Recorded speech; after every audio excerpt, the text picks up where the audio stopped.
for the dark hours when you dare not close your eyes. No sleep. It's the NoSleep Podcast. No sleep. Featuring stories from Reddit.com's NoSleep forum. No sleep. Join us as the sleepless hours tick past.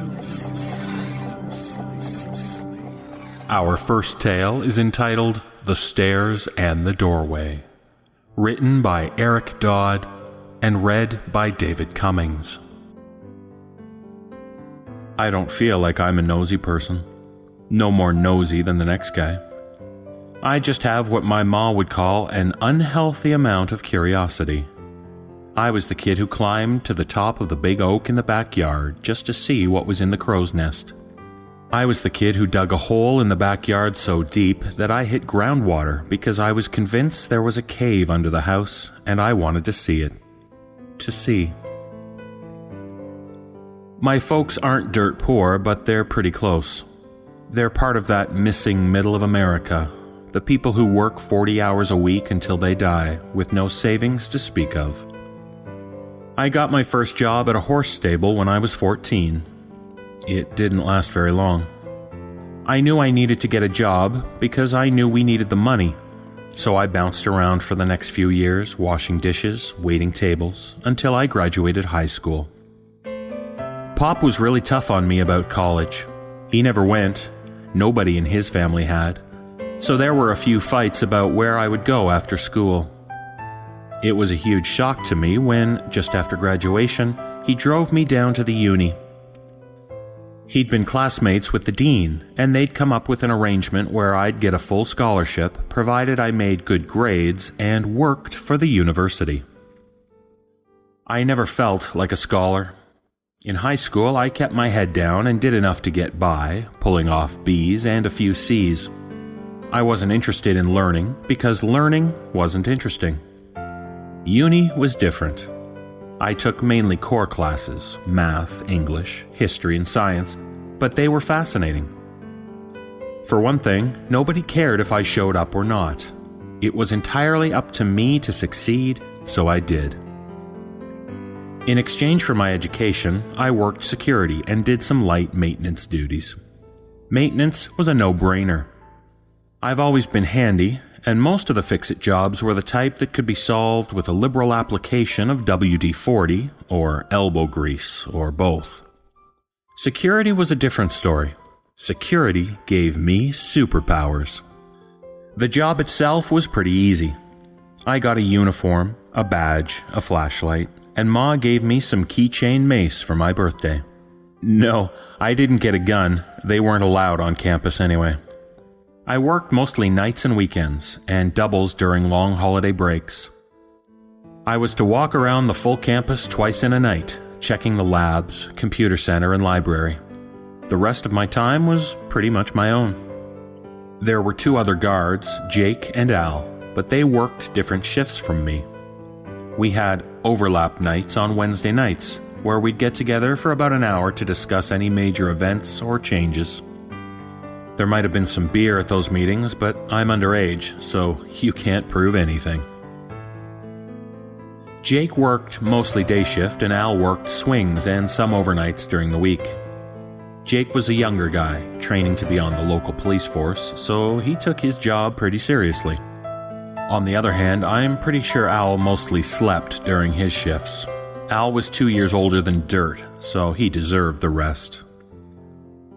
Remember that bit about superpowers? My first night on the job, Al gave me a huge keychain with about 1,000 keys on it. It weighed nearly 5 pounds and was secured to my belt with a heavy-duty metal chain.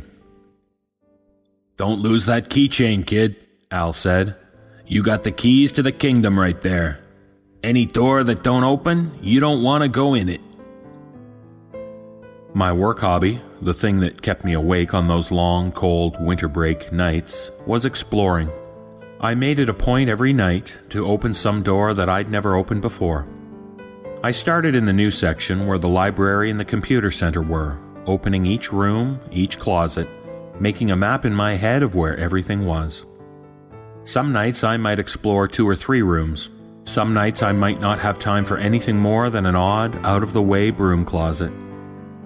The uni is actually a pretty large campus for having a full student body of only 12 or 1,300.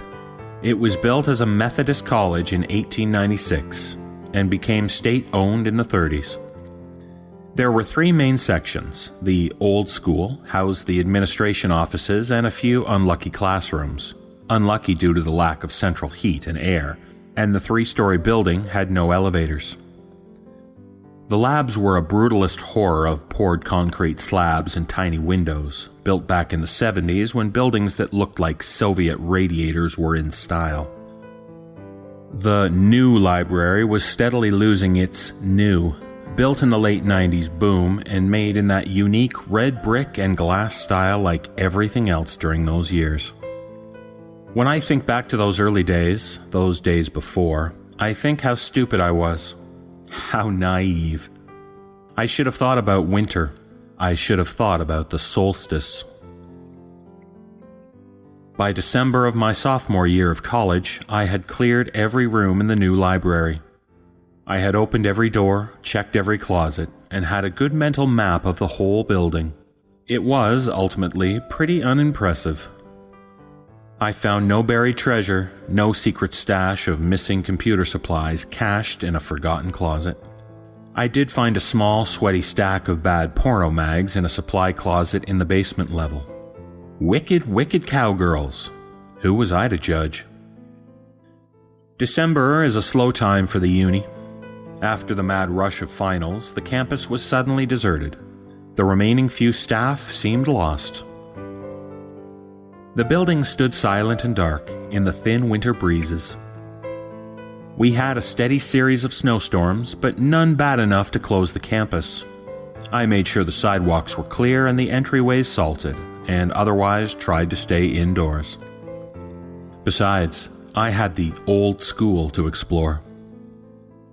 The main old school building, Downing Hall, was a 4-story V-shaped building. It had no elevators, tiny stairwells, and was only exempted from ADA compliance due to its historical importance. It had no air conditioning, save for some sporadic window mount units that were only permitted to be installed on the rear of the building so as not to spoil the building's historic charm. The building's heat came from a massive, ancient boiler in the basement. As far as I knew, Al was the only person who knew anything about the boiler, and he must have kept it in good shape because I never heard any complaints about it. I spent the second week after finals week poking through the top floors of Downing Hall. I didn't have a lot of time for exploring every night, as the snow gave me more than usual upkeep chores, but I made steady progress. I discovered a small room in the attic on the left wing that must have been an old dean's office, complete with a beautiful antique desk and wardrobe. I checked both, thinking that I might find something historic to give to the dean, but the wardrobe was empty, save for a moth-eaten wool scarf, and the desk's contents were limited to a few old newspapers and some tax forms from the 1950s. A level below, on the building's 4th floor, I found 24 small, empty classrooms. In my handyman's mindset, I checked the windows for loose glass panes and for water or rodent damage. I fully expected to see rat droppings, or at least some insect damage, but I found none. The 2nd and 3rd floors were much the same, except the rooms on the rear of the building were air-conditioned and thus actively used for classes when the school was in session. The main floor was administration, and included the dean's office. I thought it wise not to snoop around in my boss's office, or in payroll, so I skipped a lot of these rooms. I made my way to the stairwell to the basement, used my superhero keychain, opened the heavy door, and went down. The basement of Downing Hall was different from that of the new library. For one thing, it was a lot more cramped. The hallway was narrow and the ceiling was low, with doorways leading off at regular intervals. I checked every room, flipping the old 2-button switches to on, using my flashlight in the dark corners. I had carried a few packs of spare light bulbs, the fancy new CFC bulbs, in my satchel, thinking to replace any that had burned out, and save the environment while I was at it. The little rooms mostly contained junk. Spare desks, filing cabinets full of 40 and 50-year-old papers, old holiday decorations, and so forth, lit by naked hanging bulbs. I'm not an imaginative kind of guy. I guess I'm pretty smart. I'd made straight A's in my college courses. It never occurred to me to be scared. I didn't think, I'm alone in a creepy old basement. This was my place, my job, my hobby, and it all seemed so normal. By the night of the 20th of December, I had made my way to the boiler room. The furnace was a massive monstrosity of iron and rivets, pipes and gauges. It was hellishly hot in that room and equally loud. It was, however, neat and very clean. Al kept it that way because he said, "A clean boiler lets you get more shut-eye." The furnace had been converted from coal to gas at some point, but the soot had stained the walls of the room and the old coal chute still opened in one of the corners.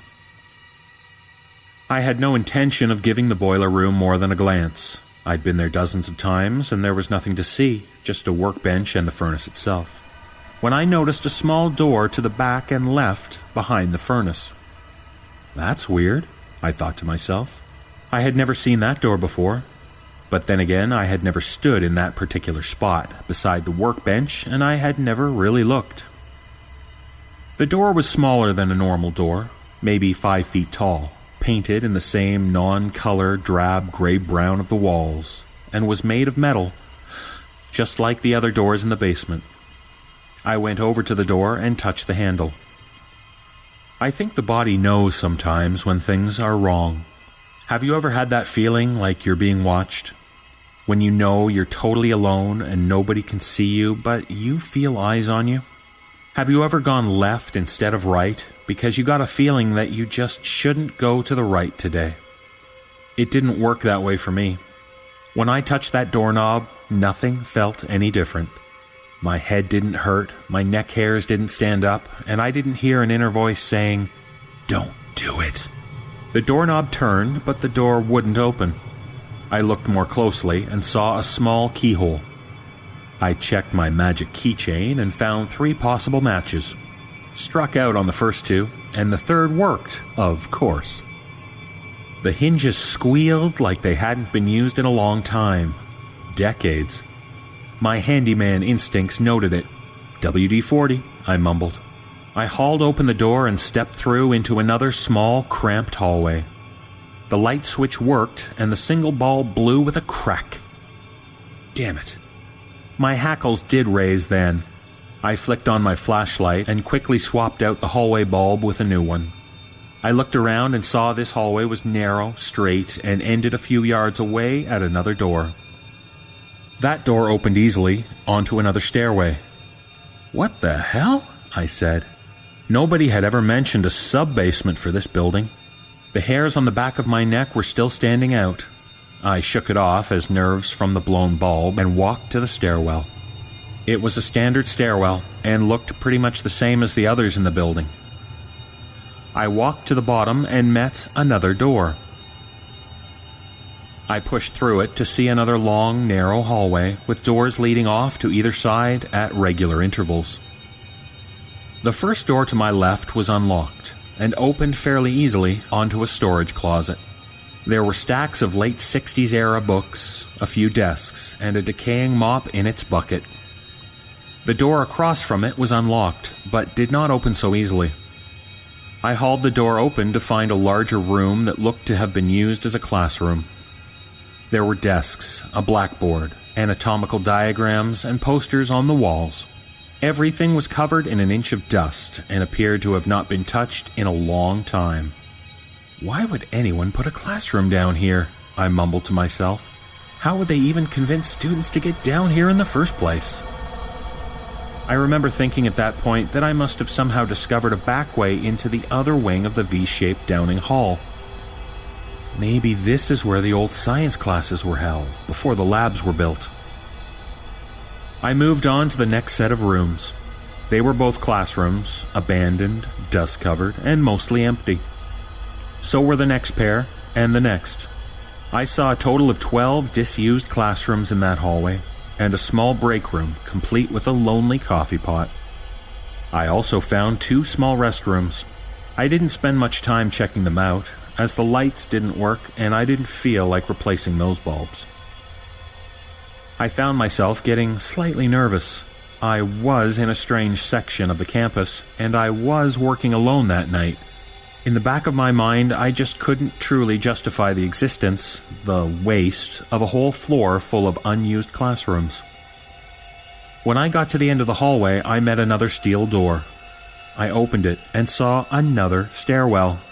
I was fully expecting this stairwell to go up to connect to one of the other main stairwells in Downing Hall. The stairs went only down. This was the point, I remember, at which I began to get scared. No way. There's no way these stairs go down. How would anybody get down here? The stairwell echoed at me. I should have checked the time. I should have been concerned with finishing my rounds. I should have been hungry for lunch. I should have run. I started to climb down the stairs. This stairwell was unlit and appeared to be much older and in much worse condition than the others. It was also longer, much longer. After a few minutes of walking down the steps, I began to count them. At every 12 steps, there was a small landing, a turn, and another set of steps. Down. After 10 landings, I reached another door. It was unlocked and opened easily. The hinges squealed, and the echoes died like lost things in the dark.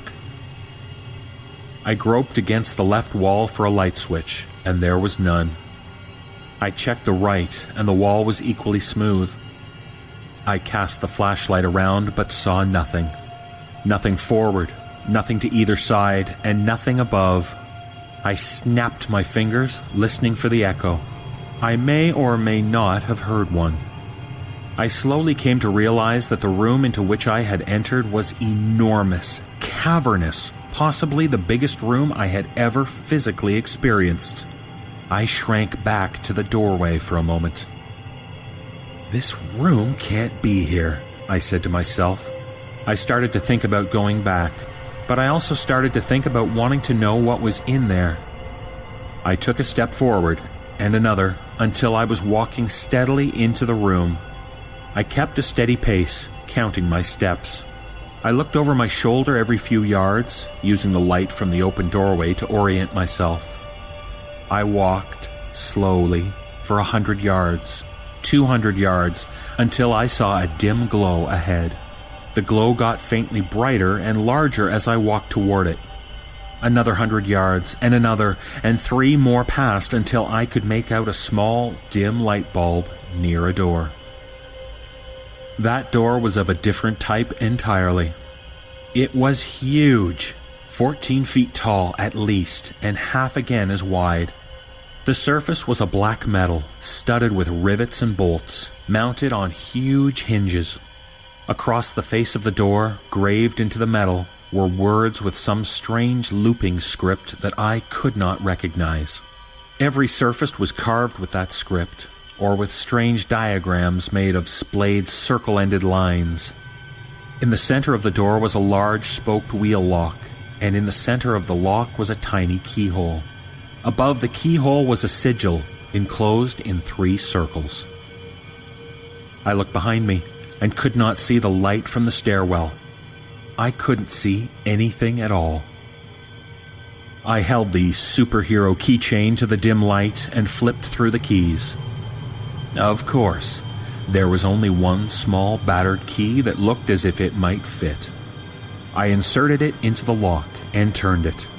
I heard a click and a thud and a sound from within the door like pouring pebbles or dry teeth. I pulled the key from the lock and grasped the spokes of the wheel lock. My heart was racing and sweat was dribbling into my eyes. I turned the spokes to the left, counterclockwise, widdershins, some buried memory in my head said, and kept turning until the wheel stopped. There was another thud and a crack. and then silence. The darkness behind me no longer felt empty. In fact, it felt positively crowded, as if I had an audience watching me. I stepped back from the door and flashed my light around. Still nothing. Dry, empty floor. I turned back to the door, grasped the large cast iron handles, and pulled. Nothing. I tried harder, putting all my weight into the pull, and at the last moment, at the end of my strength, I heard another crack, and the door groaned open on a draft of cool, stinking air. The smell was heavy, moist, and musky. I had a flash memory of my mother taking me to the zoo as a child and the smell of the cat house with the lions. At the thought of the lions, I let go of the handles and stumbled back a bit.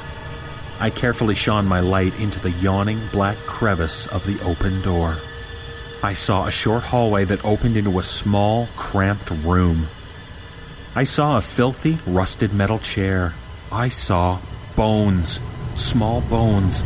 I saw, or heard, or smelled a form so black it seemed to suck in the light of my flashlight. I saw a black form rushing towards me, running towards me, filling the hallway, howling and laughing and speaking in a voice that sounded like mountains collapsing. I remember fangs and words that turned my bones to rusted glass. I remember feathers and a hand with too many fingers, jeweled with something unspeakable, and the smell, the stink of something long caged. I remember wings. I don't know how long I wandered in the dark, alone under hundreds of feet of rock. There was no light. There was no way to judge time. My flashlight was dead, and my cell phone, and even small specks of luminescent paint on my cheap wristwatch were dark. There was something wrong with my right leg. It hurt, but I couldn't see enough to find out why. I kept hearing my audience there in that cavernous room. I screamed at them. I felt one of them touch my face, and I threw my flashlight at it. The flashlight bounced and rattled and became still, somewhere that I was not. Something laughed later. I raved and screamed, but didn't throw anything else. I found the doorway after hours or days of crawling. There were no lights in the stairwell. After years of climbing, I crawled into that first forgotten hallway. I sliced my fingers on the crushed remains of the light bulb I had packed in my satchel. I crawled down the hallway and reached the next stairwell.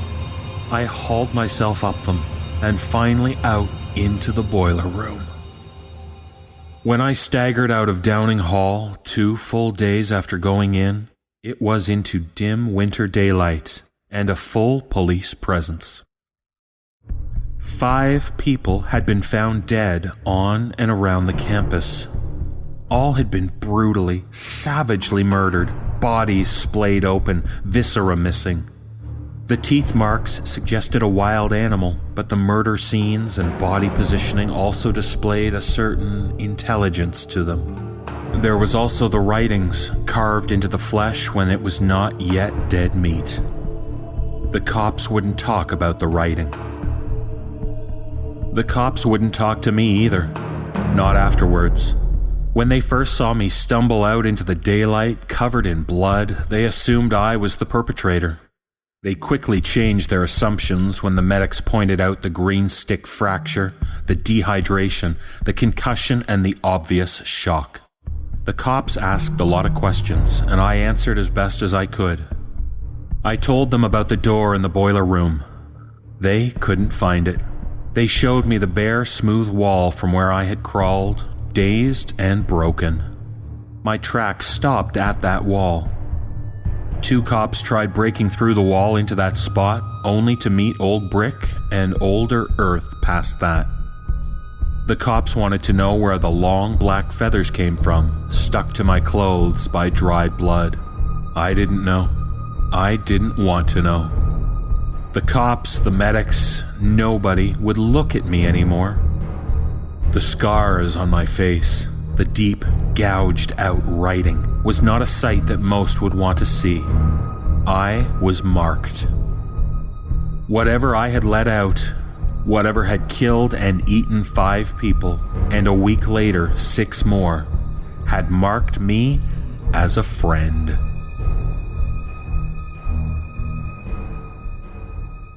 Tonight's final tale is entitled The Midnight Man, written by Redditor Vermilion Sky and read by Alex Beal. For the most part, I believe in the paranormal, but there are some things that even I was skeptical about. The Midnight Man was one of those things. I told myself that he was a joke. I even said jokingly that I'd like to meet him. I find myself regretting those words. I think I'm going to meet him soon. Last night, at about 1:45, I decided it would be a great time to go on a walk with my dog, Ashley. The rain had finally stopped, and she was becoming restless. As I was locking the door, I noticed that something was off. Ashley's a big, goofy golden retriever. She loves to run and play, but she was frozen at the top of the porch. Usually she'll pull the leash so hard that I'll have trouble reaching the key to the door to lock it. This time, nothing. She might as well have been a statue. She seemed to be looking at something across the cul-de-sac. At first I thought it was a cat, a squirrel, or maybe something hiding underneath a car. After a few minutes of looking, I saw nothing. So I tugged on the leash, tried pushing her, nothing. In the end, I gave up, picked her up, and carried her into the house. As I took off my shoes and put them in the closet, I noticed that she was staring out of the living room window in the same direction she was when we were outside. That's when I started to get creeped out. There had to be something out there. I walked over to the living room and sat down on the couch. After half an hour of watching the dog, I picked up a book and started to read. Right as I started reading, Ashley started slowly moving her head as if following something. It looked like whatever she was watching was moving across the street towards my lawn. I set the book down and went up to the window. Now she was looking directly below it, as if something was standing underneath. I saw nothing but the grass and the wall of the house. It's probably nothing, I thought to myself. Dogs bark and stare at random things all the time. It was probably a squirrel. It made me uneasy enough that I decided it would be best to retreat to the safety of my room. It's on the first floor, but my house is built on a hill that slopes sharply down behind it. There's a balcony outside my room, at least 20 feet from the ground. No way anything can get up there. They need a good-sized ladder or a grappling hook. I quickly walked down the hall, turning on all the lights between my room and the living room. I went back to get Ashley, who still had not moved from the spot. I was getting worried about her. I'm the type of guy that can watch a horror movie where a person will get brutally slaughtered and not bat an eye. God help me if they kill off a dog. I grabbed some doggy treats and started trying to bribe Ashley to follow me. She ignored them. So I decided that I was going to have to pick her up again and carry her to my room. I was about to when, slowly, she started walking alongside the windows, as if following someone who was walking around the house. My stomach dropped. I picked her up, sprinted to my room, and slammed my door shut, locking and barricading it with a recliner.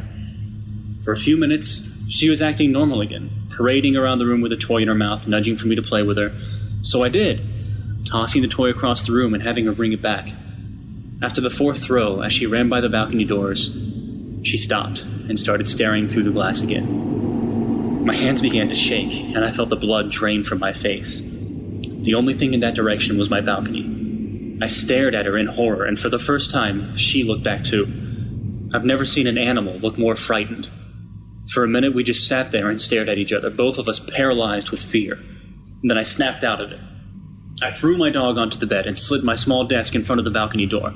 I grabbed duct tape and taped my curtains against the wall, so whatever was out there couldn't see me, and I couldn't see it. I knew it was pointless. Whatever was outside knew where I was, no matter what I did. I got into bed with the dog, pulled the blanket over us, and hugged her. We lay there, quivering under the blanket. Suddenly, I got that feeling again, right before silence is broken, that feeling of dread. You know it's coming, but you're too late to react, to cover your ears. Because as soon as the thought processes, it happens. Tapping. I heard tapping on my balcony door. 4 taps, 4 fingers, one after the other. The taps started to travel, along the wall, in the direction of my bed. Every time they got closer, I felt my heart beat faster and faster. Soon they were right next to my head, and I thought my heart was going to burst through my chest. and then they stopped. I could still hear my heart, still racing. And then the same feeling before the tapping started, I knew that silence was going to be broken any second now. This time, there was a faint pop. It sounded like it came from the living room. Then another, and another, getting closer each time. As the pops got closer, I heard a slight fizz at the end and realized that the light bulbs were going out one by one. Suddenly, the recliner I had in front of my door slid across the room, the base gouging furrows into the wood floor and smashed into the desk I had barricading the balcony doors. The light bulbs in my room burst, throwing glass onto the floor, and I heard my doorway crack open. Literally crack. It was like the door was pushed so hard that the frame splintered to let the lock through. As my eyes adjusted to the darkness, I saw it. A tall, dark figure in the doorway, dressed in black, head almost touching the ceiling. It stood there for a few seconds, and then it whispered. "Tomorrow night, then." I could almost hear a slight disappointment in its voice. After standing there for another few seconds, it left. I stayed in bed for a few minutes, wondering if I should move, but too afraid to try. Eventually, I got up, swept up the glass from the light bulbs, replaced them, and stayed there the rest of the night. I didn't sleep a wink last night. And now I'm wondering, is it possible to be playing the midnight game without the ritual? Without my consent? This whole thing started around midnight, and it ended at about 3 o'clock. The fact that I've been ridiculing the Midnight Man's existence for the past few days is probably no coincidence. Did I make him angry? Is there a way to stop this? It's noon, and I'm terrified of what might happen tonight. I think if I play the game with him and win, he might leave me alone. I'm not even sure if the rules exist at this point, but I don't know what else to do. I'm afraid.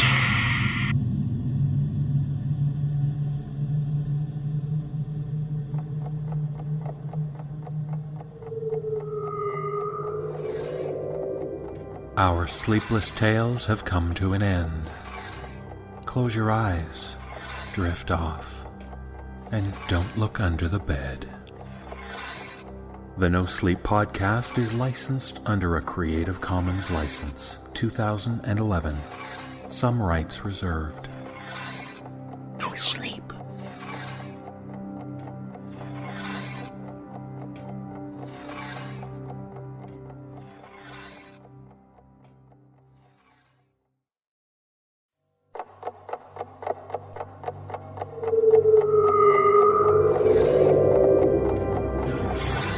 For the dark hours when you dare not close your eyes. No sleep. It's the No Sleep Podcast. No sleep. Featuring stories from Reddit.com's No Sleep forum. No sleep.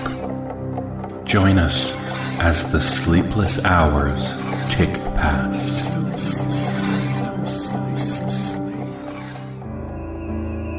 Our first story is an anonymous tale entitled My First House, read by David Cummings.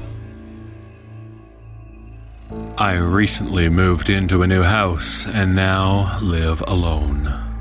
The house is near a small town, maybe 2 miles away.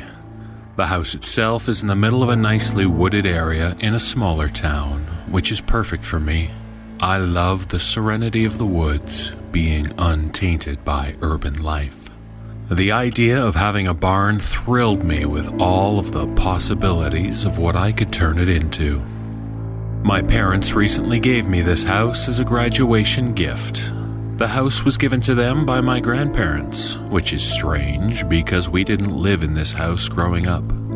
In fact, my parents never mentioned it to me until I graduated college, admitting that they much preferred the city life over living in the middle of nowhere. My mother lived in the house briefly until she was around 7, when my grandparents decided to pack up and move one day. They never sold the house. They said there were too many memories, and at the very least, my parents could use it as a vacation home. They never did. The house was in a slight state of disrepair. However, I couldn't care less. I was a homeowner. Mowing the lawn and clearing the branches was the easy part. The real work began within the house. dusting old furniture, clearing cobwebs, and throwing away old canned food.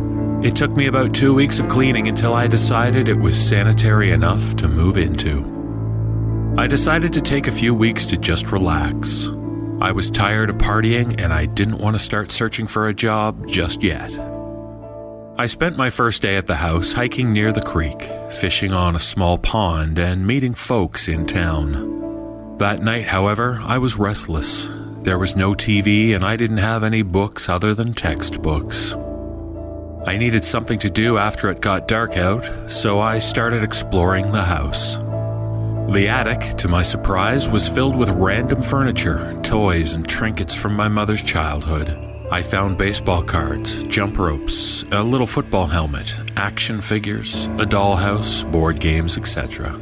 This was fascinating to me. I then found an antique dresser, in which I found my mother's diary. Jackpot! I can read this at night until I fall asleep. Not this night, however. I was tired and decided to go to sleep in my new bedroom in my beautiful new house. Sleep came fast. However, I was woken by creaking from the stairs and attic. This was to be expected living in an old house. I was sure I'd get used to it. The next day, I decided to check out the barn. I decided to turn it into a hobby lounge where I could do woodworking or whatever my wavering enthusiasms desired. The barn was, in fact, in pristine condition, aside from a pile of cigarette butts in the corner and a musky smell which hung in the air. The smell was the only thing that bothered me. I am a non-smoker. I hate cigarettes. The stench they give off makes me want to vomit. There was a very unstable-looking ladder leading up to the loft, which I decided not to use. The last thing I needed was to break my neck in the middle of nowhere. There didn't appear to be anything up there aside from some hay creeping over the edge. After picking up the butts, I realized that I had more free time than I planned, since I assumed I would spend the day cleaning the barn. I decided to explore the attic more, as I could not find my car keys to drive to town. Oddly enough, I swore that I left them on the kitchen table next to my wallet, as this is what I have always done with any set of car keys I own. Aside from an old mirror and a pile of old clothes, I couldn't find anything of much interest. As I left, I noticed that there were less dolls than I had remembered. I could swear one of them was not there before. Whatever. I decided just to read my mother's diary. Lying in my bed, I read through the diary, laughing at the entries. Several of them mentioned her older brother James throwing temper tantrums for no reason, punching himself in the face, or trying to fling his baseball bat into a tree. My mother must have had a very overactive imagination as a child, since she had no siblings and grew up an only child. I marked the page I was on and went downstairs to get a snack, growing more annoyed by the constant creaking in the attic. I decided to go to town the next morning and find someone who could fix it. Remembering I had lost my keys, I decided to retrace my steps so I could leave for town early in the morning. The sun was beginning to set, a dull orange peeking over the horizon, so I decided to check the barn before it became too dark to see. I brought a flashlight just in case it did become too dark. I couldn't find my keys. However, I did find a few cigarette butts in the corner, which I had apparently missed from earlier. I set down the flashlight and scooped them up and threw them away. After an unsuccessful search, I glanced up toward the loft and noticed there was a doll propped up against the wall. I could have sworn the doll was in the attic yesterday, so against my better judgment, I climbed the rickety ladder to the loft. There was nothing up there aside from an old hammer, the doll, and a pile of hay. I picked up the doll and climbed down and walked towards my house. When I entered the front door, I noticed my keys on the ground. Only the car ignition key was mangled and bent. Annoyed that I somehow must have stepped on the key to bend it, I decided to go to bed and walk to town in the morning. Before going to sleep, I cracked open my mother's old diary to read. She was surprisingly articulate for a 7-year-old, and I became so entranced by the story that the old house's creaking no longer bothered me. The diary's entries became more disturbing, however. James began cutting himself in front of the family and starting fires. The story was becoming very morbid for a 7-year-old's imagination. The most disturbing entry, James had tried to kill my grandfather with a knife and ran off into the woods after stabbing him, my mother bearing witness to the entire scene. After returning from the hospital, James had not returned. Dead animals started appearing outside the front door, and messages were being written on the house with blood. She wrote how her grandparents had been whispering among themselves for a week now and no longer allowing her out of the house alone. She also frequently wrote how much she missed James. The diary ended here, with no mention of when or why they moved. It just stopped. My heart was racing, my pupils dilated, and my heavy breathing silent. I didn't want to stay here anymore. True or not, the diary chilled me to the bone. I was aware of everything due to my adrenaline rush, the wind blowing outside, and every little creak the house made. Wait, the house was no longer creaking. It was dead silent. I pushed my bed against the door, barricading myself in the room. I moved my dresser in front of the window, knocking over my lamp and only light source. The blanket of darkness covered the room, the only source of light coming from the tiny keyhole in the door. Determined to stay awake until sunrise, I sat with my back against the wall next to the bed. The floor began creaking down the hallway, stopping right outside my door, and then stopping. The light seeping in through the keyhole went dark. I tried to listen over the deafening sound of air entering and exiting my lungs. What was worse was my constant thumping of blood entering and leaving my heart. A few minutes after soul-crushing fear, light returned through the keyhole, followed by more creaking. I refused to look through the keyhole to confirm my worst fear. After what seemed like days, morning finally came. When light creeped around my dresser blocking the window, I moved it and waited until sunlight saturated the whole forest. Cautiously, I moved my bed and bolted down the stairs outside. I didn't need a car. I was going to run to town. I ran into the barn to quickly grab my heavy mag flashlight as a blunt weapon if I needed it. I plucked it from the pile of cigarettes it was hiding under and ran down the dirt path into town. I called my parents to come and pick me up from a Greasy Spoon diner, making sure to sit in a booth which was against a wall and not a window. Aftermath. I did call the police, who insisted they found nothing out of the ordinary, and both my mother and grandparents deny any existence of a family member named James. I returned to the house with several friends, and my parents, mind you, to retrieve my belongings. I was not living in this damned house.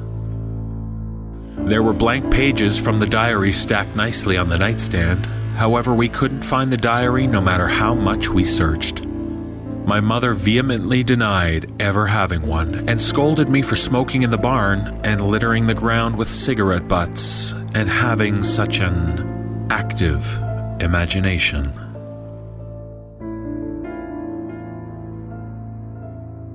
Our next story is entitled By the Light of the Firefly, written by Luke 13 and read by David Cummings. When I was a boy, I lived with my mother in an old house in Georgia. It was small and most parts of it were fairly worn, but the asking price was cheap and we needed a home. It wasn't all bad though. The place had a pretty large backyard and acres of woodland behind it. On one particularly hot summer day, I was sitting inside playing with my dog Marley as my mother was leaving for work and discussing the usual guidelines with the babysitter. "I'll be back around 11, I remember her saying. "Make sure he's in bed by 10. The babysitter nodded and smiled as my mother called goodbye to me and shut the door. Now it was just me, Marley, and the babysitter from down the street. "I'm gonna run a couple of errands," said the babysitter, to which I nodded without looking up. I suppose here is where I mention this babysitter was an asshole. After my mother would leave for work, she would politely excuse herself from the house, returning just in time to collect her pay. I never complained, however. I wasn't ever afraid of being alone, and what kid doesn't like having no rules for a while? I spent most of the day playing Game Boy or chasing Marley around the house. When the sun fell, it came time for my favorite summer activity, catching fireflies. I couldn't tell you why, but I was just so fascinated by fireflies and liked to keep them as pets. I grabbed an old mason jar from under the sink and left through the squeaky screen door to the back porch, Marley following at my heels. I was greeted by the overwhelming sound of insects buzzing all around the backyard. I walked down the wooden steps of the deck and began my search for fireflies. I looked for the faint glowing lights for what felt like hours, shuffling through the grass in the warm night air. Suddenly, I saw it, the biggest firefly I had ever seen, blinking around the old rusted chain link fence in the very back. With jar in hand, I whipped after it, Marley barking after me. I had soon made it to the fence when the firefly began to retreat into the woods. I wasn't about to go back empty-handed, so I climbed over the fence with a bit of a struggle and into the woods.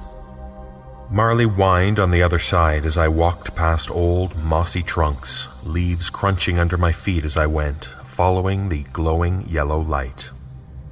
The woods felt like I had stepped into another world. The trees were enormously tall, and the leaves atop shrouded any moonlight from entering. Just as I was beginning to feel I had gone too far, I looked back to find the shining porch lights of my house, but I could not see any trace of them. I had been engulfed by the woods. I couldn't hear the buzzing of insects anymore. It was silent now. I looked forward again to find the firefly drawing closer. I needed to catch it now, if only to use it as a light to find my way back. I swooped at it with my jar and caught air. Startled, the firefly began to float upwards, blinking its yellow light as it went. It kept going higher and higher out of my reach, and I followed it with my eyes. It drifted up the high timbers, and suddenly I saw everything. Bodies. Hundreds of twisted bodies. Men and women, boys and girls, strung up like puppets in the branches, illuminated only by the light of the firefly. I couldn't move, paralyzed by fear. I could hear everything, the creaking of the ropes, the moaning of the old trees, and the footsteps close by. I ducked behind a tree, trying to quiet my harsh gasping. I had gone too far, I thought, and now I was going to live up there as another puppet.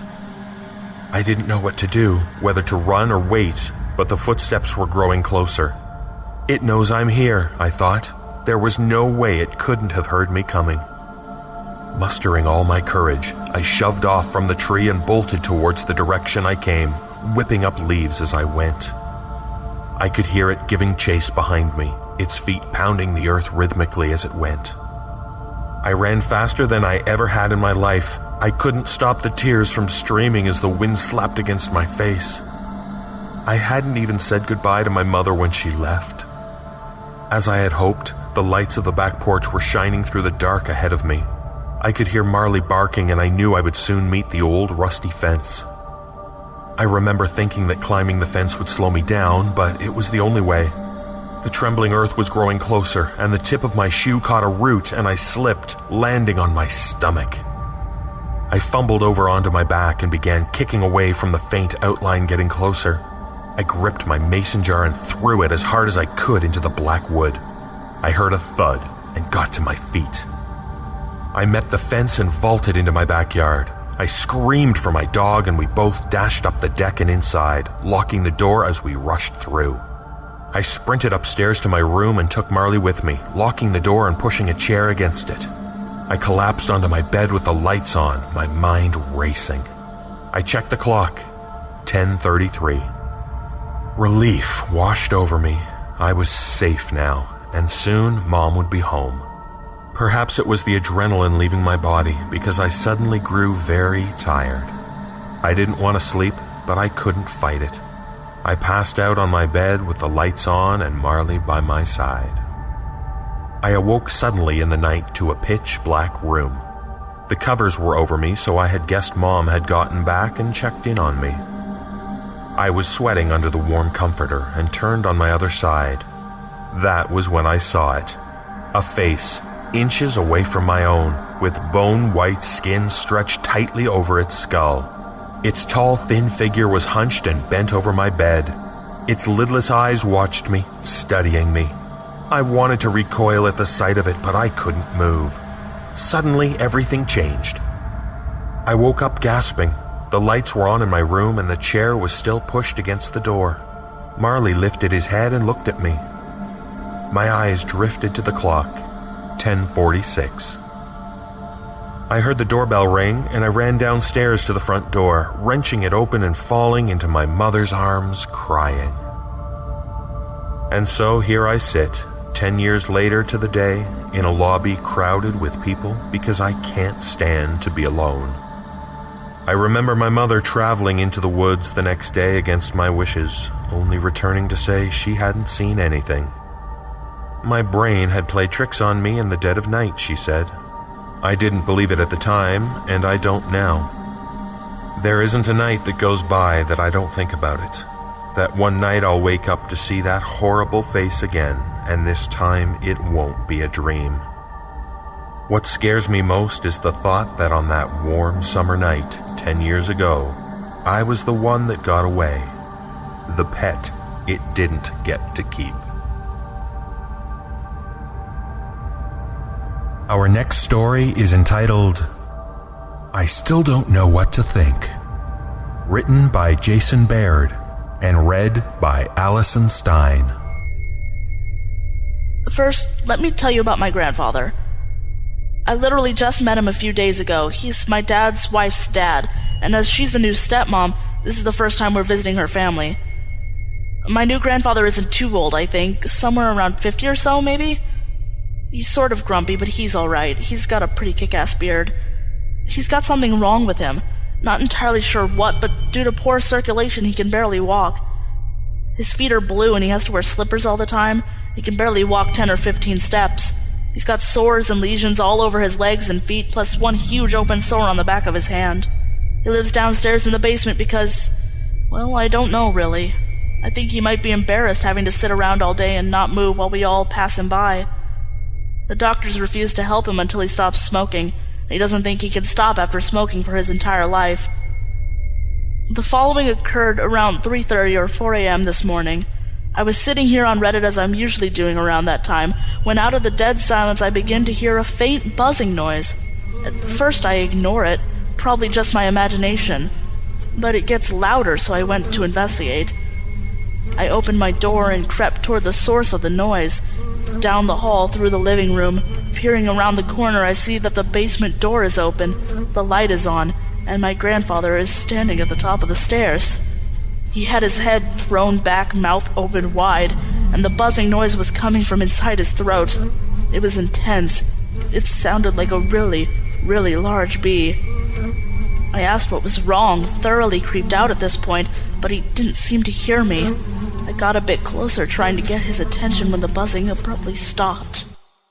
He lowered his head and looked directly into my eyes. Then he grinned the largest grin I'd ever seen in my entire life.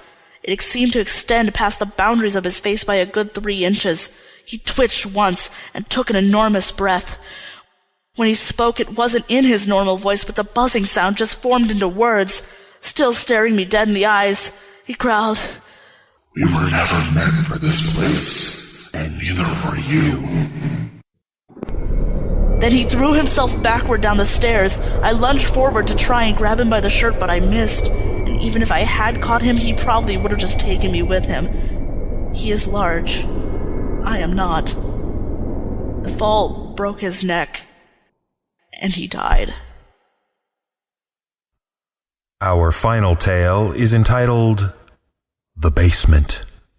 Written by Matt Demersky and read by David Cummings. I was home alone for the week as my family had gone on vacation while I had to stay and work.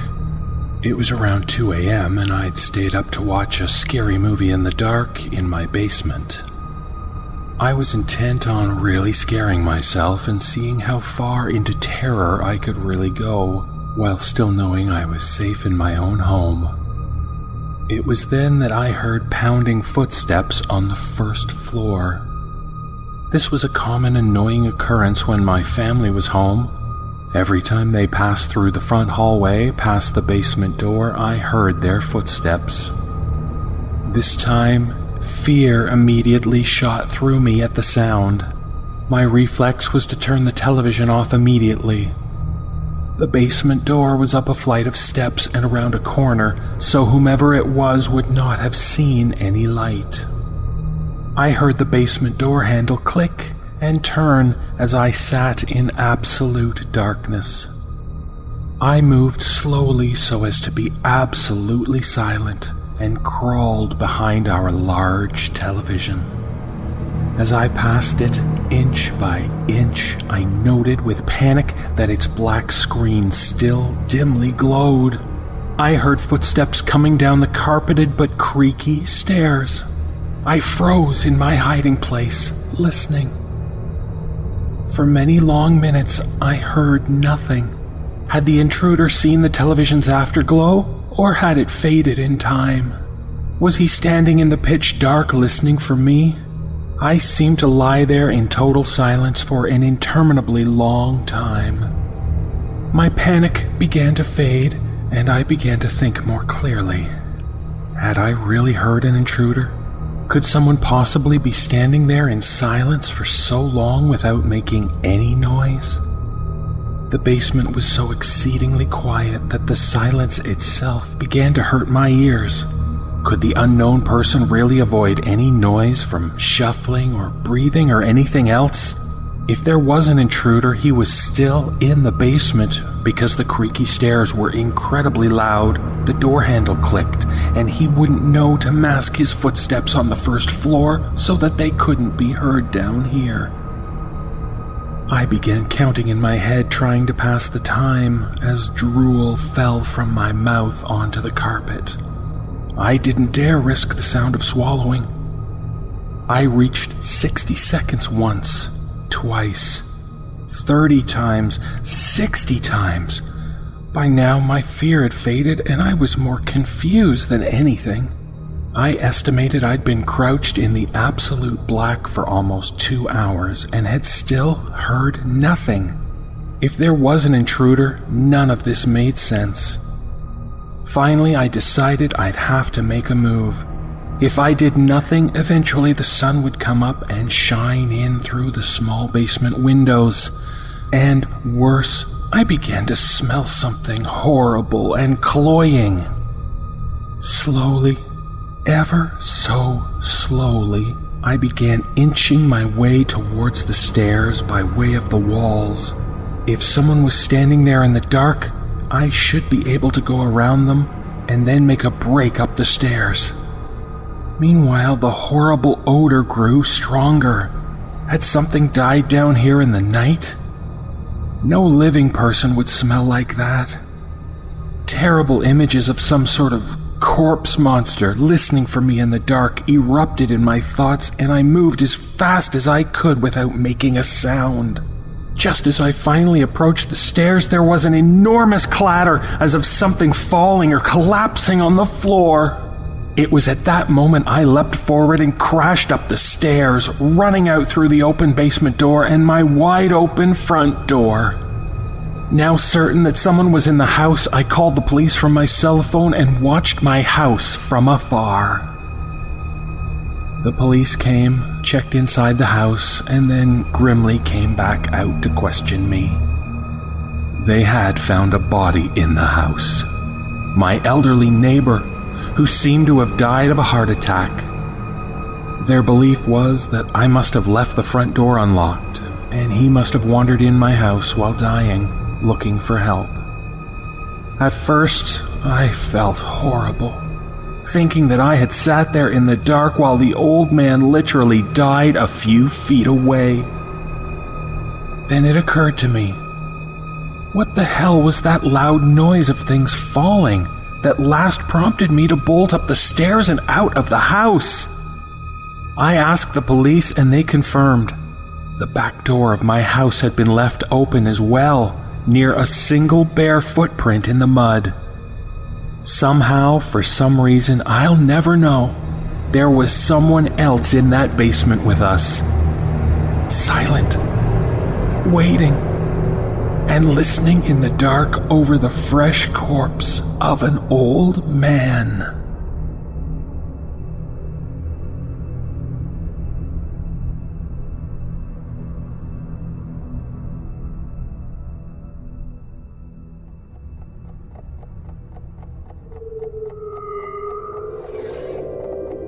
Our sleepless tales have come to an end. Close your eyes, drift off, and don't look under the bed. The No Sleep Podcast is licensed under a Creative Commons license, 2011. Some rights reserved. No sleep.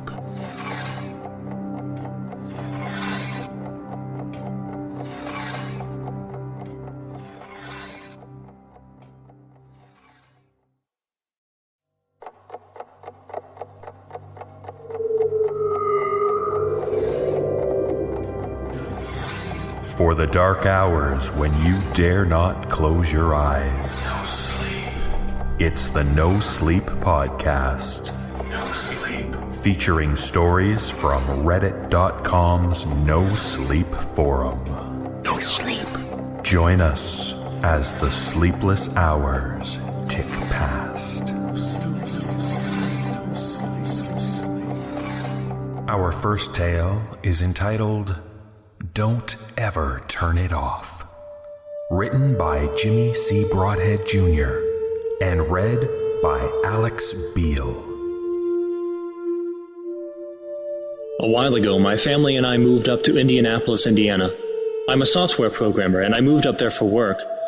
I thought I was pretty lucky to find a well-paying job for someone that was self-taught and had only 3 years of actual on-the-job programming experience.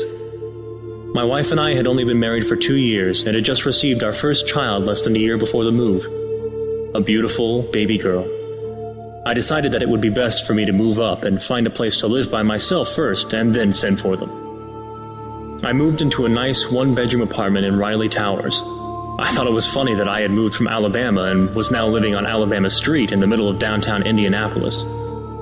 It was a very cozy apartment on the 13th floor in one of the smaller sections of the apartment complex.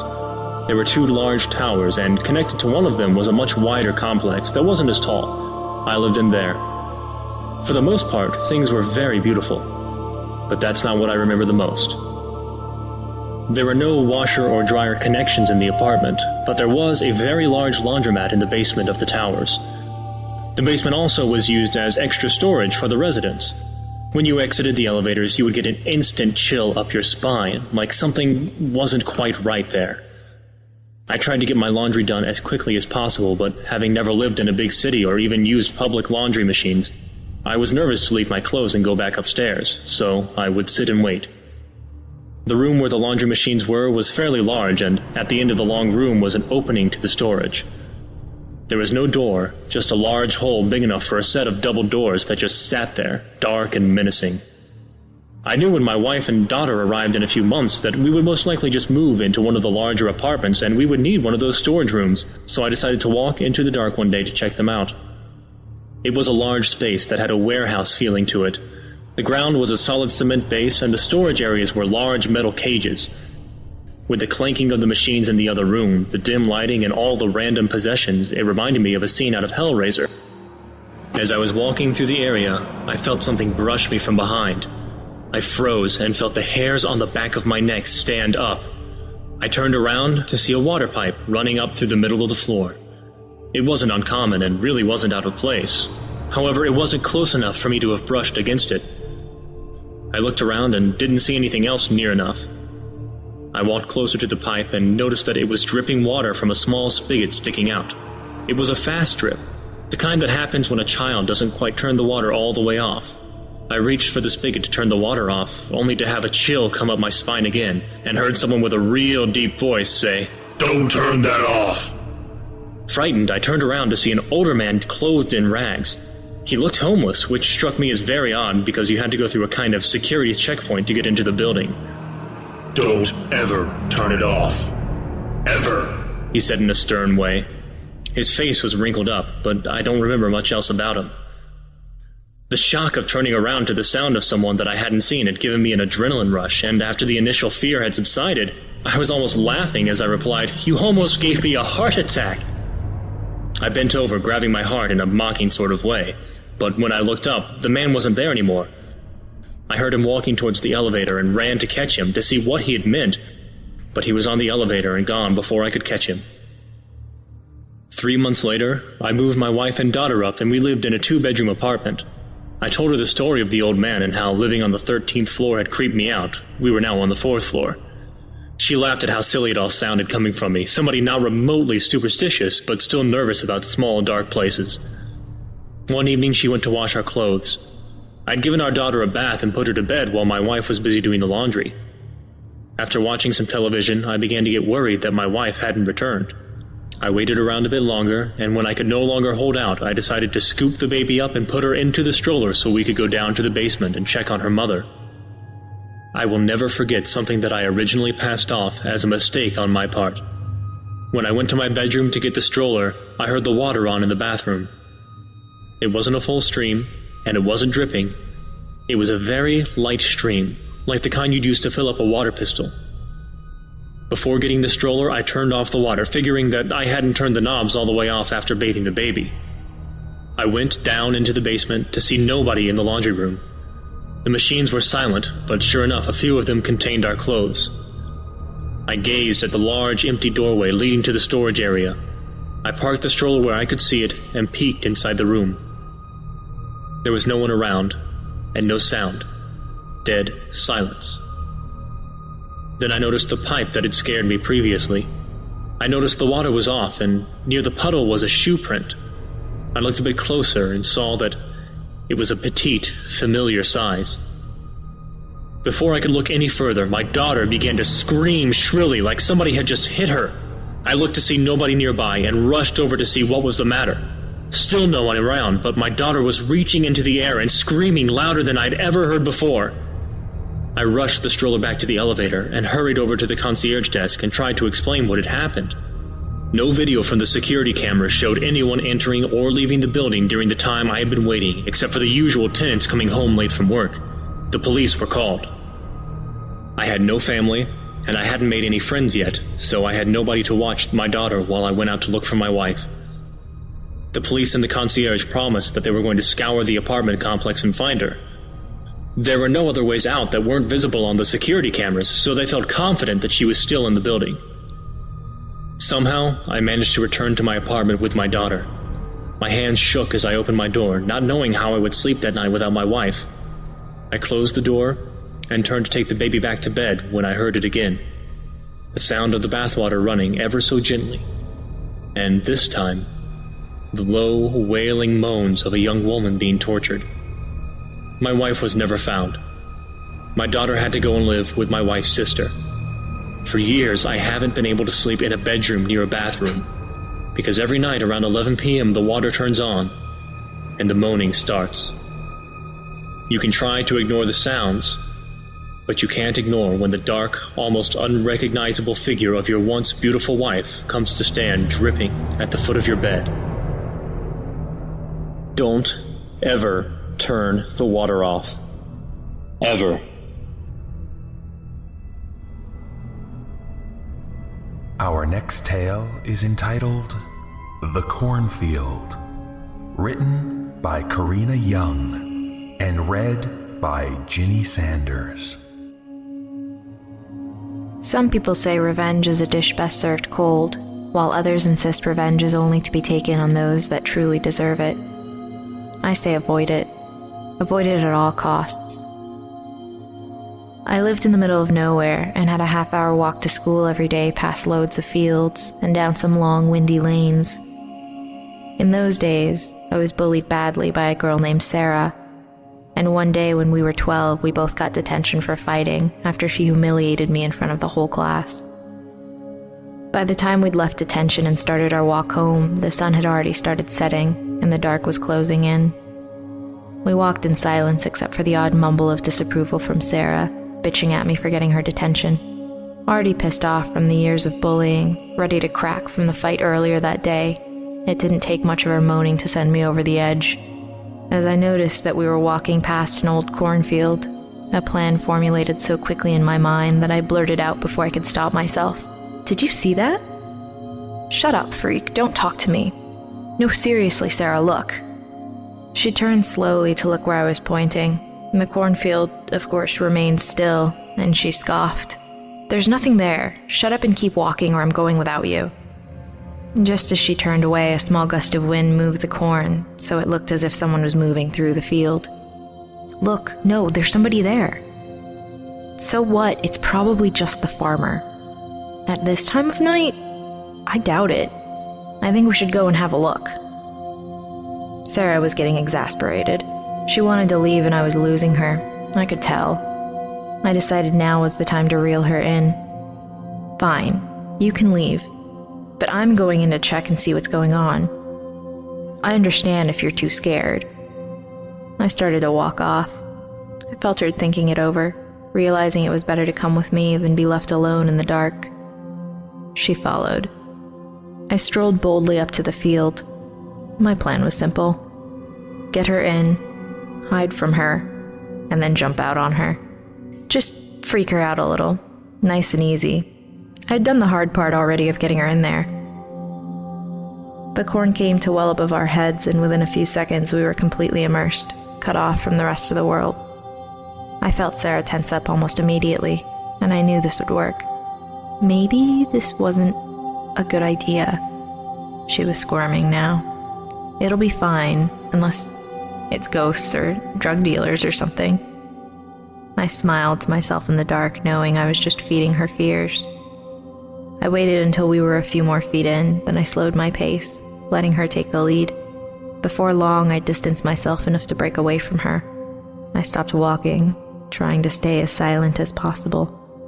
It didn't take her long to realize I wasn't there anymore. "Amy?" she shouted.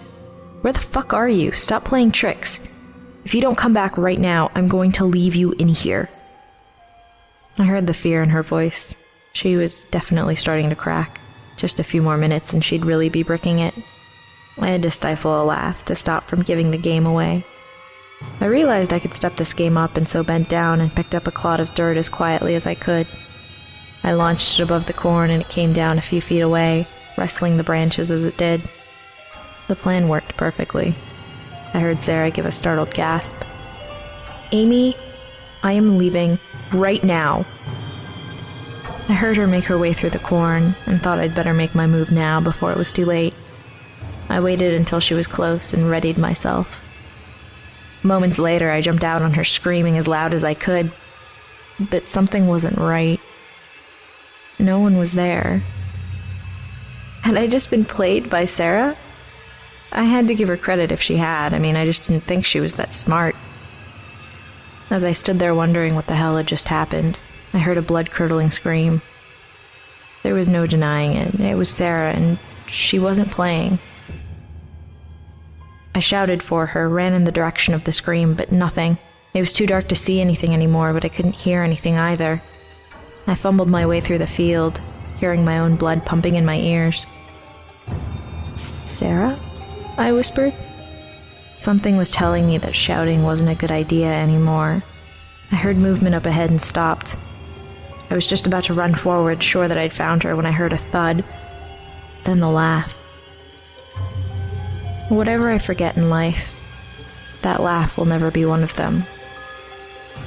The hair on the back of my neck stood on end, every muscle tensed.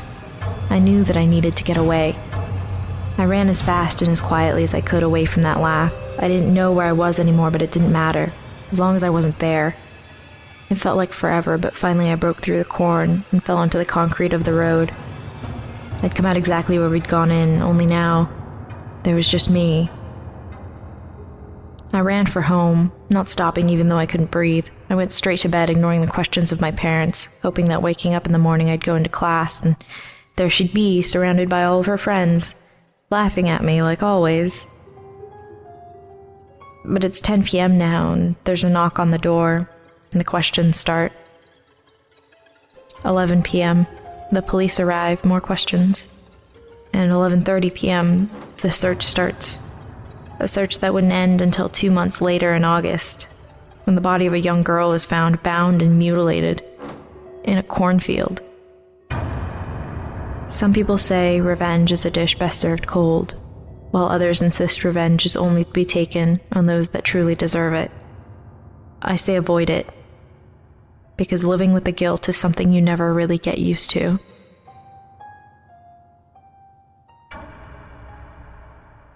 Our final tale is entitled The Thing in the Fields, written by Joseph Baker and read by David Cummings.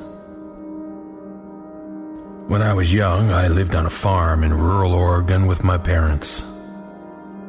I was the only child. We weren't a big commercial farm, just a family type thing. We had 5 cows, 3 horses, a small herd of goats, 2 dogs, and 1 chicken coop. We also had some Indian runner ducks we kept mostly as pets. We didn't really make any money off the place, just enough to sustain the animals and a little extra for ourselves. Money enough to take a decent vacation every couple of years. Dad had his other job in town, an insurance agent. He was the only one around, really. The town wasn't more than about 1,500 people. Mom gave horse riding lessons as well. We weren't rich, but we were comfortable. It was really an easy life, or at least it could have been a lot worse. I went to school, Dad went to work, Mom took care of the animals.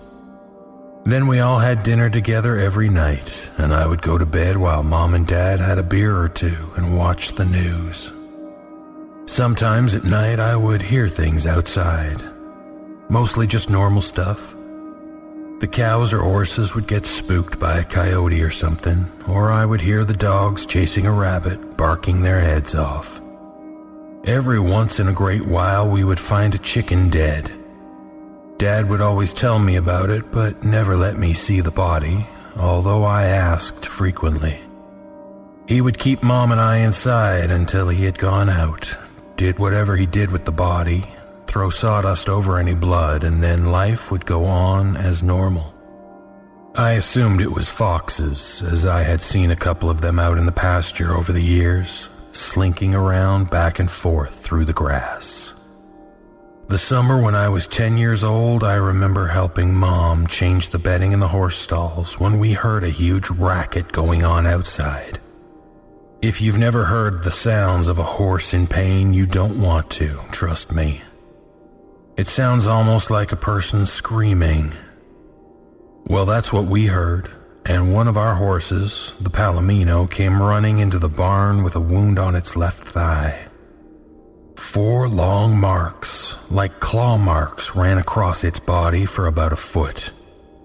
It had blood running down its leg and was limping. I was so scared by the sight of that much blood that Mom locked the horse in a stall and made me go inside with one of the dogs. She told me to lock the door and stay inside until she came in to get me. I did.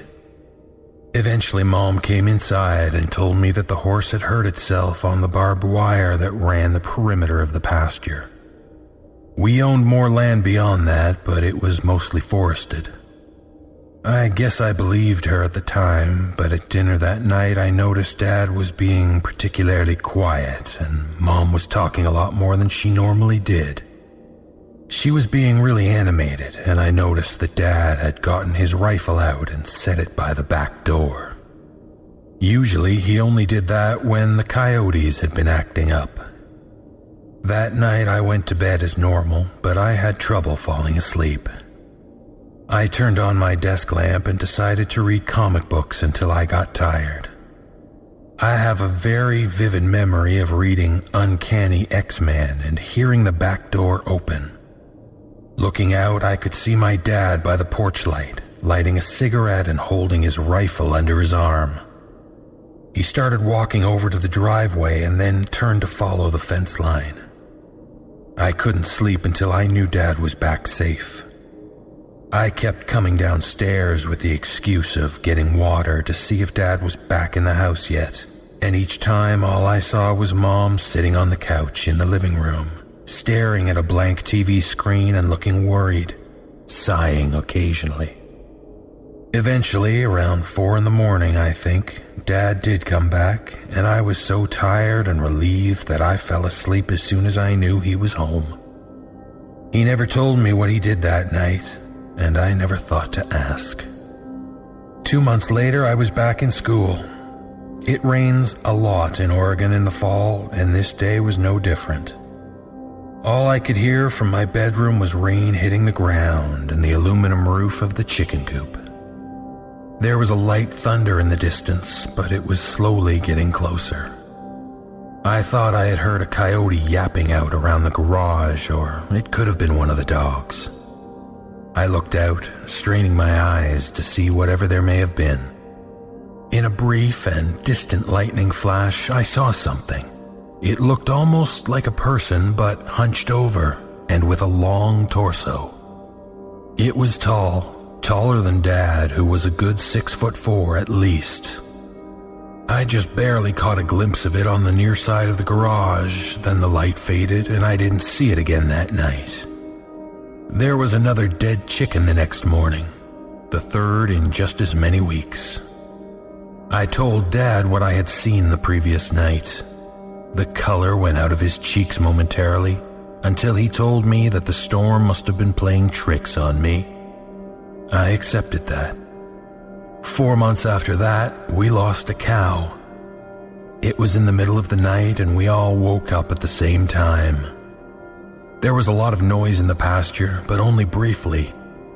The cry of a dying animal and a primitive, guttural yell that I had never heard before.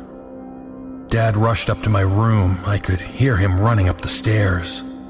He had his rifle in hand and he opened my door. He saw I was awake and told me to stay inside no matter what and try to go back to sleep. I don't think I have to say that sleep wasn't really an option any longer, but I did stay in my room with a blanket held tightly around my shoulders and staring out the window. Probably about 10 minutes later, I heard gunshots in the field. I don't know what he was shooting at, whether it was whatever had attacked the cow or the cow itself trying to put the animal out of its misery.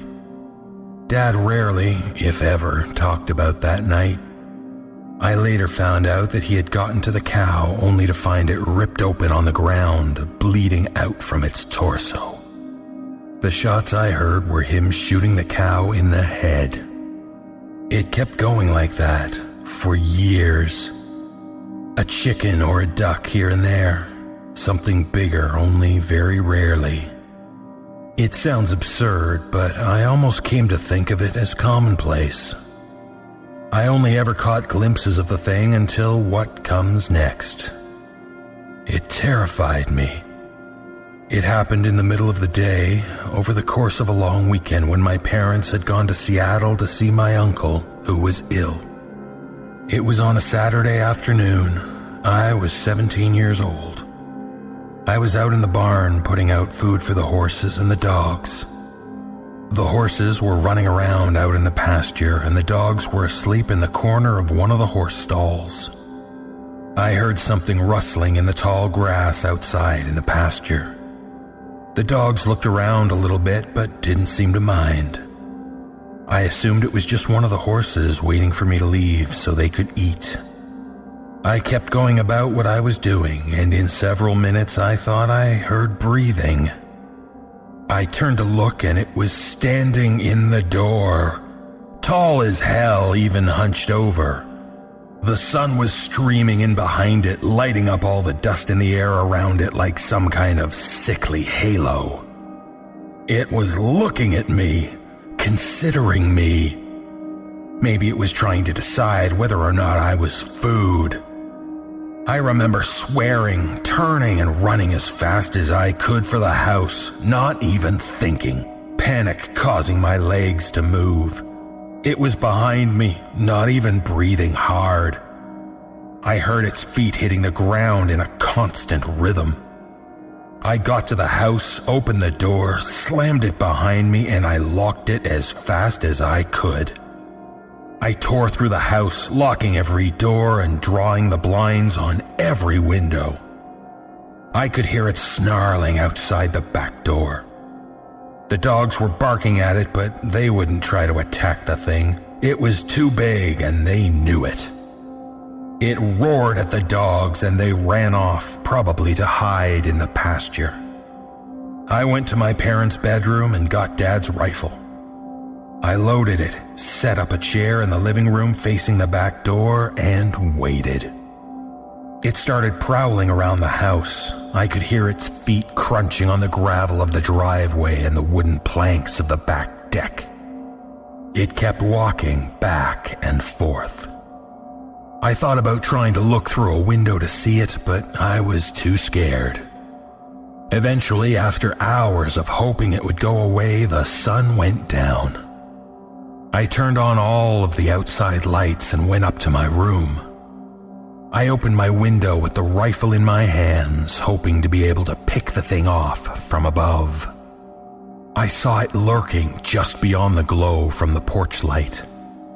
It had long, sinewy arms and walked on bent knee. It was by the chicken coop. Then it disappeared from view. I heard the chicken squawking and screeching. The thing reappeared with a dead, bloody chicken in its hands. It bit off one of the wings with jaws that were dripping with slime and drool and let the dead bird drop to the ground at its feet. Then it looked at me. Its eyes made contact with my eyes. It turned away again, back to the chickens. It came back with another bird, mutilated it in front of me, and dropped it. It went back again, and again. I should have taken a shot at it, but I was astounded and confused, trying to figure out what it was doing. Then it hit me. It was a show of power. It was showing me that it was stronger than me, that it could do whatever it wanted to do because I couldn't stop it. At the same time, I felt powerless and sickened. Powerless because what it was saying was true. If it was just that thing and me, I wouldn't stand a chance. Sickened because I realized what kind of intelligence it would need to be able to convey that message. The thought shook me out of my stupor, and I remembered the rifle at my side. It was heading back to the chickens, and I decided that when it came back, I would take my shot. It strode back to the porch, almost arrogant, walking on bended knee with those arms so long that the chicken was nearly dragging on the ground. I raised the rifle up to my eye and tried to steady myself. My heart was beating so hard I could see the rifle shaking ever so slightly in rhythm with each heartbeat I could hear pounding in my own ears. It raised the body to its mouth, and just as it was about to put the chicken's head inside, I squeezed the trigger. The crack of the gun echoed in the now shattered quiet of the nighttime standoff, and I heard it howl. A painful, loud, startled howl. I had hit it on the outside of the shoulder. It ran off into the night. I never saw it again. It was still out there, though. It still killed chickens and other things, more often than before. I'm writing all of this now because my parents died 3 weeks ago. They were killed in a collision with a drunk driver. He survived. They left me the farm, and I intend to live here with my own family.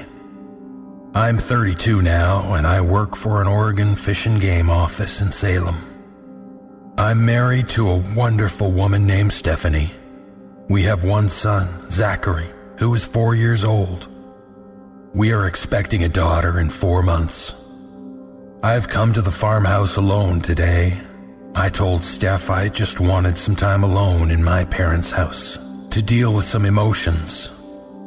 She was very understanding. I've come back to claim what is rightfully mine. I have Dad's rifle next to me on the table, and it's almost dusk. I've also brought several portable halogen lights to set up around the house and my own shotgun. I'm borrowing a handgun from Joe, a guy at Fish and Game who I work with.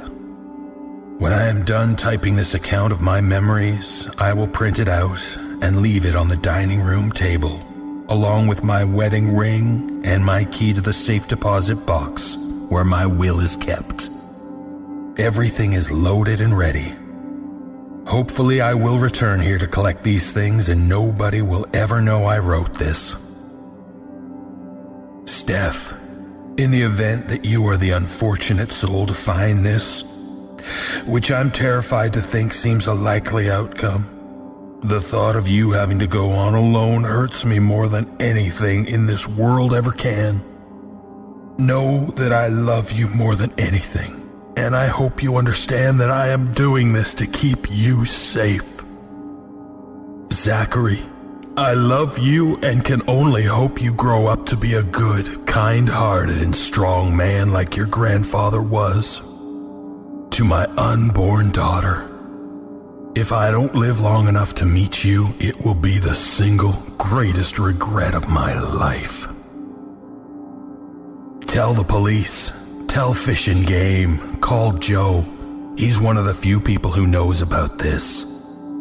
Make this situation known. Eventually someone will kill it, even if it isn't me. Goodbye for now.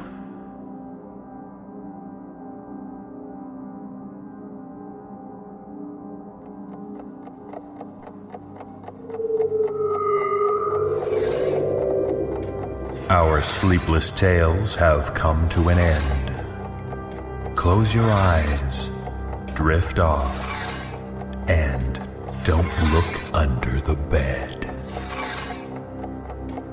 The No Sleep Podcast is licensed under a Creative Commons license 2011. Some rights reserved. No sleep.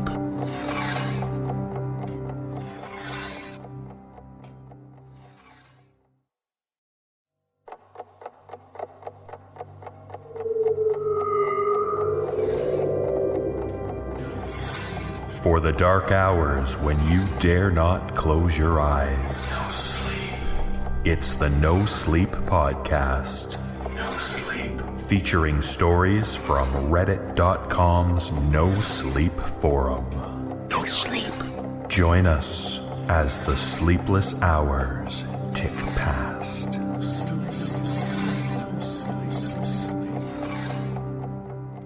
Our first tale is entitled Tales of a New York Subway, written by Colin Thompson and read by Ginny Sanders.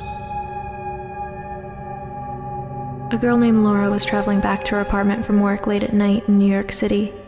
She was a little nervous about taking the subway so late, but she figured that there probably wouldn't be many people riding it. She decided against the cab and headed down into the subway. When she got on the subway, she was surprised to see that there were in fact 3 people already sitting there. 2 large, suited men in dark sunglasses, and a little girl in between them. Laura was surprised to see such a young girl on the subway at this time of night, but based on how she was dressed and her designer sunglasses, Laura figured the men were escorts or bodyguards for the daughter of someone wealthy. Laura took her seat across from the trio. If anybody else gave her trouble, she was sure the strong men would help her out. At the next stop, a man in his late 20s or early 30s got onto the subway at the other end of the car from Laura. He was clearly very, very tired and quite unkempt. His shirt was wrinkled and definitely not clean, and he had what looked like a few days' worth of stubble. The man was exactly the type of individual Laura hoped to avoid on her ride home. Still, the bedraggled figure was certainly no match for the men who sat across from her. As the subway moved on, though, Laura noticed something very odd. The man at the other end of the car would glance up, look slowly at Laura, then at the men, then at the girl, and back to Laura. He did this several times before the next stop, at which point he got up and moved a few seats closer, to Laura and the trio across from her. Understandably nervous at this point, Laura was still confident the suited men could fight off the creep. However, the men didn't move even as the homeless-looking man repeated the process of looking at the other passengers before moving a few seats down. After several stops, he was seated almost right next to her, and yet she was the only one who seemed to be bothered. The suited man and the girl didn't move. Laura's heart pounded as she counted 2 more stops until her apartment. How much longer would the suited men allow the threat to go? With dread, Laura realized the subway was slowing as it approached the next station. The instant the doors opened, the sketchy man grabbed her around the waist and carried Laura screaming out of the subway. The man ran with Laura over his shoulder as fast as he could, visions of being robbed, raped, or murdered flashing through her mind. Eventually, the man set her down. He was panting. He quickly gasped out, "Ma'am, I need you to calm down. My name is John. I'm a student at Columbia Medical School. I work with cadavers all day, and I guarantee that little girl was not alive."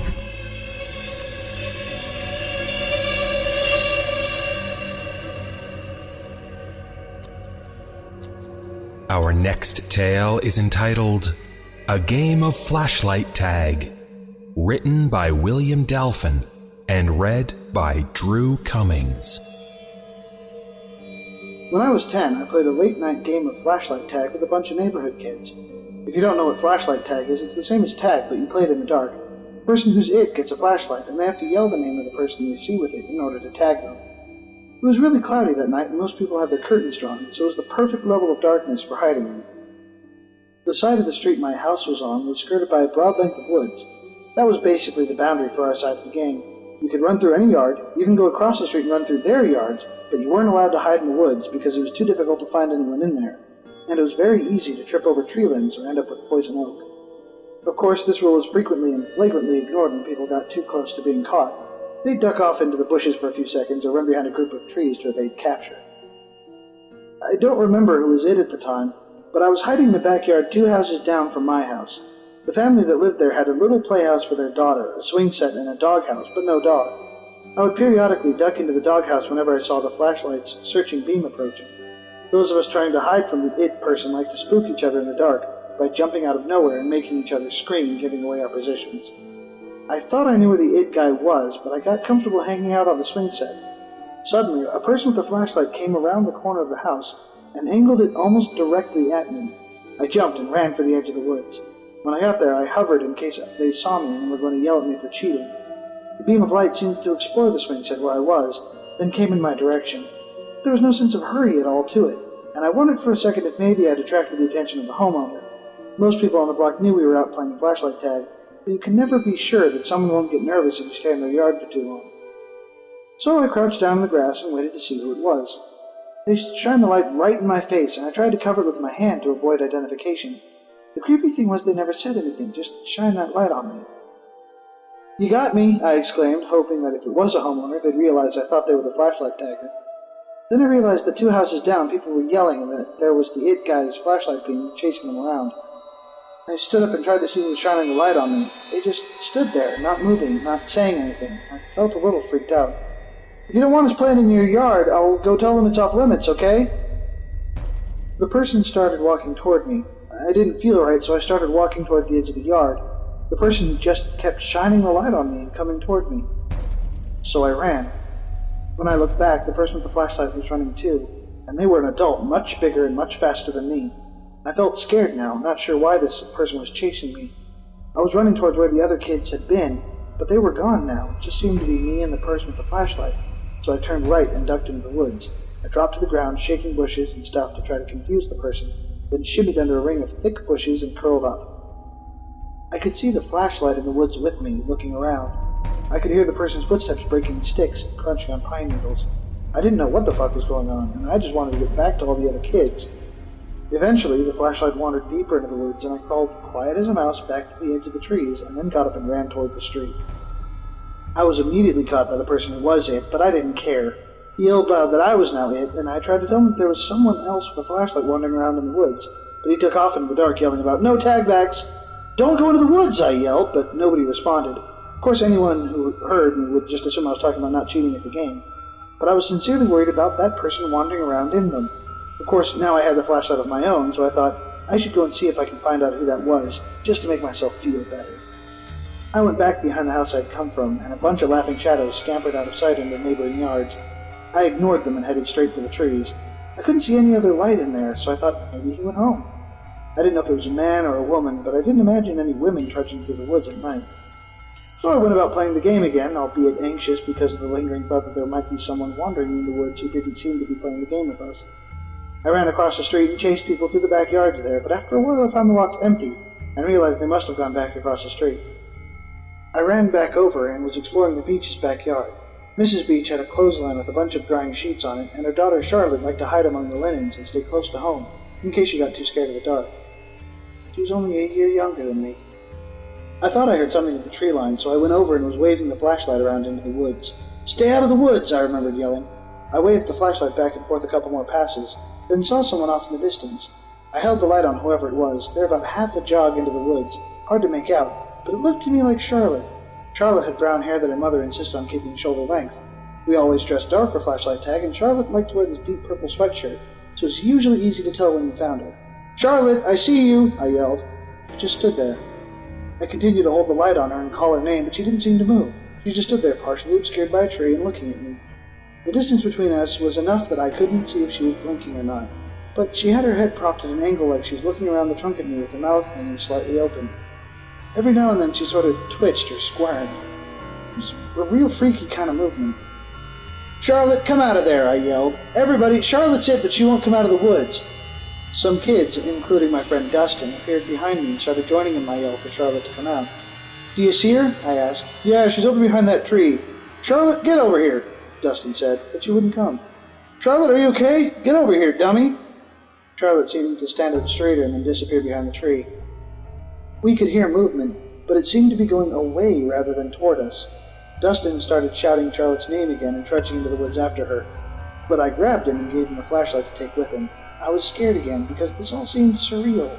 I went to Charlotte's house and knocked until her father answered. "Mr. Beach, Charlotte won't come out of the woods and I'm worried about her," I told him.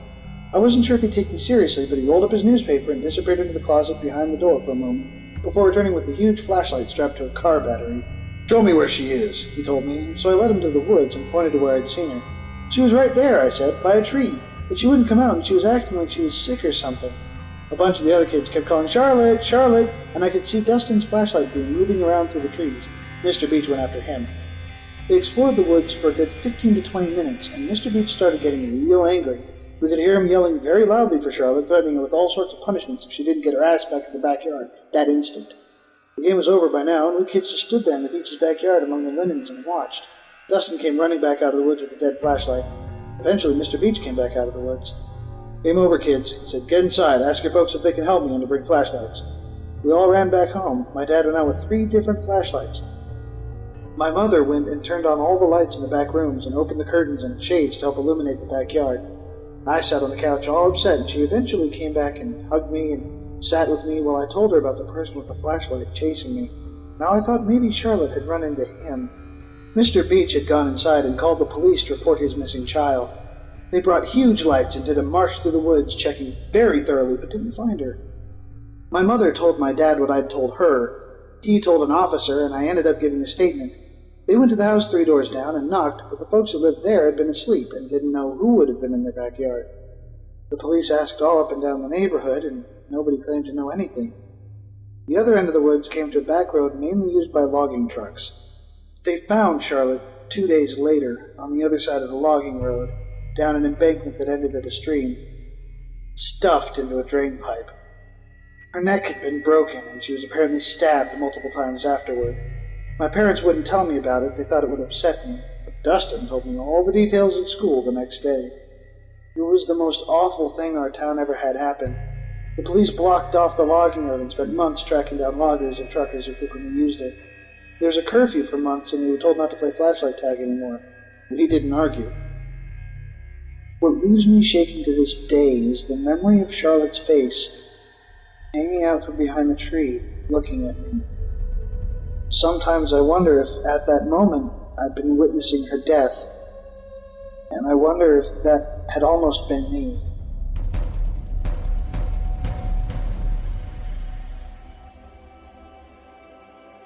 Our next tale is entitled, I Couldn't Resist You, written by Chris Kaufman and read by David Cummings. My heart pounds. Can you hear it? I can. The blood rush is intoxicating. What I'm seeing right now is so wonderful. Your beauty dazzles me. Everything about you, really. I can tell you're special. You always stay late at school. You're involved. Your walk is full of pep, leaving the house every morning with a face that says, today is going to be the best day of my life. And you know what? Tomorrow is bound to be even better. How I envy that beautiful face. I've seen you with your friends, smiling, laughing. I've seen how your parents look after you with such pride. You make them so happy. You make everyone around you happy. Most of all, you make me happy. You gave me a reason to continue. Before you, I was on the verge. I was ready to end it all. I had given up. Nothing I did was good enough. No one could satisfy me. But then, like destiny, you came along. You were there at the store. I noticed you picking everything out so carefully. I bet you thought I was just some random person who got behind you in line. You saw me with my alcohol and bread, and you let me go first. You smiled your great smile, looked directly into my eyes, and sacrificed your precious time for me, a complete stranger. Never before have I received such unwarranted graciousness. You pretended not to notice my stammer. It was captivating. So I waited for you in my car. You didn't even notice me staring, mesmerized by your confident walk, the air of grace in your posture. I giggled at the way you loaded your heavy groceries into that little Honda. I've never seen anything so endearing. But the best part? You didn't even notice as I followed you all the way back to your house. You aren't very observant or careful, are you? I bet you think everyone has something good to offer the world. You don't need to look over your shoulder or check the rearview mirror. You don't even think twice about locking the back door. Your naivete is precious. And your hair, oh Lord, your hair is so soft. I've waited months to run my fingers through it. I've seen how you care for it, brushing every night before bed. Beautiful. Even the way you sleep is enthralling. The way you tuck your hand under your face, curled up on your side, the little alarm clock illuminating your body. My darling angel, I hope you know that I really cared about you. I put all your things back just the way you left them. I was so quiet, too. I never once woke you from your sweet little dreams. Tonight was different, though. I really don't know what came over me. The note in the kitchen about your parents being out of town got my adrenaline pumping. I tried, I really did, but I just couldn't stop myself from getting in the bed. I'll never forget that face. You were terrified when you woke up. None of the others ever screamed that loud. I'm bleeding, by the way. Why did you hit me with the lamp? I wasn't expecting such tenacity. You might have even gotten away if you hadn't tripped down the stairs. That was actually pretty cute. You know, you would have ruined everything for me. I had no choice but to knock you out. I didn't even want to put the tape over your pretty mouth, but you forced me. You know that, right? I was afraid you'd cry out as I dragged you into your basement, and for good reason. Look, you're trying to scream right now. It's pointless, though. I'm the only one who hears you. God, now you're crying. Why? Why are you crying? Stop it. Stop crying. Stop fucking crying. I can't stand the crying. It looks so weak and pathetic. Is that really what you are? All the time I spent getting to know you, and you turn out to be a worthless, quivering sack of tears. This is how you repay my devotion? Tears? You know what? Now that we're better acquainted, I guess I don't really like you as much. At all. It's a damn shame you turned out to be so rotten. Such a pity. I must compliment your father on his workshop, though. His collection of power tools astounds me. I can almost hear the whine of the motorized blades now. Is that a Black & Decker drill? And the chemicals. Oh, oh boy. I doubt you really have a clue, but let me assure you, there's some really fun stuff in those bottles. There's gotta be some tarps in here somewhere, and I'm sure those heavy-duty garbage bags will be handy later. I haven't even pried open the cabinets yet. To be honest, I really wasn't planning on staying past dawn, but this night took quite an unexpected turn for the better, don't you think? I do. I'm gonna make myself at home for the weekend, if that's all right with... I told you to stop crying.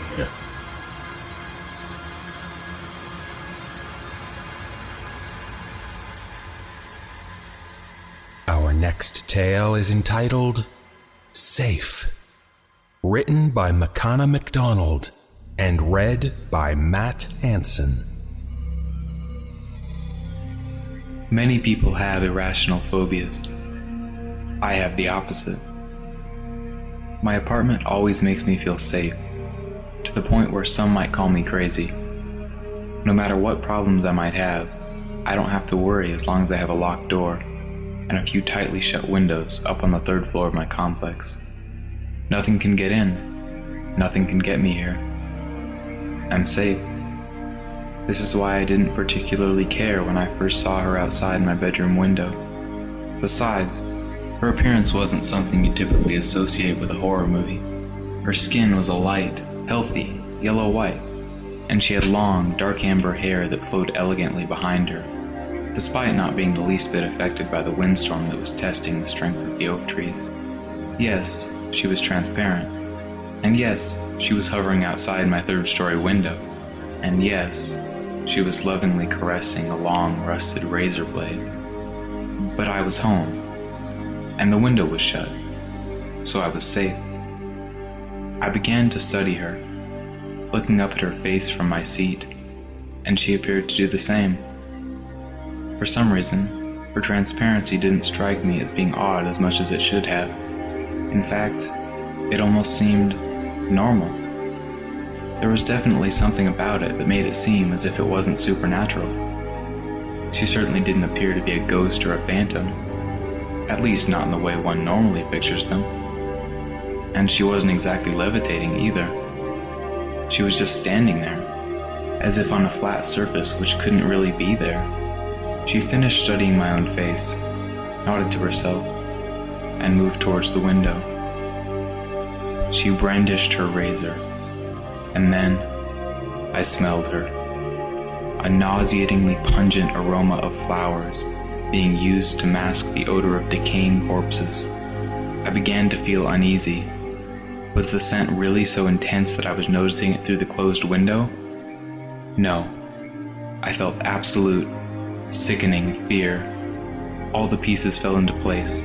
Why her transparency seemed natural, why she was standing instead of levitating, why her hair wasn't affected by the wind, why her lifeless gray skin and sickly hair appeared healthy when bathed in the glow of the yellow light bulb behind me and reflected in the window.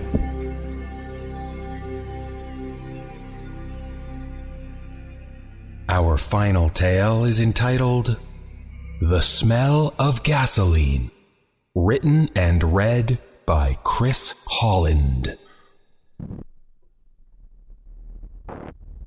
It was 2:32 when the tones woke me up at the station. Damn it, I just dozed off. I slid my boots on and grabbed my radio as I made my way out of the sleeping quarters to the bay where my partner already had the ambulance started. The hot and humid Texas air hit me in the face and fogged up my glasses. We like to keep the sleeping quarters Arctic cold, so that tends to happen. I jumped in the truck and my partner gave it the diesel. The voice on the radio told me about the single car accident towards which we were speeding. I was still in the process of shaking the sleep out of my head as I soaked in the details of the chattering radio. 4 passengers, fire crew on scene, rollover, additional fire crew requested. That's not a good sign. The 5 minutes it took us to arrive flew by as I tried to get my head out of the sleep-deprived fog. As we pulled up to the wreck, I could see the tire marks that spell out the story. The driver probably swerved to dodge an animal, or maybe they were just drunk. This sent the car sliding towards the median. The soft ground let the front rim dig in and catch, sending the car into acrobatics across the oncoming lanes.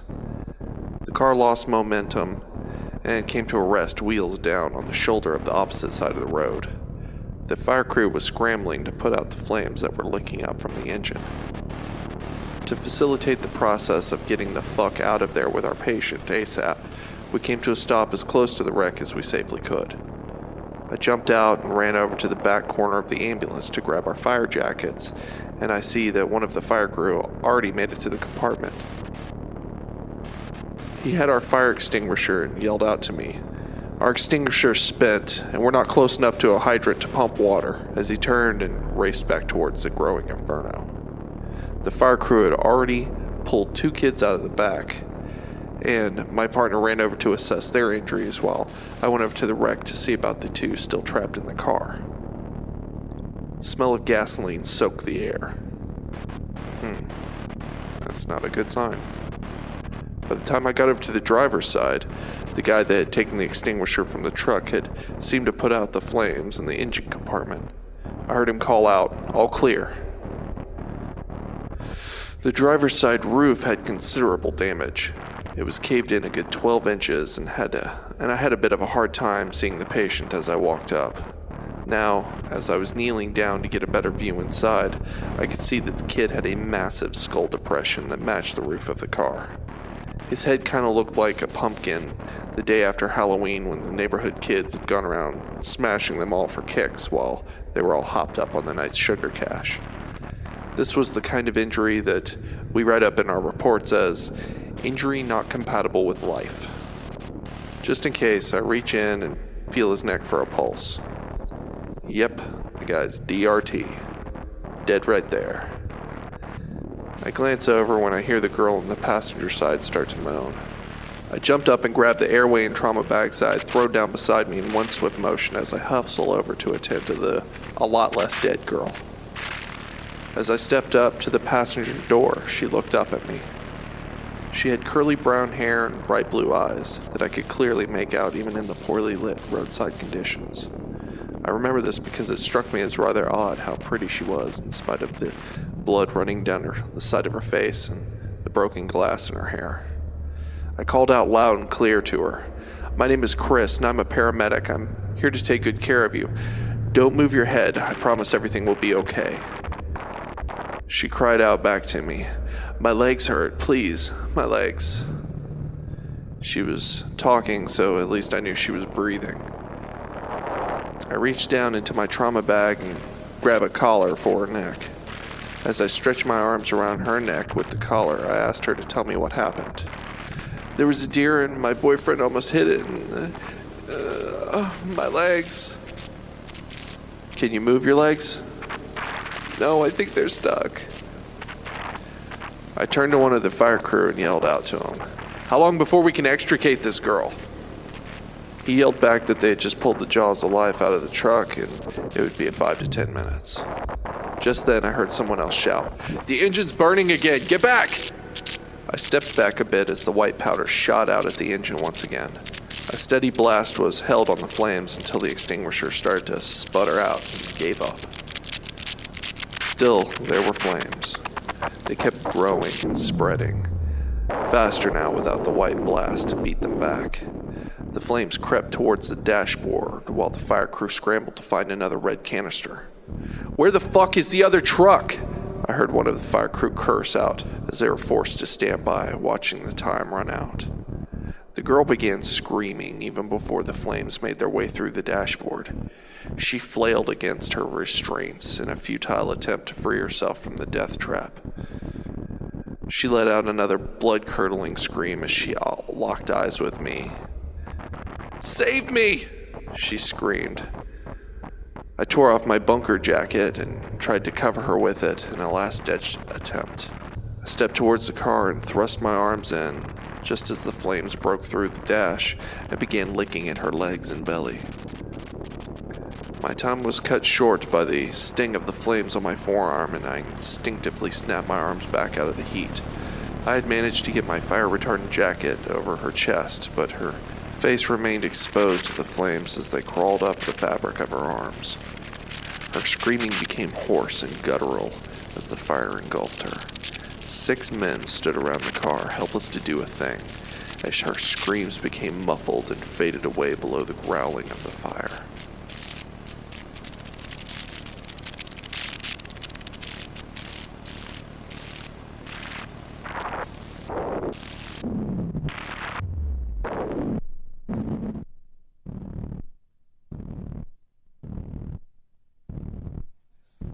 That was 3 years ago. Since then, things haven't been good for me. Soon after that, I started experiencing visual disturbances. That's what the psych doctors call it, at least.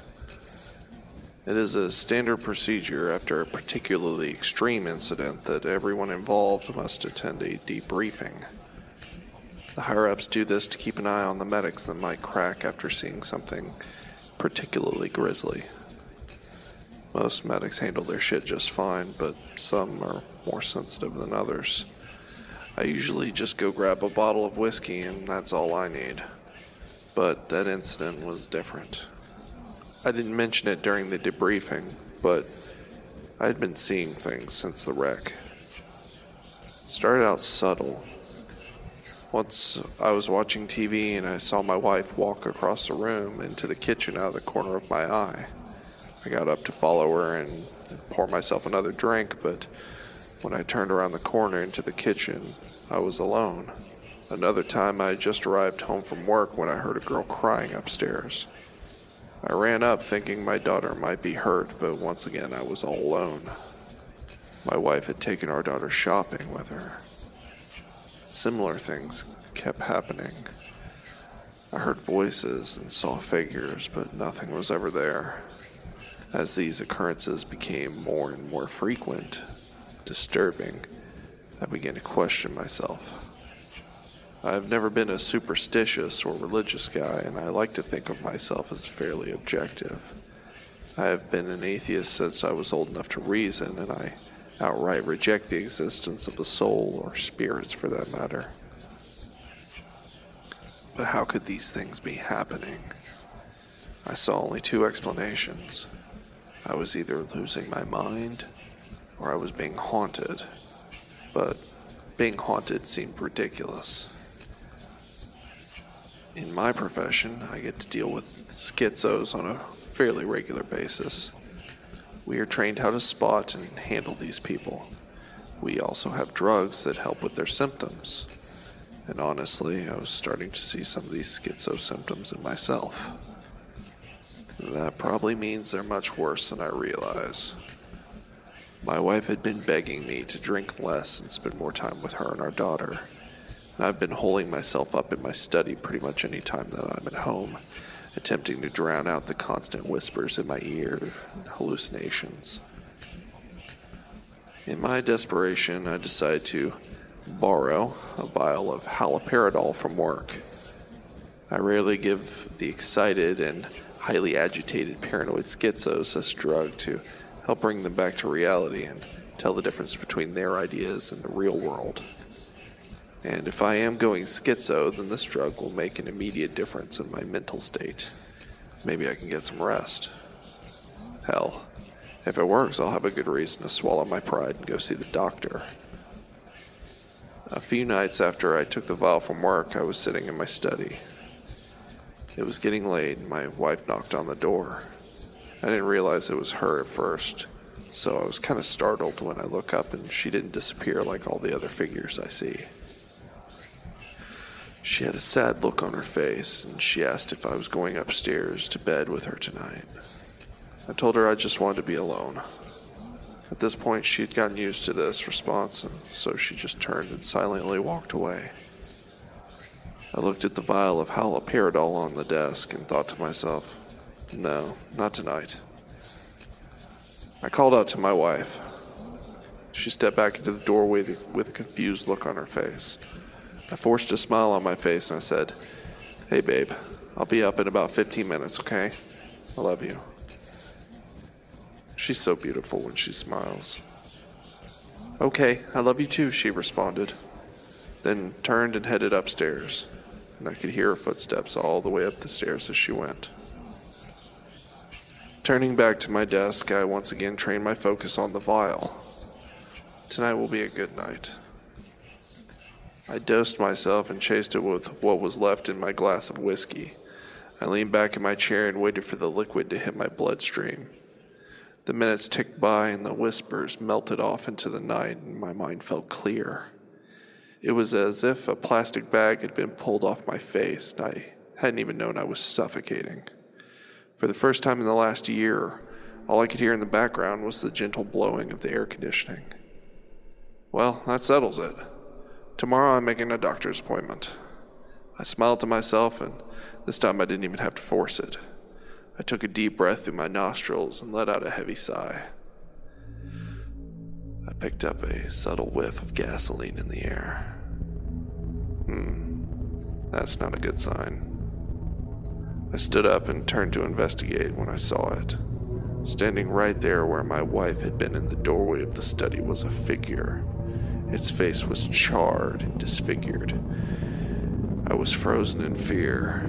It had no ears, no nose, no eyelids or lips. It stood before me breathing fast and heavy, and I could smell burnt flesh. It began to scream in a raspy and hoarse, haunting tone. "You just stood there and watched me burn." That was 2 years ago. I don't remember what happened after I saw the girl. I must have blacked out. The next memory I have after that was waking up in the intensive care unit. I'd been badly burned and I was in a coma for 2 weeks. I was told that my wife and daughter had died in the fire as my house burnt.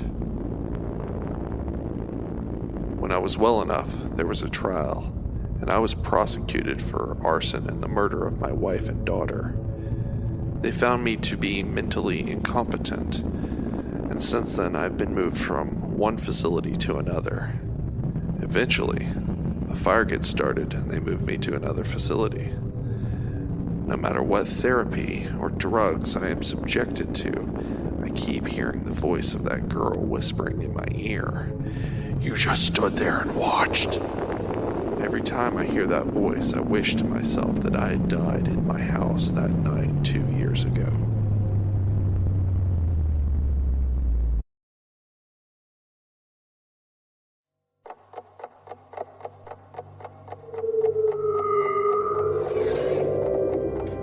Our sleepless tales have come to an end. Close your eyes, drift off, and don't look under the bed. The NoSleep Podcast is licensed under a Creative Commons license, 2011. Some rights reserved. No sleep.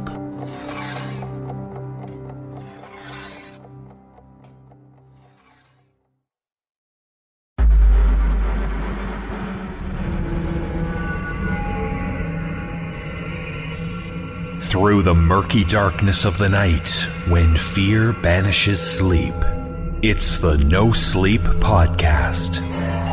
Born from the nightmares of Reddit.com's NoSleep forum, and featuring tales from Reddit's authors of horror, we present you with tales intended to frighten and disturb and keep you awake as the night slowly creeps past.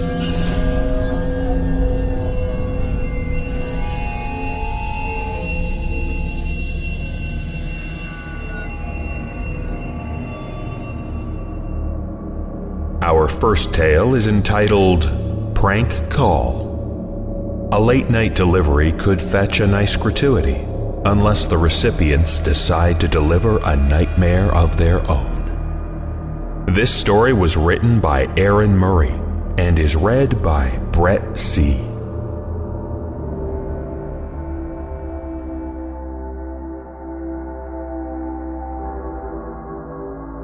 I work in a fast food restaurant as a delivery driver till about 1 a.m. every night. I'm no stranger to being outside in the dark, going up to houses that may look creepy or old. But that changed. 3 nights ago, I got a delivery to a house a few miles outside town. I was happy enough because it meant I would get a pretty decent tip. I followed the directions precisely. Go out the north road, take the third left, old church on right, half a mile up the road. Take a left after the church and up a hill. Turn right at the crossroads, and it's the only house on that road about 3 or 4 miles down. When I got to the house, I got the creeps. I never have before, but this was something different. I live in Ireland, so the old houses here aren't grand and amazing. It was a small, old cottage, must have only had 3 or 4 rooms in it. Old single-pane windows on the outside covered in moss. There was a single light on in the kitchen. It might have been that the windows were dirty or that the light wasn't strong, but I could barely see the 2 figures sitting at the table. I walked up to the waist-high gate and pushed it open. As soon as I had stepped into the garden, I felt immediately on edge. Figures in the kitchen had sat bolt upright, like a dog that sensed intruders. I walked up to the door, knocked as there was no doorbell. I could hear the sound of me knocking echo throughout the small cottage, but there was no reply. I took a step back and looked at the kitchen window.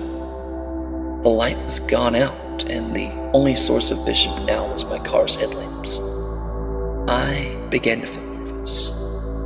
I decided to ring the number that had placed the order. So I went back to my car to get my phone. We're sorry, the number you have dialed is not in service. Please check you have entered the correct number and try again. Okay, I thought. I'll try knocking one more time. I got back out of the car and the front door was wide open. At the end of the hallway, I could see the 2 figures standing with their backs facing me. They were tall and extremely thin, so tall that they had to duck to avoid the ceiling. Fuck this. It's a pretty good prank.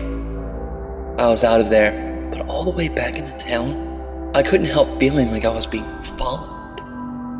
Nothing worse than old Irish country roads. The overhanging trees and hedgerows on either side felt like they were concealing something that was watching. I got back to the restaurant and explained that it had been a prank call and there was nothing more said about it. When I got home that evening, I went straight to sleep. I woke up at 5:13 feeling thirsty, so I went downstairs for a drink. I didn't bother turning on a light because there was one on the fridge when you were getting water from. When I pressed the button on the fridge, the water came on and the light shone bright. There were two faces looking in through the window next to me. I dropped the glass and ran for the stairs just in time to see them at the window by my front door. I locked myself into my room until morning came. They were gone. That was 3 days ago. Every night, I can hear them outside, walking on the gravel in my garden. I get flashes of them looking into my car as I drive. I don't know who they are or what they want. I want them to leave.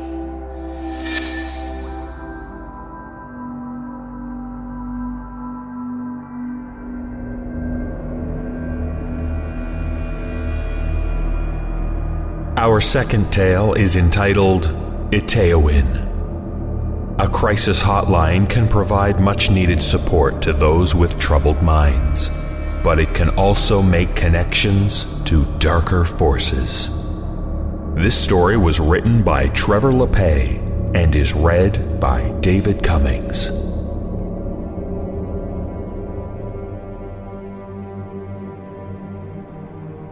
From 1987 to 1991, I volunteered at a crisis center in Alachua County, Florida.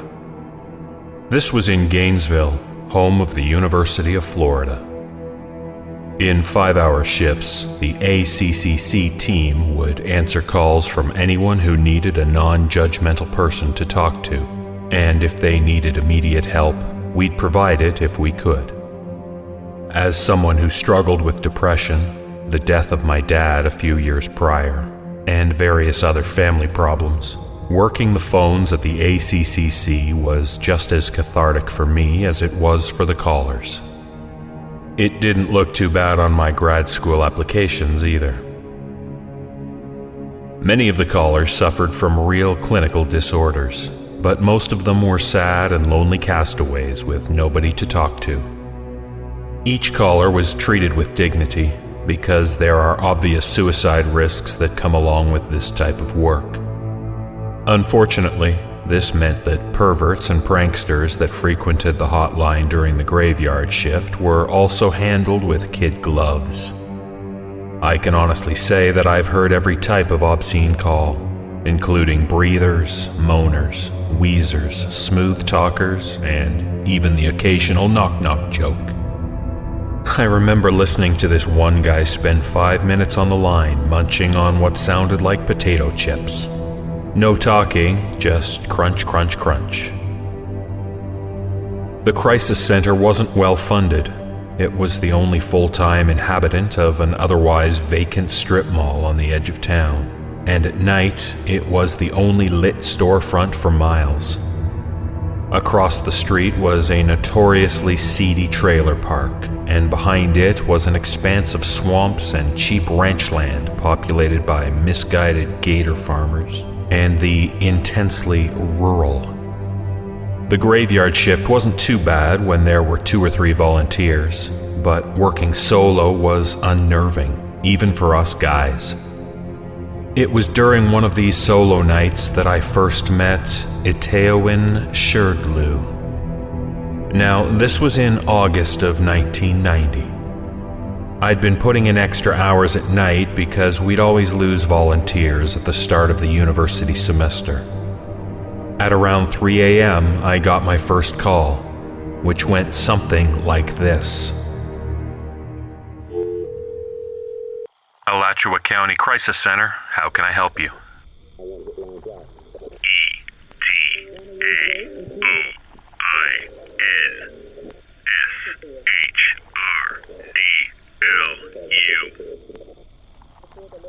Excuse me?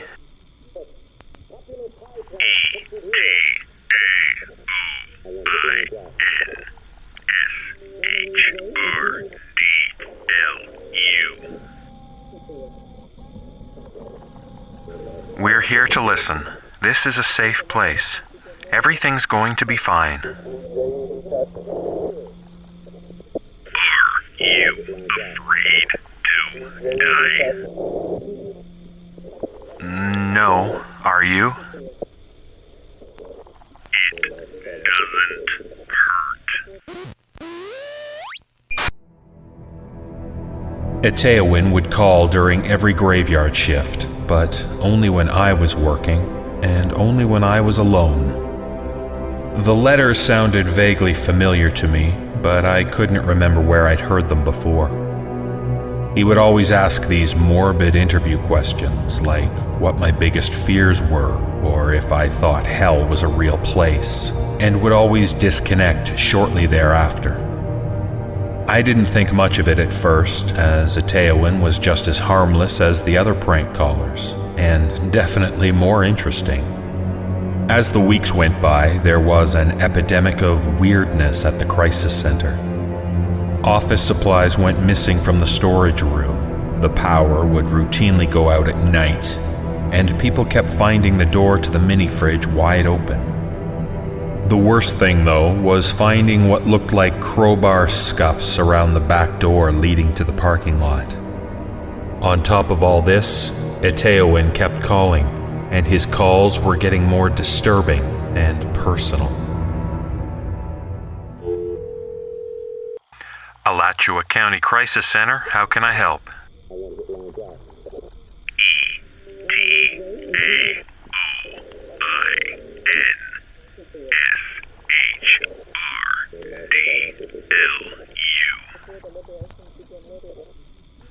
Hi, Eteowin. Do you miss your dad? Where are you calling from?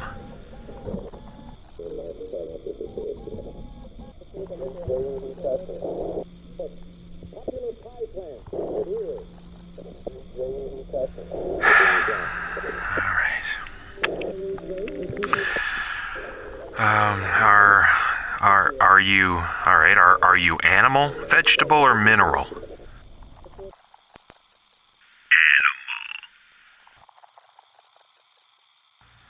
Animal. Okay, do you walk on 2 legs or 4 legs?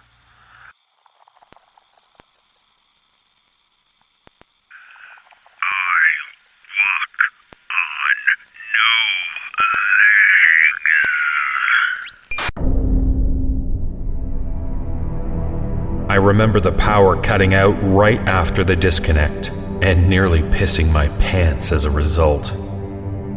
After that, everything about the crisis center, and maybe even the whole city, fell under a black cloud for me. It might have been depression, but there was this palpable sense that something bad was going to happen. If I had to describe the feeling in a word, I'd use unclean. One early fall evening, I got a call from the ACCC coordinator to run the graveyard shift after the scheduled volunteer landed herself in the hospital with alcohol poisoning. I started the solo shift at midnight. It didn't go well. Amidst a spate of unusually aggressive perverts, one caller threatened to kill himself, followed by another guy who threatened to kill his wife. I kept hearing knocking sounds coming from the storage room, and the power flickered on and off every 15 minutes. 3 hours later, faithful as ever, Eteowin called. Alachua County Crisis Center, how can I help?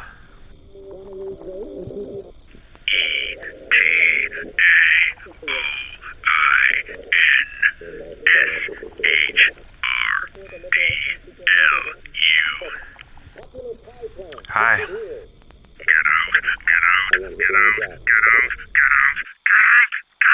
out. The lights cut out. A thump came from the rear hallway near the storage room. Flashlight in hand, I made my way to the back of the office. The storage room was empty. Another loud thump followed. It was coming from the back door behind me. I lit up the brass doorknob, and my heart froze when I saw it turn slowly back and forth. I spun around and bolted for the front door as the pounding grew louder behind me. I heard the whoosh of the back door swinging open as I sprinted out into the parking lot. As I fumbled for the keys to my Pontiac, I saw a dark figure prowling the office, pausing to look at me through the front window. I nearly hit a lamppost as I jumped the curb and raced back to my apartment. I called the police, but they didn't find anything but a busted back door. Nothing was stolen, and Teowin never called back after that. Days later, a man named Danny Rowling began a robbery and murder spree in the area by breaking into local offices and apartments. The bodies of 5 young students were discovered brutally murdered and mutilated as they slept in their apartments.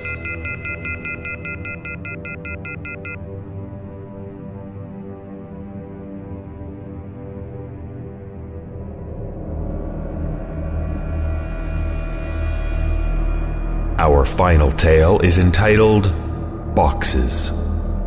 Reuniting with a lost friend can bring great joy, unless it also means encountering a far more disturbing secret.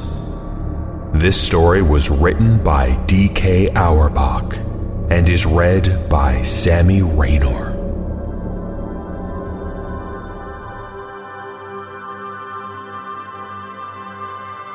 I spent the summer before my first year of elementary school learning how to climb trees. There was one particular pine tree right outside my house that seemed almost designed for me. It had branches that were so low I could easily grab them without a boost, and for the first couple of days after I first learned how to pull myself up, I would just sit on the lowest branch dangling my feet. The tree was outside our back fence and was easily visible from the kitchen window, which was just above the sink. Before too long, my mother and I developed a routine where I would go play on the tree when she washed the dishes because she could easily see me when she did other things. As the summer passed, my abilities grew, and before too long I was climbing fairly high. As the tree got taller, its branches not only got thinner, but more widely spaced, and so I eventually reached a point where I couldn't actually climb any higher, and so the game had to change. I began to concentrate on speed, and in the end, I could reach my highest branch in 25 seconds. I got too confident, and one afternoon, I tried to step from a branch before I had firmly grasped the next one. I fell about 20 feet and broke my arm really badly in 2 places. My mom was running toward me yelling, and I remember her sounding like she was underwater. I don't remember what she said, but I do remember being surprised by just how white my bone was. I was going to start kindergarten with a cast and wouldn't even have any friends to sign it. My mom must have felt terrible because the day before I started school, she brought home a kitten. He was just a baby and was striped with tan and white. As soon as she put him down, he crawled into an empty case of soda that was sitting on the floor. I named him Boxes. Boxes was only an outside cat when he escaped. My mom had him declawed so he wouldn't destroy the furniture, so as a result, we did our best to keep him inside. He'd get out every now and then, and we'd find him somewhere in the backyard, chasing some kind of bug or lizard, though he could hardly ever catch one because he had no front claws. He was pretty evasive, but we'd always catch him and carry him back inside. He'd scramble to look back over my shoulder. I told my mom that it was because he was planning his strategy for next time. Once inside, we'd give him some tuna fish, and he came to learn what the sound of the can opener might signal. He'd come running whenever he heard it. This conditioning came in handy later because toward the end of our time in that house, Boxes would get out much more often and would run under the house into the crawl space where neither of us wanted to follow because it was cramped and probably crawling with bugs and rodents. Ingeniously, my mom thought to hook the can opener to an extension cord out back and run it right outside the hole that Boxes had gone through. Eventually, he would emerge with his loud mews, looking excited by the sound and then horrified at how we could run such a cruel ruse on him. A can opener with no tuna made no sense to Boxes. The last time he escaped to under the house was actually our last day in it. My mom had put the house on the market and we had begun packing our things. We didn't have much and we stretched the packing out a while, though I had already packed up all of my clothes at my mom's request. My mom could tell I was really sad about moving and wanted the transition to be smooth for me, and I guess she thought that having the clothes in the box would reinforce the idea that we were moving, but things wouldn't change that much. When boxes got out as we were loading some more things into the moving van, my mom cursed because she had already packed the can opener and wasn't sure where it was. I pretended to go look for it so I wouldn't have to go under the house, and my mom, probably completely aware of my little scam, moved one of the panels and crawled in. She came out with boxes pretty quickly and seemed pretty unnerved, which made me feel even better about getting out of it. My mom made some phone calls, and while I packed a little more, and then she came into my room and told me that she had spoken to the realtor and we were going to start moving into the other house that day. She said it was like excellent news, but I had thought we had more time in the house. She originally said that we weren't moving until the end of the next week, and it was only Tuesday. What's more, we weren't even completely finished packing yet, but my mom said sometimes it was just easier to replace things than pack them and haul them all over the city. I didn't even get to grab the rest of my box clothes. I asked if I could call Josh to say bye, but she said that we could just call him from our new house. We left in the moving van. I managed to stay in touch with Josh for years, which is surprising since we no longer went to the same school. Our parents weren't close friends, but they knew that we were, and so they would accommodate our desire to see one another by driving us back and forth for sleepovers, sometimes every weekend. For Christmas one year, our parents even pooled their money and got us some really nice walkie-talkies that were advertised to work from a range that extended past the distance between our houses. They also had batteries that could last for days if the walkie-talkie was on but not used. They would only occasionally work well enough that we could talk across the city, but when we stayed over, we'd use them around the house, talking in mock radio speak that we'd taken from movies, and they worked great for that. Thanks to our parents, we were still friends when we were 10. One weekend, I was staying over at Josh's and my mom called to say goodnight. She was still pretty watchful even when she couldn't actually watch me, but I had gotten so used to it that I didn't even notice, even if Josh did. She sounded upset. Boxes was missing. This must have been a Saturday night, because I had spent the night at Josh's the previous night and was going to go home the next day because we had school on Monday. Boxes had been missing since Friday afternoon. I gathered that she had not seen him since returning home after dropping me off. She must have decided to tell me he was missing, because if he didn't come home before I did, then I would be devastated at not only his absence, but how she could have kept it from me. She told me not to worry. He'll come back. He always does. But Boxes didn't come back. 3 weekends later, I stayed at Josh's again. I was still upset about Boxes, but my mom told me that there had been many times when pets had disappeared from home for weeks or even months, only to return on their own. She said that they always knew where home was and would always try to get back. I was explaining this to Josh when a thought hit me so hard that I interrupted my own sentence to say it out loud. What if Boxes thought of the wrong home? Josh was confused. What? He lives with you. He knows where home is. But he grew up somewhere else, Josh. He was raised in my old house a couple of neighborhoods away. Maybe he still thinks of that place as home, like I do. Oh, I get it. Well, that'd be great.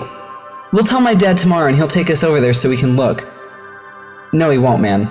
My mom said that we couldn't ever go back to that place because the new owners wouldn't want to be bothered. She said that she told your mom and dad the same thing. Josh persisted. Okay then, we'll just go out exploring tomorrow and make our way back to your old house. No. If we get spotted, your dad will find out, and then so will my mom. We have to go there ourselves. We have to go there tonight. It didn't take much convincing to get Josh on board, since he was usually the one to come up with these ideas like this, but we had never snuck out of his house before. It actually turned out to be incredibly easy.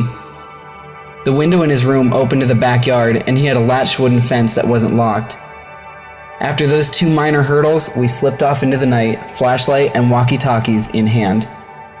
There were 2 ways to get from Josh's house to my old house. We could walk on the street and make all the turns, or go through the woods, which would have taken about half the time. It would have taken about 2 hours to walk there taking the street, but I suggested that we go that way anyway. I told him it was because I didn't want to get lost. Josh refused and said that if we were seen, they might recognize him and tell his dad. He threatened to go home if we didn't just take the shortcut. I accepted it because I didn't want to go by myself. Josh didn't know about the last time I walked through those woods at night.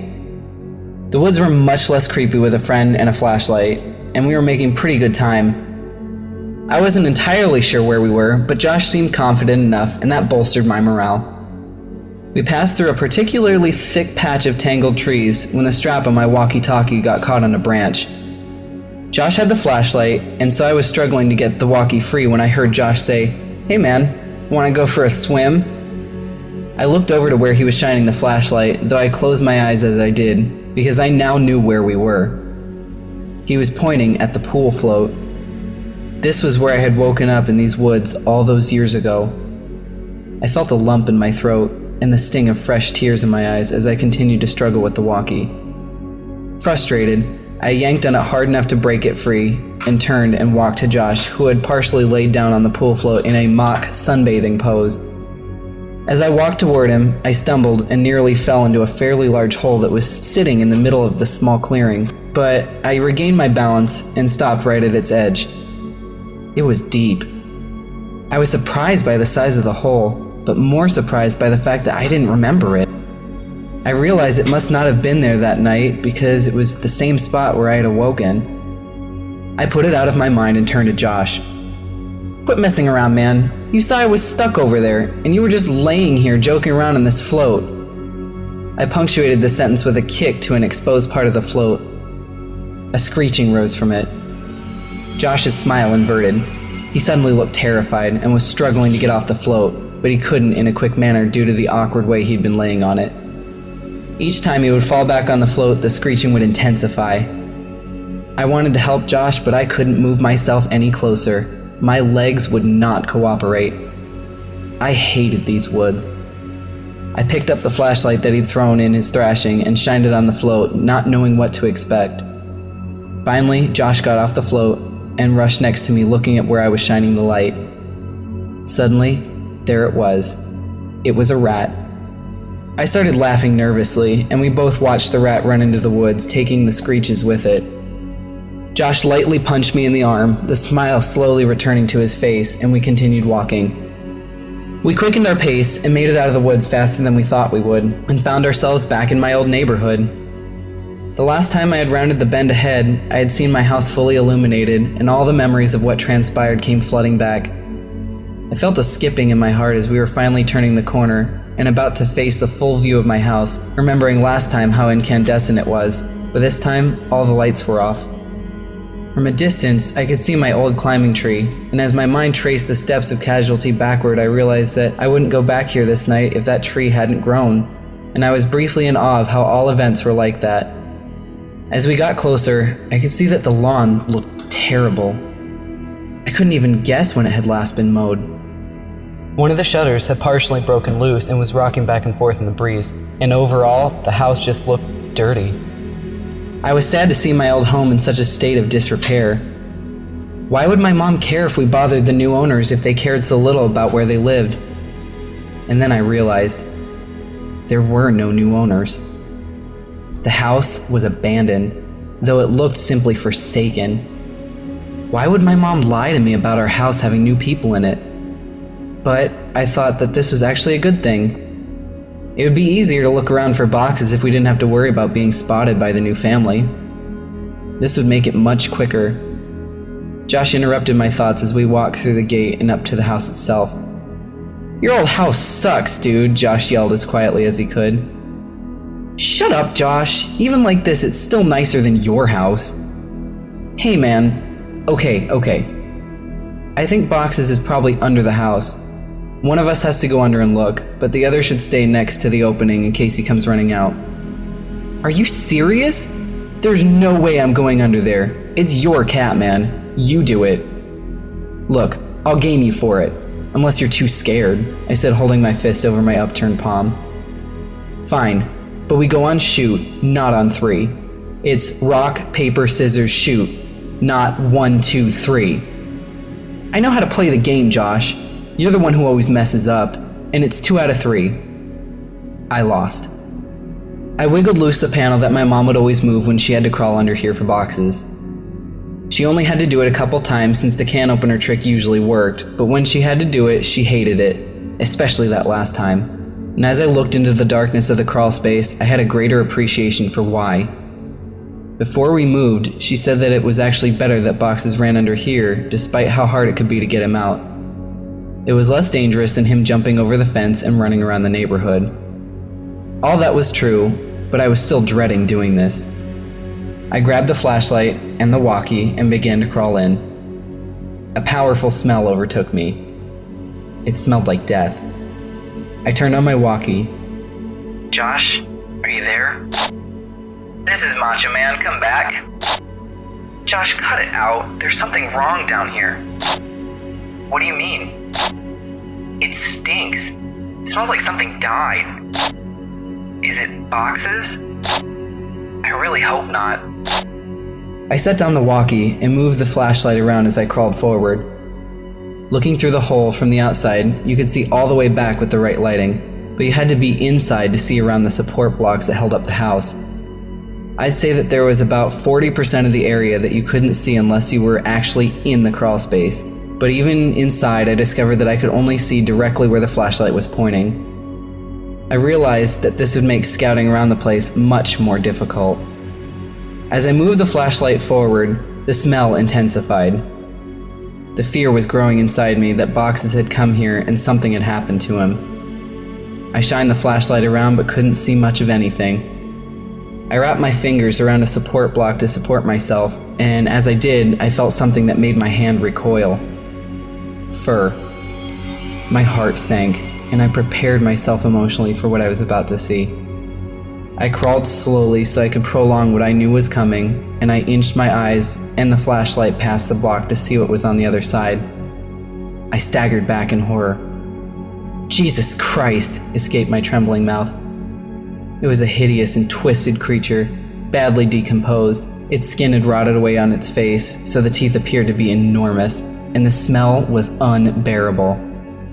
What is it? Are you okay? Is it boxes? I reached for the walkie. No, it's not boxes. Well, what the hell is it then? I don't know. I shined the light on it again and looked at it with less fear in my vision. I chuckled. It's a raccoon. Well, keep looking. I'm gonna go into the house and see if he might have made it in there somehow. What? No! Josh, don't go in there. What if Boxes is down here and runs out? He can't. I put the board back. I looked and saw that he was telling the truth. Why'd you do that? Don't worry, man. You can move it easy. This makes more sense.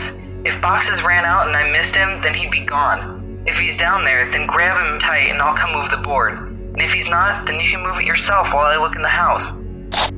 Some of his points were good, and I doubted he'd be able to get in anyway.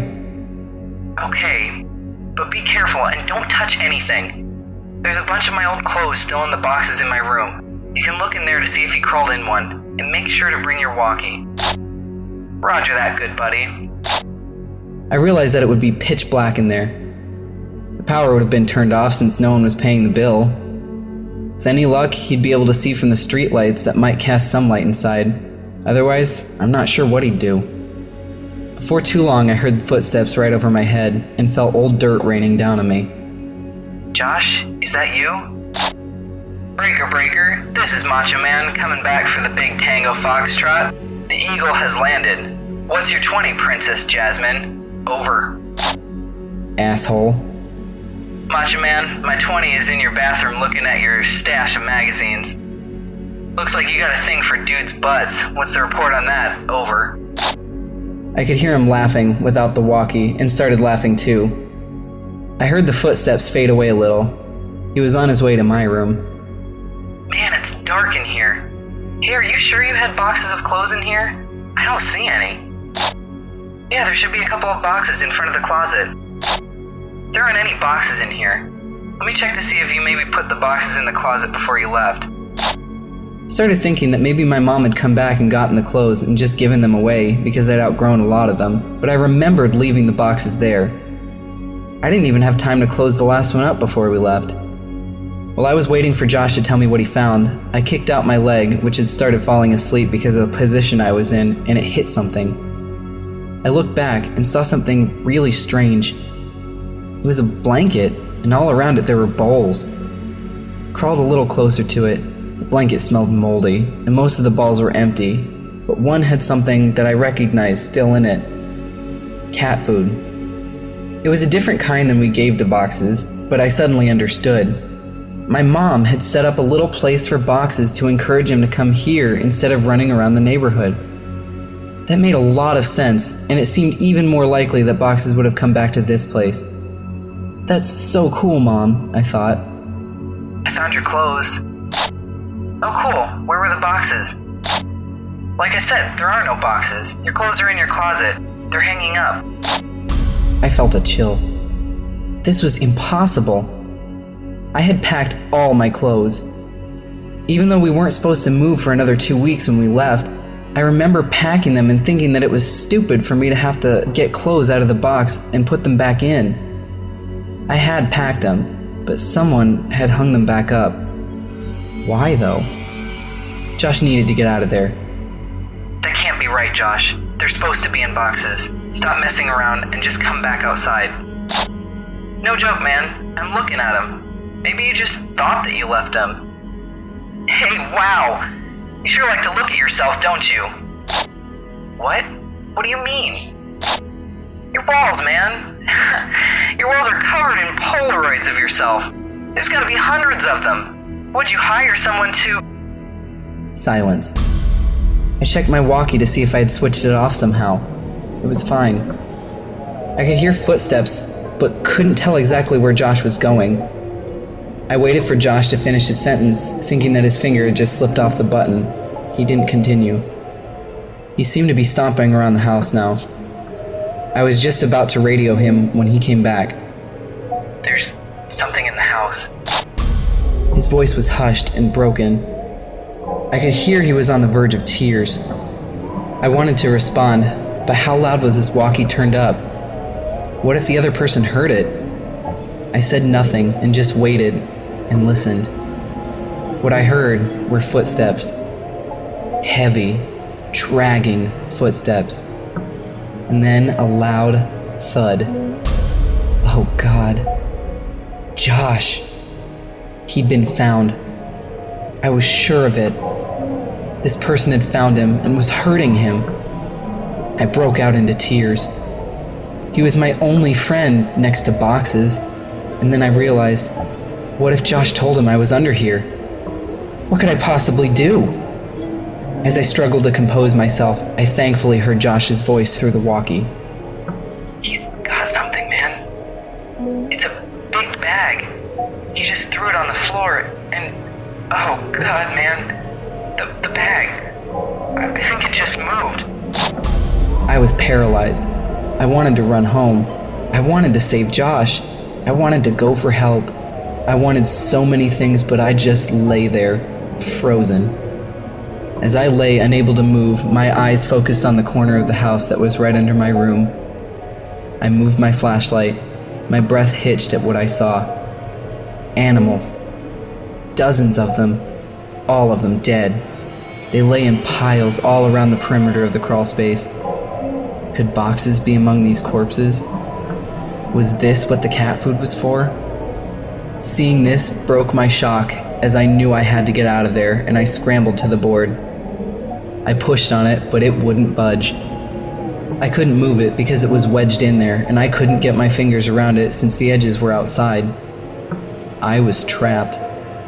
God damn you, Josh, I whispered to myself. I could feel thunderous footsteps above me. The house was shaking. I heard Josh scream, and it was matched by another scream that wasn't full of fear. As I continued pushing, I felt the board move, and I knew it wasn't me who was moving it. I could hear footsteps above me, and in front of me, and shouting and screaming, filling the brief silence between the footsteps. I moved back and held my walkie, ready to try and defend myself, and the board was thrown to the side, and an arm shot in and grabbed for me. Let's go, man, now! It was Josh. Thank God. I scrambled out of the opening, holding the flashlight and the walkie. When we got to the fence, we both jumped it, but Josh's walkie fell. He reached for it, and I told him to forget it. We had to move. Behind us, I could hear yelling, though they weren't words, only sounds. And we perhaps foolishly, ran for the woods to get back to Josh's quicker and be somewhat harder to follow. The whole way through the woods, Josh kept yelling, "My picture! He took my picture!" But I knew the man already had Josh's picture from all those years ago at the ditch. I suppose Josh still thought those mechanical sounds were from a robot. We made it back to Josh's house and back into his room before his parents woke up. I asked him about the big bag and if it really moved, and he said he couldn't be sure. He kept apologizing about dropping the walkie at the house, but obviously that wasn't a big deal. We didn't go to sleep, and we sat peering out the window, waiting for him. I went home later that day, as it was about 3 a.m. already. I told my mom the basics of this story a couple days ago. She broke down and was furious about the danger I'd put myself in. I asked her why she made all those things up about bothering the new owners to stop me from going. Why did she think the new house was so dangerous? She became irate and hysterical, but she answered my question. She grabbed my hand and squeezed it harder than I thought her capable of and locked her eyes onto mine, whispering as if she was afraid of being overheard. Because I never put any fucking blankets or bowls under the house for boxes. You weren't the only one to find them. I felt dizzy. I understood so much now. I understood why she had looked so uneasy after she brought boxes out from under the house on our last day there. She found more than spiders or a rat's nest that day. I understood why we left almost 2 weeks early. I understood why she tried to stop me from going back. She knew. She knew he made his home under ours, and she kept it from me. I left without saying another word, and didn't finish the story for her, but I want to finish it here, for you. I got home from Josh's that day, and threw my stuff on the floor, and it scattered everywhere. I didn't care. I just wanted to sleep. I woke up around 9 p.m. to the sound of boxes meowing. My heart leapt. He'd finally come home. I was a little sick about the fact that if I had just waited a day, none of the previous night's events would have happened and I'd have boxes anyway. But that didn't matter. He was back. I got off my bed and called for him, looking around to catch a glint of light off of his eyes. The crying continued and I followed it. It was coming from under the bed. I laughed a little, thinking I had just crawled under a house looking for him, and how this was so much better. His meows were being muffled by a shirt, so I flung it aside and smiled, yelling, "Welcome home, Boxes!" His cries were coming from my walkie-talkie. Boxes never came home.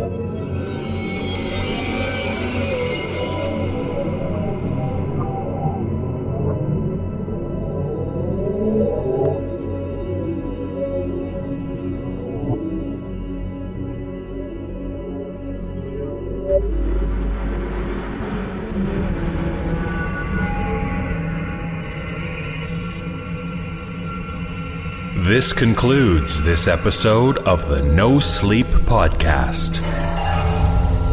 Thank you for listening and for letting us share the blackness of the night with you.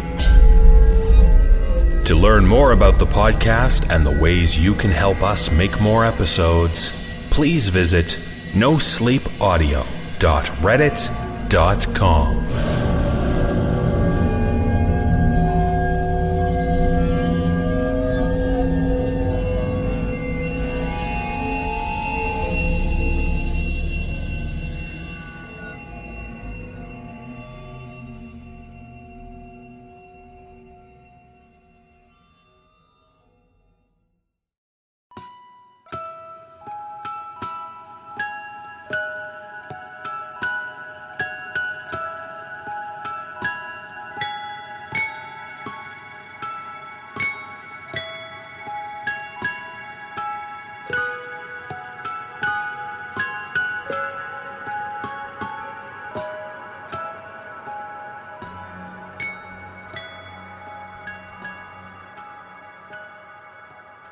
Welcome to the No Sleep Podcast 2026 Holiday Hiatus Episode, Volume 1. Happy New Year and welcome to 2026. After a busy holiday season, we've chosen to go dark for the week after Christmas. And yes, we're usually dark with our tales, but in this case it means we've turned off the office lights and put a closed for the holidays sign on the door. Even we sleepless need some rest. But, as always, we're not gonna leave you sans sleepless stories. We're sharing with you 2 tales that were a part of our Sleepless Universe platform the past few seasons. So please enjoy these stories for your horror entertainment with our very best wishes. It's our hope that this year will be full of all the best kind of fictional horror for you, and very little real horror. Raise a cup of kindness yet, for the tales of a sleepless kind.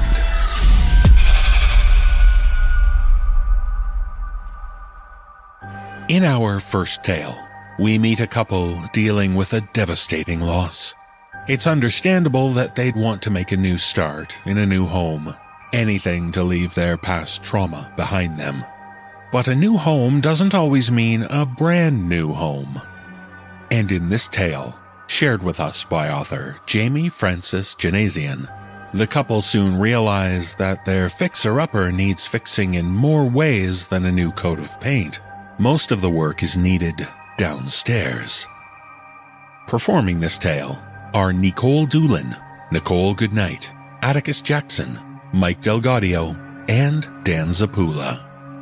So let's hear the woman explain why she says, "My family is refusing to leave the basement."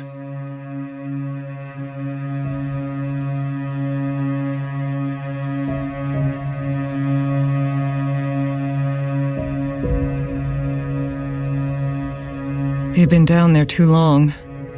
I keep telling them they just need to come upstairs. To leave that cramped, dark room of packed dirt and come into the light. We all need to leave this place while we still can. I'm still clinging to the hope that it's not already too late. Did you know that in Connecticut, sellers aren't required to disclose that a death occurred in a home unless you submit an inquiry in writing? I sure as hell wasn't aware. Not until after we'd already moved in. Until it was already too late. I wonder if whoever buys this place after we're gone will think to ask.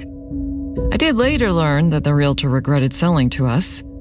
That if he had known our situation, he never would have shown us the place.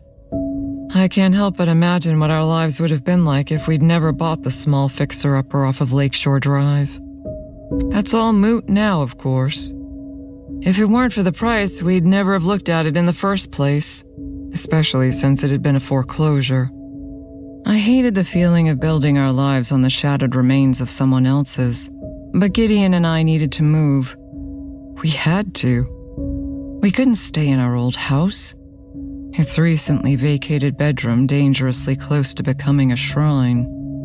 We couldn't keep going to the same grocery store in our tiny town, where everyone knew and regarded us with looks of pity. Once we moved to Bridgeport, we were just 2 more people amongst 100,000. We could mourn in peace and anonymity, lost in the throngs. But living in the city doesn't come cheap. So that's why Gideon and I were looking at a fixer-upper that had sat vacant before the bank eventually reclaimed it. I should have trusted my gut when I thought something about the place was off. The new cheery welcome mat seemed at odds with the rest of the house, which gave off an aura of a deep, almost crushing sadness. It hit me like a wave when we first walked in. A split second before the scent of rot and decay followed in its wake. The realtor apologized and said that they'd found fridges full of rotten food from when the prior owners left the place abandoned. He assured us that he'd dealt with something similar before, and with a few windows left open, it'd air out in no time. The house was outdated in parts, yet remodeled beautifully in others. It seemed the prior owners had apparently begun the process of painstakingly restoring it before they abandoned the place, leaving behind a new kitchen, but upstairs bedrooms that were missing flooring and plastered with faded, mildewy wallpaper. As we approached the door to the basement, the smell intensified to eye-watering levels. There was something else that gave me pause, too. Something about the basement. The space was cramped, all unfinished dirt floor and exposed brick beyond the small area that had been set up for a washer and dryer. Right at the edge of where the faint light from the single pull-string lamp faded was a small wooden ladder leading down into a darkness that soon swallowed it up. Despite the realtor's best attempts at leading us away from it, I found myself subconsciously drawn to it. Unaware I'd even approached it until I was standing at the edge. "What's down there?" I felt that wave of sorrow and longing the closer I got to the packed dirt floor, leading down to the blackness. "Nobody." For a brief moment, his salesman's smile slipped off of his face, and after an awkward silence, he quickly added, "But just a crawl space." The smile was back. "Just a little extra storage space." As my husband and I stared at the dark expanse beyond the ladder, we discussed plans to install some lighting to make that space that took up the majority of the basement usable. We planned a lot of things back then. We wanted to place Bree's belongings in one of the bedrooms like we had at our old home, even though part of us knew that their presence only served to highlight her absence. But the rooms upstairs were a mess, riddled with holes through the subfloors, mold behind the walls, so we reluctantly agreed we needed to complete the renovations before the space would be usable. It didn't feel right to put Bree's things in a storage unit during that time, though. Yes, I knew they were exactly that, just things, just objects. And no matter how many times I told myself that, it felt like we'd be leaving her in a storage locker. So we wrapped up the rocking chair I'd read to her in cellophane, lovingly packed the stuffed animals and Barbies, and with the rest of the house being in the state that it was, we tucked them neatly into the only place safe from construction, the crawl space. Close by and protected while we made a safe, more permanent place for them. At first, I expected us to spend all our free time down there, like we used to in her room at our old house. But something about that place alarmed me as much as it called to me. I think that even before we'd finished placing her belongings down there, we realized that we'd made a mistake. Some part of me knew. Maybe it was the look of that place. The black dirt that seemed to swallow up any light we directed at it from headlamps and flashlight beams. Or the overpowering smell of lingering rot mixed with old earth. Maybe it was that feeling. The one of emptiness I'd felt when we first moved in had been replaced by something far worse. As we placed the final box, the stale air down there was thick with a sinister sort of excitement. Even then, I had a vague feeling of no longer being alone. It didn't take long for the noises to start. I was running a load of laundry when I heard it over the rumble of the machine. A prolonged shriek, the sound of something sharp being slowly dragged across cellophane. It was my first time alone in the basement, and to hear that emerging from the claustrophobic space, at first I thought it was Gideon down there, opening the rocking chair. And I smiled sadly at the thought of him leaving work early, succumbing to the need to feel close to her again. I too had felt the burning desire to go down there, despite myself. "Couldn't resist?" I called down to the space. The sound abruptly stopped and I heard the shuffling along the hard dirt. I put a foot on the old wooden ladder, figured I'd join him so he wouldn't be alone. It felt right, going down into the darkness. No one should have to be alone, especially in a place like that. That's when I heard footsteps from upstairs, followed by Gideon's voice announcing his arrival home from work. I sprinted up the basement steps, out of breath and nearly tripping, as the only thing running through my mind was that if Gideon was upstairs, who the hell was in the crawl space? As I was about to describe what I'd heard to Gideon, I suddenly felt silly. I was in a new place. With our past wounds still so fresh, of course I was imagining things. The next morning, I was working from home when I heard it echo through the previously silent house. A giggle, a familiar-sounding one, coming from outside the kitchen window. I didn't remember leaving the window open, But when I went in to check, it was closed. Still, the laughter continued. That's when I realized it wasn't coming from outside. It was coming from below, floating up through the grate under the stove. It went on like that every so often. The sound of her soft laughter would float up from the basement. But there was a wrongness to it. It was laughter in name only, hollow and joyless, lacking the light my daughter had always carried. Gideon never mentioned hearing it, so I never brought it up. At the time, I thought maybe I was just losing it due to stress. The stress of losing Bree, of starting over in a new city. Looking back now and recalling the circles under my husband's eyes, the grimness there, he must have been in the same boat. The first time she spoke to me, I'd been bringing down a box of Christmas decorations. Mom? I nearly choked on the air I'd been breathing. I never thought I'd hear Bree's voice again. For a moment, I thought I'd dreamt it. Are you coming? The voice, song-like, floated up from the dark, from the crawl space. A dry little cough echoed out. I lost my shit. I ran upstairs and I finally told Gideon. My husband gave me a look when I did. A look that said he understood. And if what I needed from him in that moment was to go into the basement and duck into that dark little crawl space so he could tell me everything was okay, then he was going to do it. The little room was pitch black as I followed him into it. All of our attempts to install lighting down there, temporary and otherwise, had failed, and the dim glow from the single bulb in the basement was swallowed up before even descending the ladder. We clicked on our flashlights.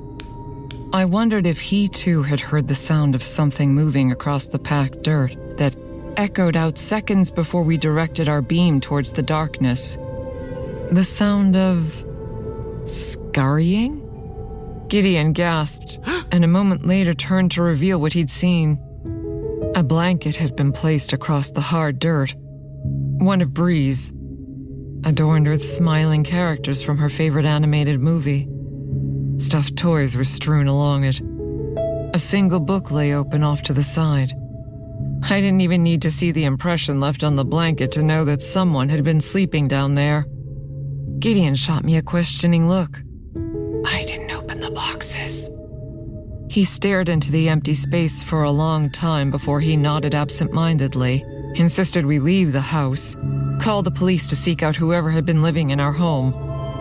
It was a long night. We gave statements to one officer as the other searched the home. I don't know what was worse. When the first officer said there was no evidence anyone else had entered the house, or when the second officer stayed back to speak to me in hushed tones.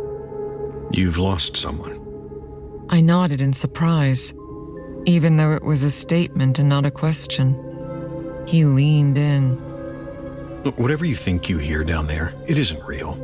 Nothing good could come from a place like that. You've been in the crawl space? I got called to do the wellness check on the Mikowskis, and... He stared off into space for a long moment before he quickly shook his head, as if trying to escape from his own thoughts. Well, I found them. They were down there. The Mikowskis. It took me a moment to place the name as that of the prior owners. I'd seen the name on some mail we still received for them and brought back to the post office. What were they doing down there? I asked, even though the look on his face had me questioning if I truly wanted to know the answer. They weren't in a position to tell me. He stared past me, towards the house. There wasn't enough left of them.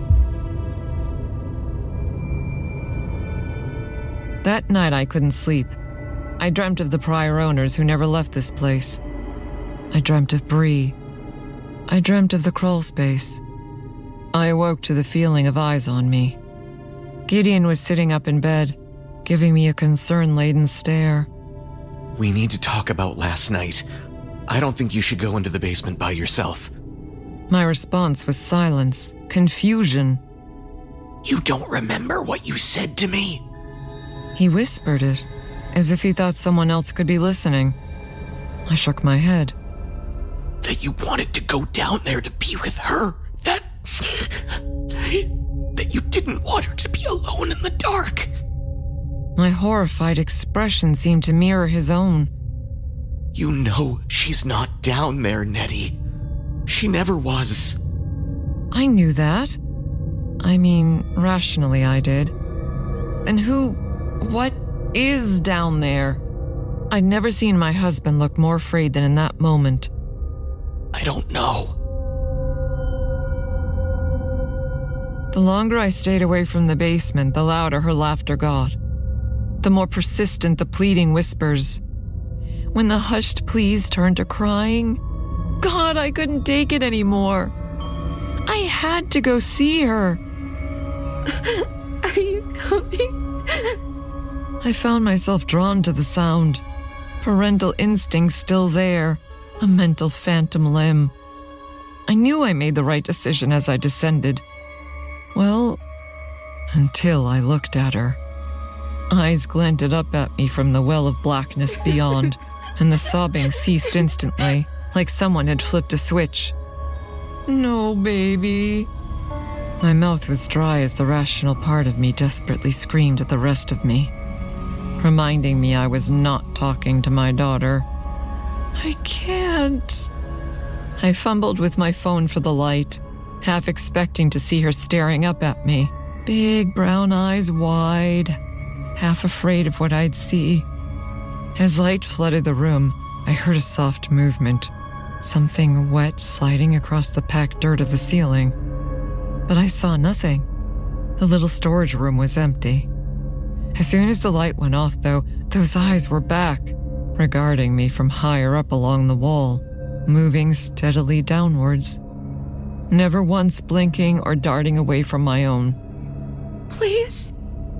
My stomach dropped as I felt a chill at my proximity to the thing mimicking my daughter's voice. Something I'd apparently just caught in the act of crawling down the wall. I don't like the dark. That's what broke me. That's what led to my husband finding me broken down, bawling at the kitchen table. I begged him not to go back down, but he insisted. This was our home, he'd said. If we couldn't feel safe here, then where could we? So we went down into the basement, me with my phone light and him with the emergency flashlight.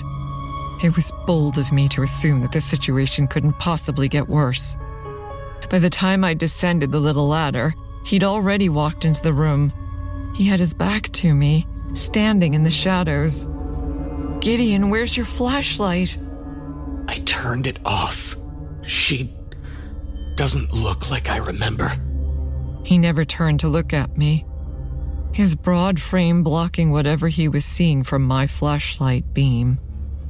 Annette, can you please go upstairs, pack a bag for us? But... Now? Please? He told me to leave without him if he didn't come back up within 10 minutes, to leave the house if he didn't come out of that basement, and to never come back. Call movers to get our things. I nodded, numb. So I waited. I waited 10 minutes, 20, 30.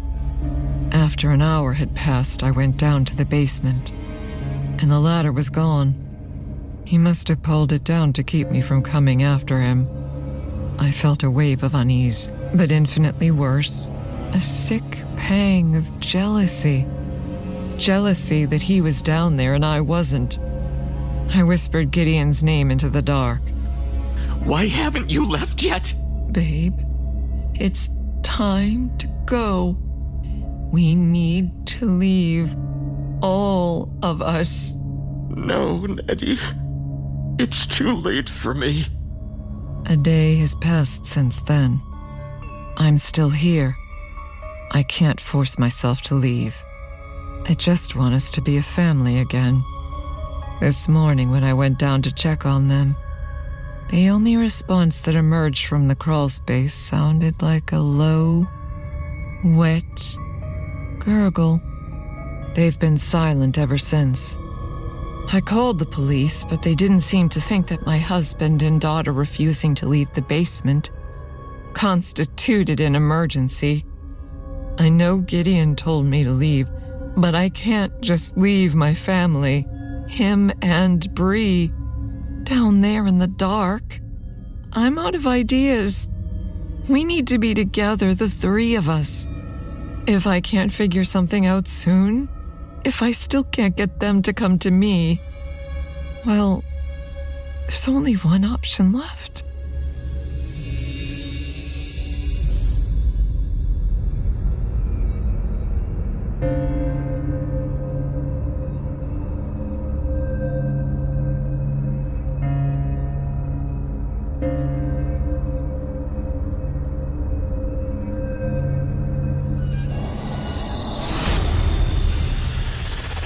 You'll need a quick break after that story, so calm down with this word from our sponsor.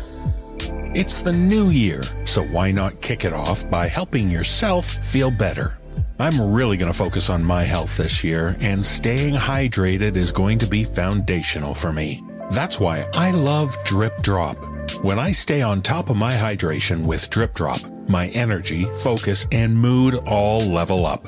It's like the simplest health kick with the biggest payoff. Drip Drop is doctor-developed, proven fast hydration that helps your body and mind work better, which is exactly what you need in 2026.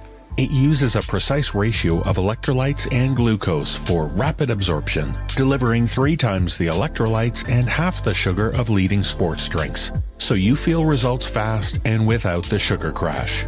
And I love how Drip Drop tastes. I'm pretty much always reaching for their raspberry lemonade flavor. So yummy.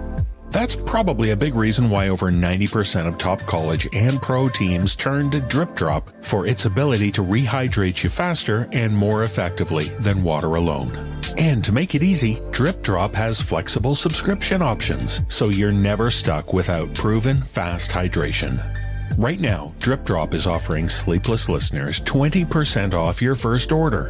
Go to dripdrop.com and use promo code NoSleep. That's dripdrop.com, promo code NoSleep for 20% off. Stock up for the new year now at dripdrop.com and use promo code NoSleep. Now back to the New Fears stories.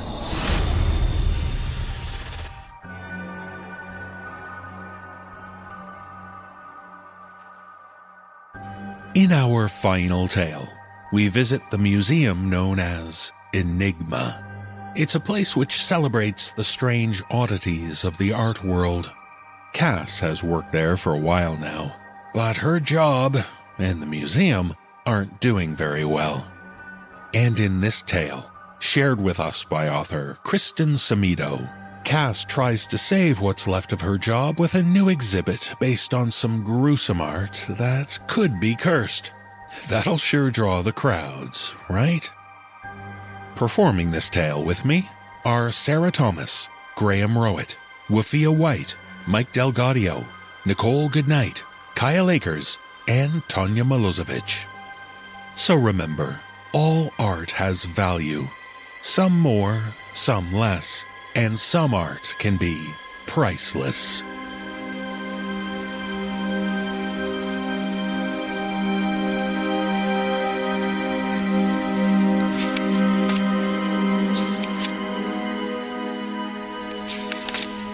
Deeply hollowed eye socket stared back at me from a dusty art history photo book.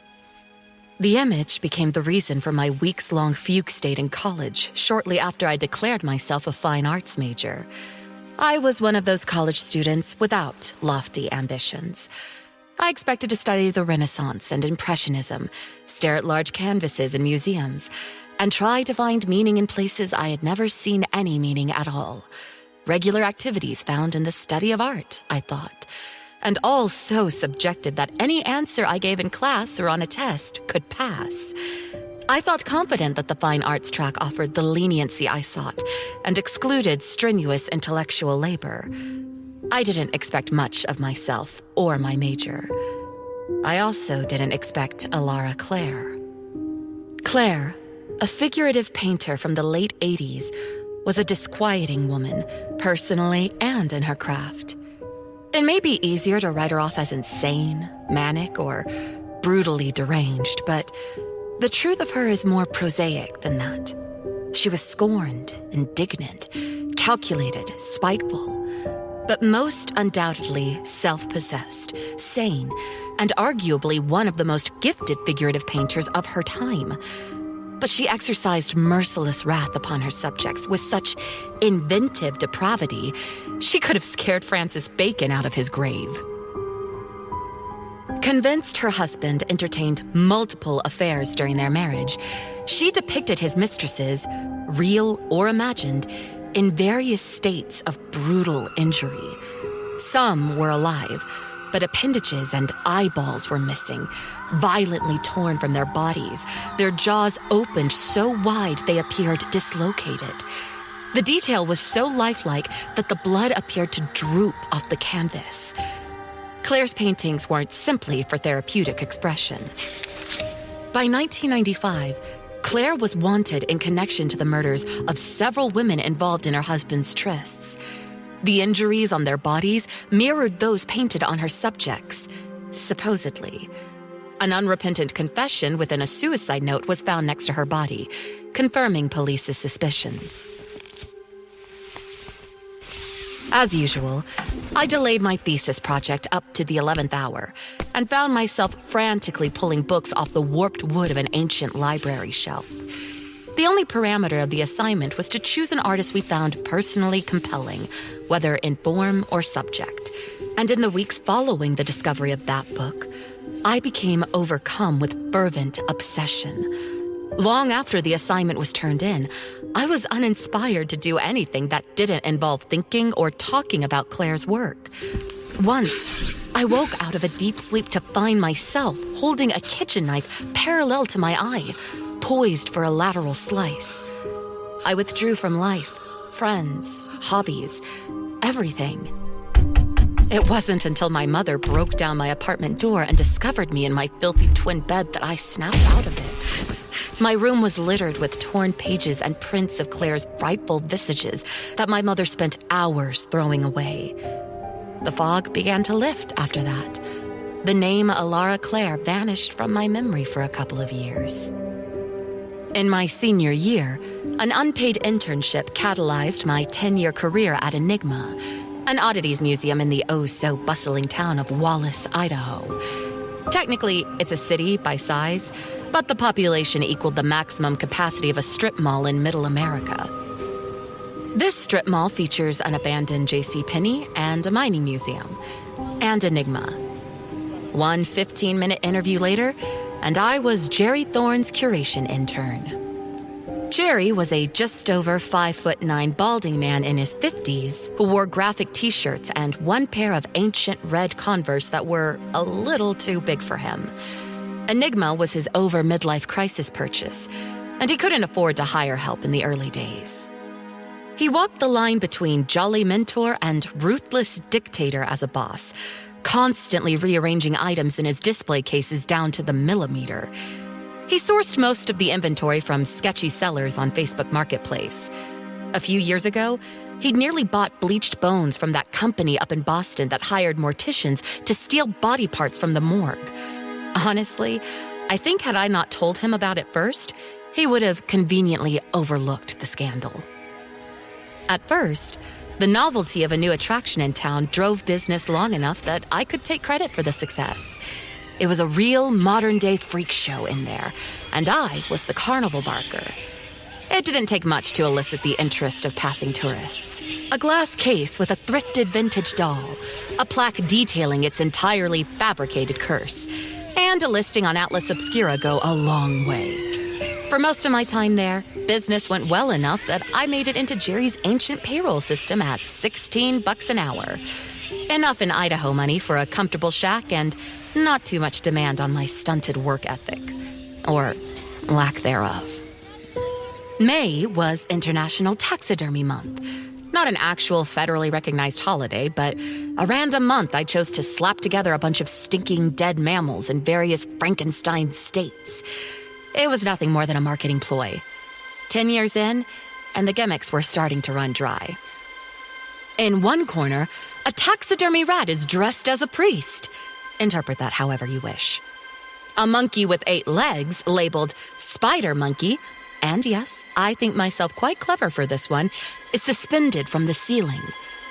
As I rub my hands together against teeth-grinding anxiety, a banner reading International Taxidermy Month, Opening Night, starts to peel itself away from the wall. Sweat materializes at my hairline, and I glance at Jerry's expression to gauge the likelihood that he will fire me on the spot. No one shows up to a party on time. It's a faux pas. I keep my eyes locked on the entrance, willing one, just one, off-putting guy with an overwaxed mustache to walk through the door. The silence between Jerry and I pulls taut in my chest.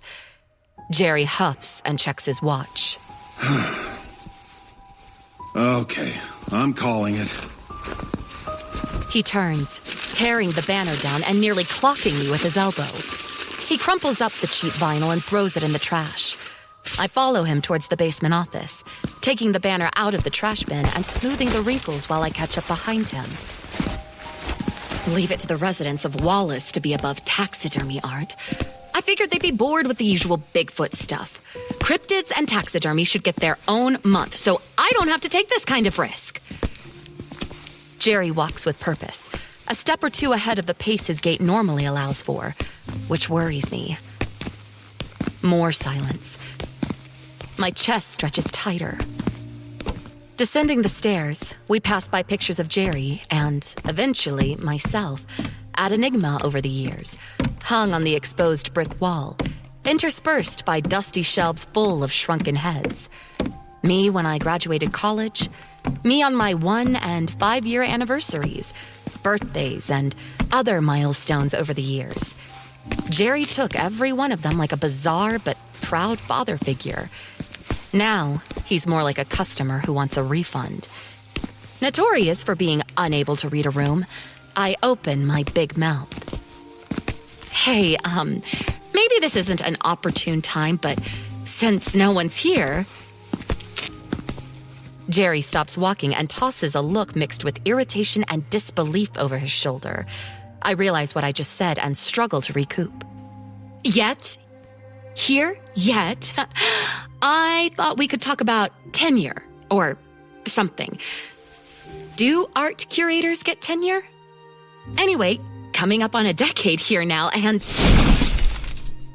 Jerry slams his fist on a wall-mounted display case, cutting short my half-baked petition for financial security. A few skulls hanging alongside the shelves quake against the brick. God damn it, Cass. When are you going to take ownership of anything? His outburst causes me to rock back in shock. Jerry's an emphatic guy, but rage rarely appears in his behavior.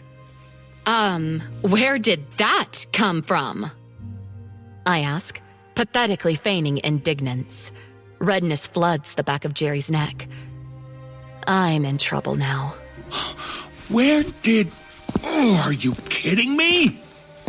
He throws his hands in the air as we hit the bottom landing.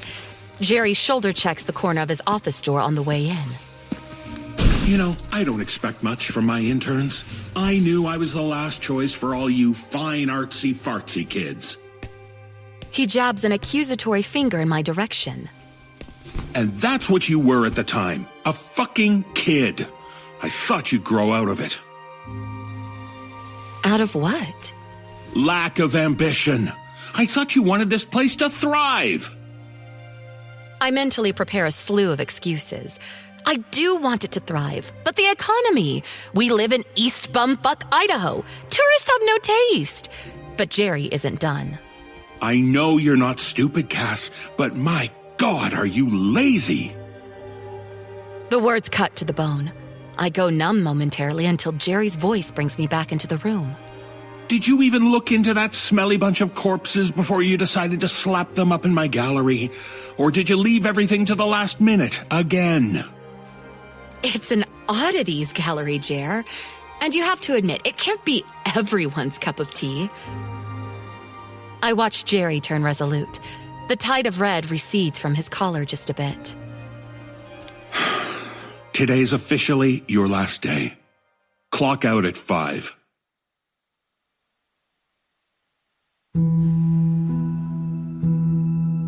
It's approaching 4:30 as I rock in my computer chair. Missing rent payments the last few months should be all the pressure I need to make something happen before all this. More than pressure, though. I need praise, approval, the A+ on an essay I didn't write. But I'm too used to living on borrowed time, which is turning into stolen time, as I sit at my office desk, helplessly refreshing Facebook Marketplace. I slam any synonyms for weird, oddity, or cursed into the search bar. Nothing but phony, haunted dolls, which, in reality, were just someone's great-grandmother's toys, all produced in an era when all dolls qualified as creepy. I imagine the eviction notice on my apartment door, the embarrassing call to my already disappointed parents, begging for my old room back. I open Instagram and doom scroll. None of my usual vendors have anything new or exciting, so the Discover page becomes my Hail Mary. I trade the previous search terms for something broader. Estate sale, Idaho. Random accounts return from the search. Townies with 1 or 2 filter-to-hell pictures of pets and half-eaten sandwiches. Nothing relevant, let alone good. I'm about to hit my lock screen in defeat when one post catches my eye. An account with the handle Idaho Estate Curios made a post 2 days ago. Caption: Estate sale, Saturday. Beautiful treasures, timeless antiques, and unforgettable works of art. 394 Magnolia Avenue, 10 a.m. to 4 p.m. Tomorrow. I know that neighborhood too, closer to Silver Valley, where the more wealthy of Shoshone County reside. If someone died there, they were rich. Not only do wealthy people have needle-in-a-haystack levels of art, but they also tend to be total freaks. I'll take a haunted duck decoy at this point. I hear Jerry before I see him, his footsteps heavy and unsubtle. I exchange my sadness in my expression for deliberate indifference and avoid his gaze. He stops in front of my desk. All right, you're done now. The agreement was 5. It's 5:30. Been a good run, Cass, but I'm hemorrhaging over here. He pauses, somehow out of breath from going down the stairs. The last person that came here today wanted directions to the medieval torture museum. I ignore him and continue my diligent social media scroll. Don't make me the bad guy. I've been good to you, Cassandra. Just leave. I wince at my full name. Digging deep, I find something scathing to lob in his direction. Yeah, really enjoyed the $16 an hour and 3 whole sick days a year. Some serious perks in this place. You should offer Google some employee retention advice. They could learn a thing or two from you, Jer. Cassandra, I'm dying over here, and the blood's on your hands. Despite a slight annoyance that lingers in his tone, I can tell he's open to negotiation. I finally look at him, one hand poised on my monitor. So much for supporting the next generation of artists, eh, Jerry? I turn my monitor towards him so he can see the Instagram post. What am I looking at? A treasure chest for Enigma. Estate sale near Silver Valley. I sing the last word like I'm dangling a treat above a dog's nose. Jerry drags a hand over his face, redness returning with a vengeance. I try to head off the fight he's gearing up for. That neighborhood is crawling with rich weirdos. Whoever died this time probably kept heads in jars. Unshrunken ones, if we're lucky. The gallery needs some nasty shit, Jer. You know the general public is desensitized. I wave my hand around in full theatrics now. We need some blood and guts in here. This is supposed to be a family-friendly museum. Which is why no one is coming. It's boring. I can't tell if it's exasperation or fledglings of hope, but Jerry's thinking. He stares past me in contemplation for a moment without speaking. The wheels are turning. You go off the clock. I ain't paying you another dime until there are bodies on that gallery floor. He says this without meeting my eye. He leaves, and I lean back in my chair, my mouth curling into a smirk.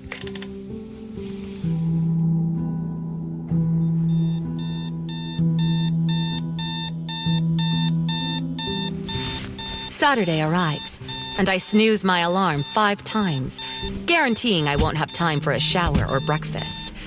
I get in my beat-to-shit 2003 Honda Civic and head towards my only hope of keeping my job. The house is the kind of unremarkable all cookie-cutter mansions are. A neutral color palette on the outside that likely matches the inside. Devoid of personality, but abundant in its market appeal. The manicured lawn, unweathered shingles, and contemporary glass front door scream wealth. I watch a young hipster-looking couple walk from the front entrance to their car, disappointed and scowling. More notably, they're empty-handed. Damn it, I'm too late. Somebody must have cleaned out the place. No one would leave this Playboy mansion without something valuable. Well, I think I'll be able to sleep in all I want once Jerry cans me. But I have enough hope to get out of the car and drag myself up the walkway. One of the hipsters calls backward to me as I pass them. Don't waste your time. It's just a hoarder house. A bunch of worthless junk. I press my lips into a polite smile and nod. The front door has one of those ancient door knockers shaped like a lion. It clashes with the modernity of the door itself. Feeling like a character in an Agatha Christie novel, I tap the antique brass against the door. I wait. No answer. I push, and though it's unlocked, I struggle against its expensive weight. I quickly discover I'm wrong about the interior. For a second, I wonder if I walked into a different house. I glance back at the front door to confirm it was the one I came through. The front hall leads to a living room on the right. Wall-to-wall shag carpet secretes a brown goo that resembles viscous mud. Nearly everything about the inside of this place is either filthy or outdated. I walk deeper into the house and find myself standing in front of a conversation pit. Yes, the ones you step down into to sit in. I let my feet fall heavy on the shag and amble down to the coffee table to admire several vintage trinkets sitting atop it. You looking for something in particular? A man's voice shoots up my spine and into my ears. I nearly knock over a Swarovski crystal elephant as I try to stand upright again. Name's Lewis. Lewis, a man similar in age to Jerry, dons a skinny goatee and could audition for any generic mob boss role in Hollywood.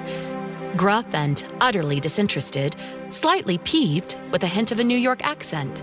I'd bet money that he screamed, "I'm walking here!" at a car at some point in his life. In response to his introduction, I squint my eyes as if to say, "So what?" The auctioneer? There's not much left to see, and I'd like to go home, so can I help you? Oh, I don't like this guy. But I see an opportunity to weaponize his urgency, should there be some job-saving piece of trash left over for me here. I gather my voice into what sounds like a vaguely transatlantic dialect, which, in my mind, is supposed to be a sign of dignity. Well, I was looking for artwork to display at my fine art gallery, but don't let me stop you if you're in such a rush. For effect, I turn like I'm going to leave. Lewis doesn't bite. All right, so he's not that desperate. I opt for cutting to the chase. Got any paintings? Lewis sighs and turns. Yeah, but hurry up. He leads me towards a door in the back of the house and opens it. A light bulb threatens to pop as Lewis yanks the string. We're at the top of a dusty basement staircase.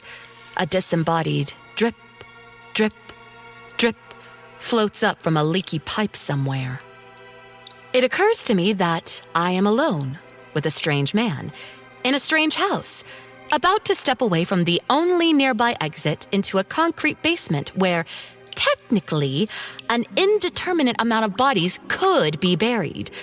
Poor, unfortunate pickers of yore who just wanted an ironic clown painting for their co-op apartment, beaten with a shovel by a disgruntled estate manager.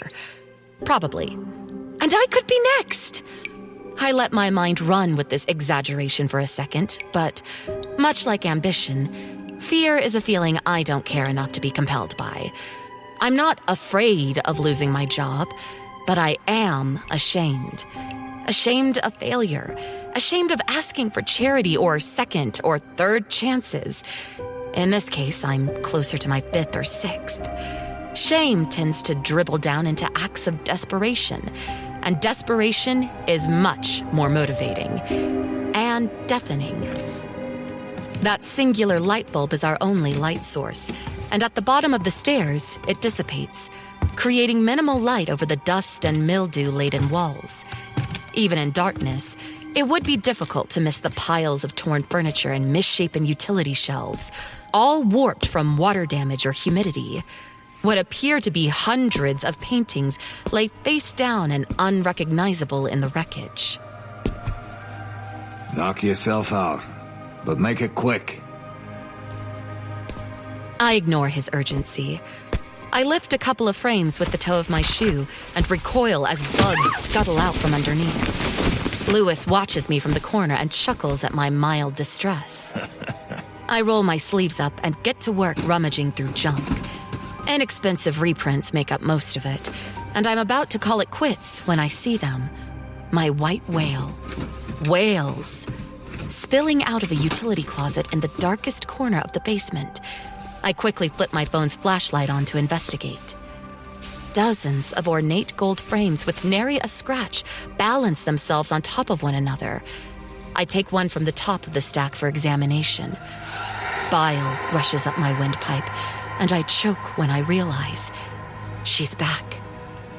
What might have been an otherwise gorgeous woman screams on the stretched canvas in my hands. Her blonde hair is pulled out in bloody patches and curled in her fingertips, and an eye hangs loose, teetering on her cheek. For a moment, the iris appears trained on me. I turn the work repeatedly, ticking off a checklist in my head. Cracked oil paint, check. Hand-wrought nail, check. Darkened canvas, check. And 2 initials, deftly looped in elegant cursive. E.C. How much? Lewis raises an eyebrow. Well, you know, these paintings weren't inventoried or even mentioned by the previous owner. Fucking ugly things. Why would you want them? You really can't sell them? Lewis doesn't respond. He eyes me curiously, deviously. He lets me baste in anxiety for a second. I could. How much? Lewis smiles, his eyes catching a glint of devious light. Shit.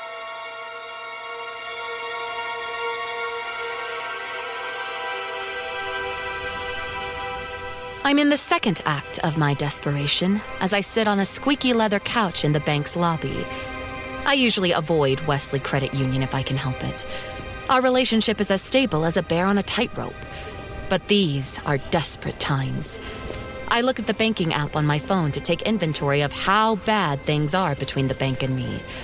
A giant message takes up my screen when I log in. Notice, your account is overdrawn. An angry red number in the negative sits beside the message, causing me to scrunch my nose a little as if reading it inflicted physical pain. Miss Fontaine. Amy, the loan counselor, says my name flatly and unaffectionately. Understandable, given the backlog of personal loans she approved for me that haven't been paid back yet. Amy! I crank my voice up to an overly cheerful pitch. Amy sighs and, without a word, turns and walks back to her desk. She knows I know the way by now. She plops down in front of her computer and pinches the bridge of her nose. This is what? The third visit this year? And it's only... She glances at her calendar. March. Credit scores do fluctuate, Amy. Yours is more of a flat line than a fluctuation, Cassandra. Touché. Well, I was hoping there was some sort of bad or fair credit accepted loan. I need to consolidate some debt. $15,000 should do it. You still need to make a thing called payments on a loan like that, unlike the last few loans I gave you. Which I appreciate. I say through my teeth before I hear my tone. I straighten up and smile. Amy, I appreciate everything you've done for me. I'm getting a pay raise at the gallery, so the money is there. Almost. I'll be able to make the payments on all the old loans and this one. Maybe even pay some off in full in a few months. Please, Amy. Amy keeps her arms crossed, unmoved. I start to gaze around the room the way one does when trying to conjure a thought. My eyes land on some god-awful, mass-produced department store art hanging in the lobby. A small child blows on a dandelion, fluffy seeds scattering in a blurry mass towards the lens. It dawns on me then. I let the silence hang between us for a moment, like I'm realizing some inevitable defeat. I drop my hands onto my lap and quiver my bottom lip slightly. And I'm pregnant. Amy's arms go slack, her jaw loosening a little. Her eyes blink down to my stomach, and I scramble to close my blazer over it. I just found out, and I'm freaking out. Gonna be on my own on this one. And, well, I just want to give this kid a real life, you know? Please. This loan will change my life. And hers. I hope it's a girl. Now, Amy realizes defeat. She looks at a picture of a young girl on her desk. Her daughter, I hope, for my sake. Can't believe I'm doing this. I hope you're telling the truth, Cassandra.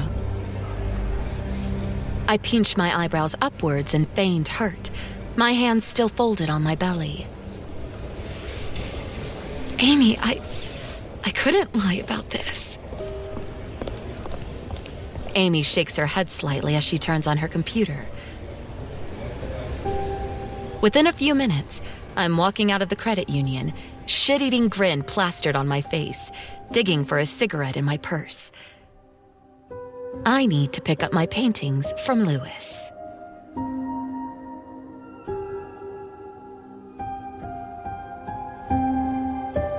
I drive to Enigma the next morning after picking up the paintings. My shifts don't usually begin until 10, but I need Jerry to see me in the office, chipper and plugging away at work. I need him to see that I have not only found the exhibit that will save us, but that I have changed too.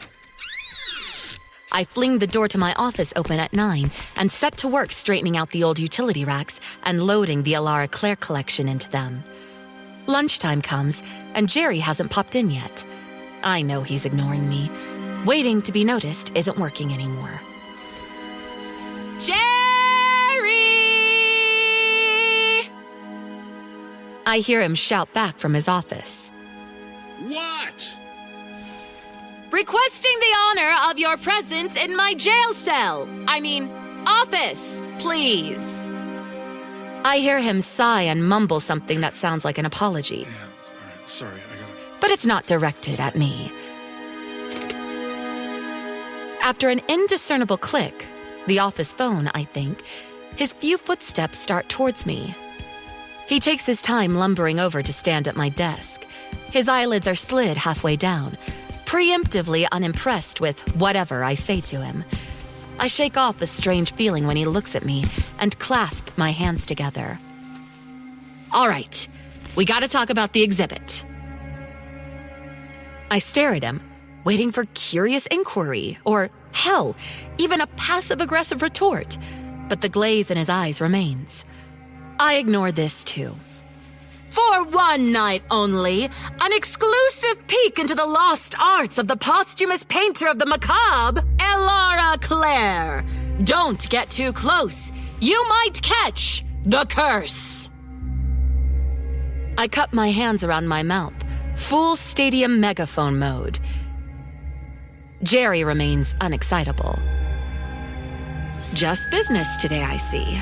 Okay, here's the deal. We can upcharge the fuck out of these tickets because, one, she's a dead artist whose art has virtually disappeared until now, and two, it's gory. I mean, look at this! I jump from my computer chair and stride to the shelves full of Claire's artwork, pulling a piece from the stack. I hold it up to Jerry.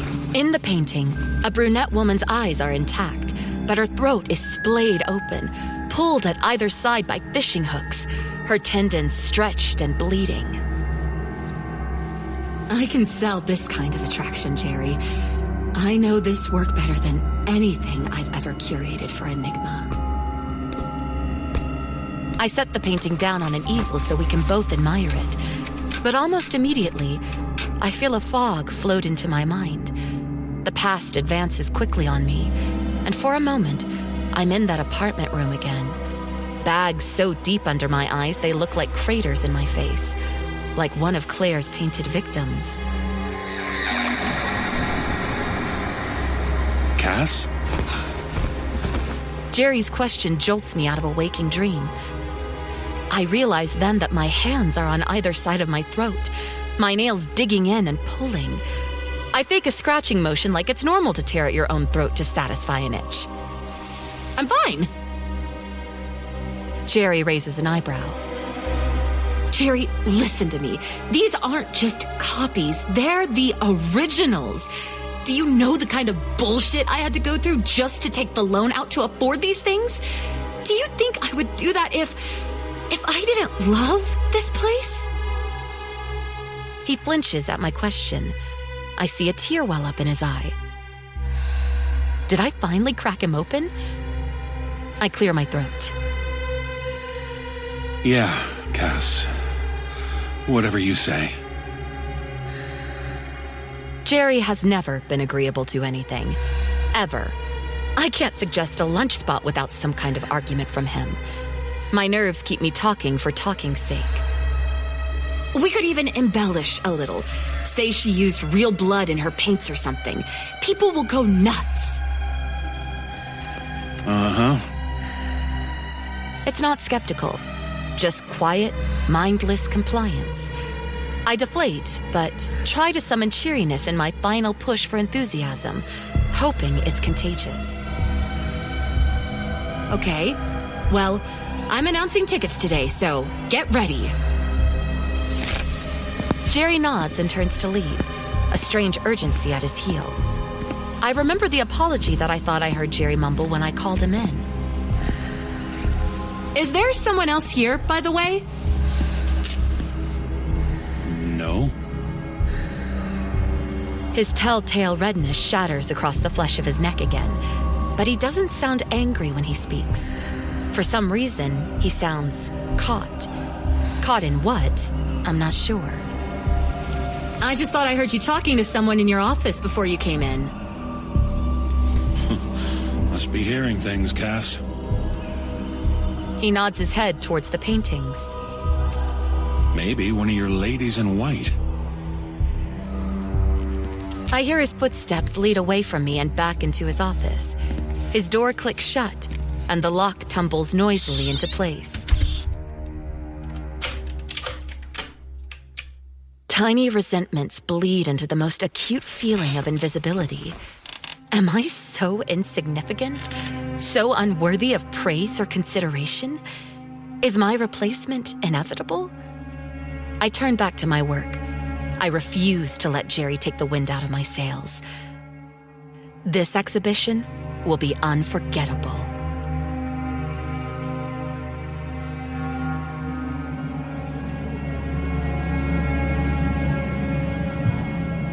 I watch in smug victory as hordes of people line up outside Enigma. Jerry's jaw hangs open, scanning the faces of the attendees. They're trying to cup their hands around the frosted glass doors for a peek. Jerry doesn't need to know I used the company card, without authorization, to boost the posts on our socials advertising the Claire exhibit. This is the first and only time I ever feel pride, a satisfaction with my efforts. I'm sure Jerry can't withhold his approval now. I look at him before squaring back my shoulders. Showtime! This wakes Jerry from a daydream. Hey, wait, Cass, I need to talk to you. I feel a waft of air from where his hand misses my shoulder, attempting to turn me around. Too late, I think. I'm already at the door, my heart bursting with adrenaline. Jerry catches up and sneaks out with me. Our guests try to surge forward, but with a command unfamiliar to me, I hold my arms across the entrance to stop them. To my surprise, the anxious flock of first-time patrons settles, eyes trained on me, anticipating my instructions. I hold them in reverent silence. Hello, everyone. We're delighted you could be here for this once-in-a-lifetime opportunity. Please get in a single-file line and have your tickets ready. Jerry, Enigma's founding father, will scan your QR codes. Once checked in, please go to the exhibit floor for a brief introduction to the exhibit hall of Claire Originals. I smile hard, projecting my confidence across the masses. The crowd shuffles together in one line. A certain gravitas passes over us, like an incoming rain cloud. I look at Jerry and wink. He seems anxious, but I mistake it for more disbelief. I return inside and await our guests in the lobby, ready for redemption. The floor is dark, save for dramatic uplighting beneath paintings. Dozens of grisly portraits of women hang in various states of decay and butchery, each more creatively depraved than the last. I painstakingly ordered them from least disturbing, which can't really be said for any of them, to most gruesome. A fog machine pours haze into the gallery, while an old gramophone plays a screechy, violin-forward score to tie the whole thing together. Jerry brings up the rear of the last few guests, who file in and spread in a semicircle around me. My beaming grin feels inappropriate against the macabre backdrop, like giggling at an open casket funeral. Hello, everyone. There's no turning back now, I say, a devilish grin on my face. A few people politely chuckle, and I continue. As you know, tonight is very special. Students and cult followers of Alara Claire know that her work is famously experimental. Women of her time, if they were held in any esteem within the arts in the first place, were not looked upon favorably for creating such perverse images. There weren't many who did, not like Mrs. Claire, and it did not garner her much popularity during her lifetime. Many of you are aware, I'm sure, that these paintings, I gesture around the room, are not pure fantasy. Mrs. Claire confessed to murdering several of her husband's mistresses before her suicide, creating an extra layer of horror to her body of work, much of which you will see in this room tonight. I study the gaping mouths of a few patrons before my final tidbit. It's also rumored that Claire used the blood of her victims for some of her paintings. Murmurs spread over the crowd now, excitement and fear rolling into each voice in the room. I look at Jerry standing in the back. His face shows more fear now. I wonder if somehow he's buying into my embellishment despite being privy to it before. He probably wasn't listening again. Figures. Well, I won't bore you anymore. Please enjoy. but do not take pictures of any artwork. If you do, you'll be asked to leave without a refund. Frantic arms begin elbowing one another as guests compete to be the first in the room.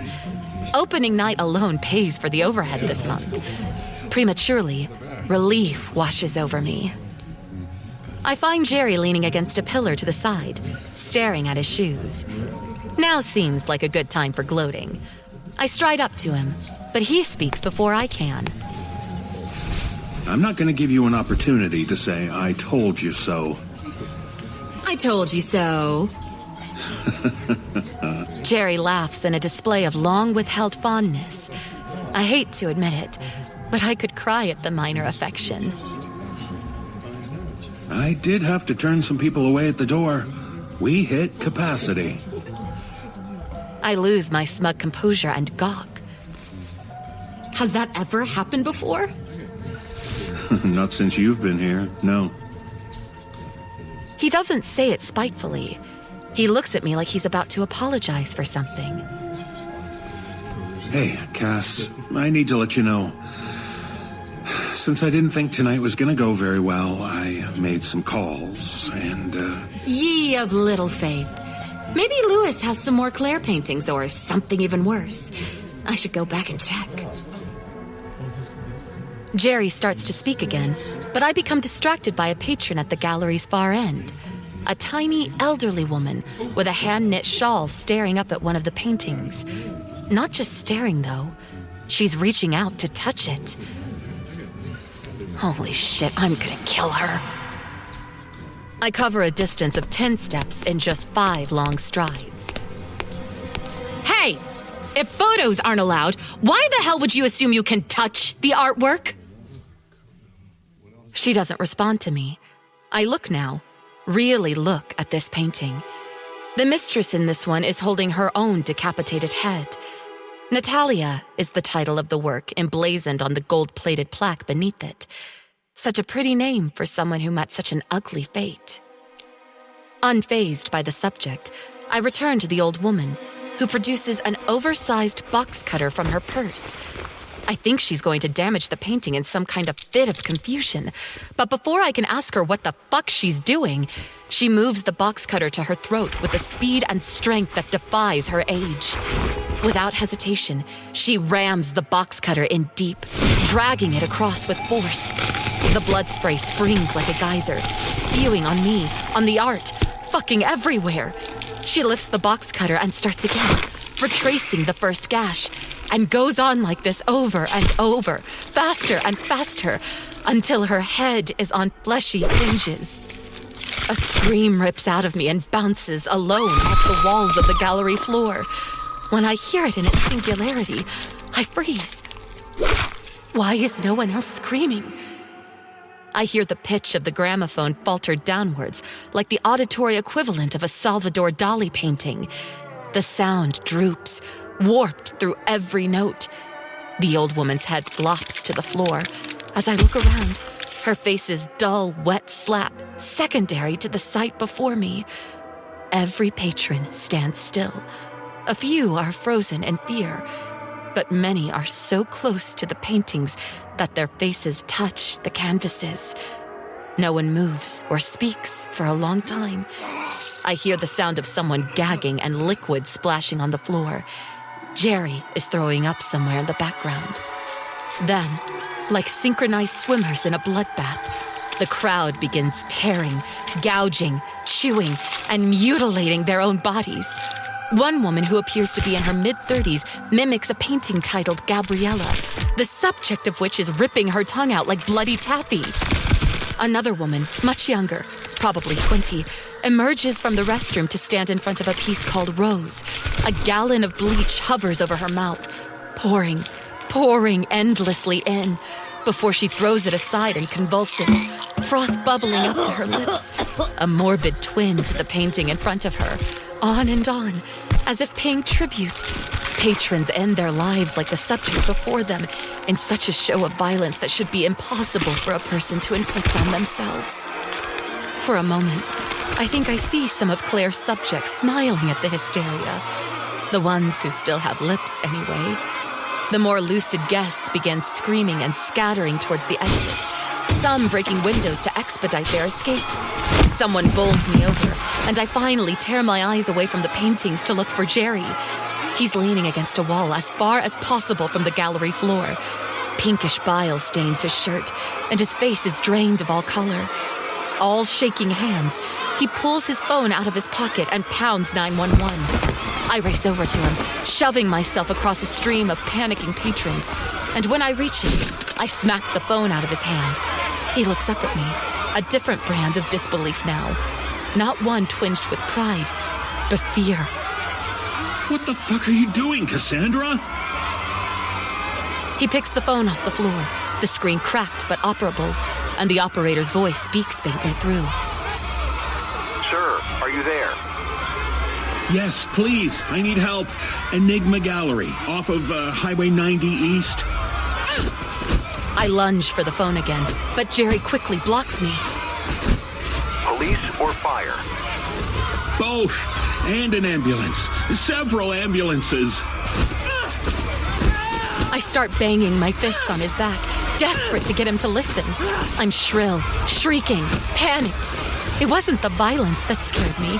It was the utter failure I know Jerry thinks this is. But he doesn't get it yet. Doesn't see my vision. Doesn't see my ability to pivot or any of my abilities, period. This can't be the end for me. Jerry, listen. This isn't a bad thing. This isn't. I didn't fuck up, okay? Look, I told you we needed this kind of thing, right? We need this publicity. Don't throw this opportunity away. This adds value. Blood and guts, Jerry. I can work with this. We need it. Shut up, Cassandra. And I do. I shut up. Tears well up in my eyes, but I'm grinding rage between my teeth, jaw muscles flexing as I listen to him beg for help. That fog rolls into my head again. He's not on your side, I think. He never was. He's wanted you gone forever. You don't matter. You're disposable. I look at the shattered glass around my feet, and without thinking, pick up the meanest-looking shard in sight. My eyes jump from it to Jerry a few times before I decide. I can't let him do this to me. I zero in on his jugular and step forward once, twice, then throw my weight forward, hand wrapped so tightly around the glass that I bleed first. Jerry senses it coming and staggers out of my reach, but not before I nick him on the Adam's apple. We both lose our footing and spill clumsily onto the floor. I land hard on my back and lose all the breath in my lungs. Jerry stumbles up before I can and runs out the door. It's just me and the paintings, and their twin bodies lying on the ground, staring up. In the distance, I hear sirens. The needle on the gramophone lifts, and all the music stops.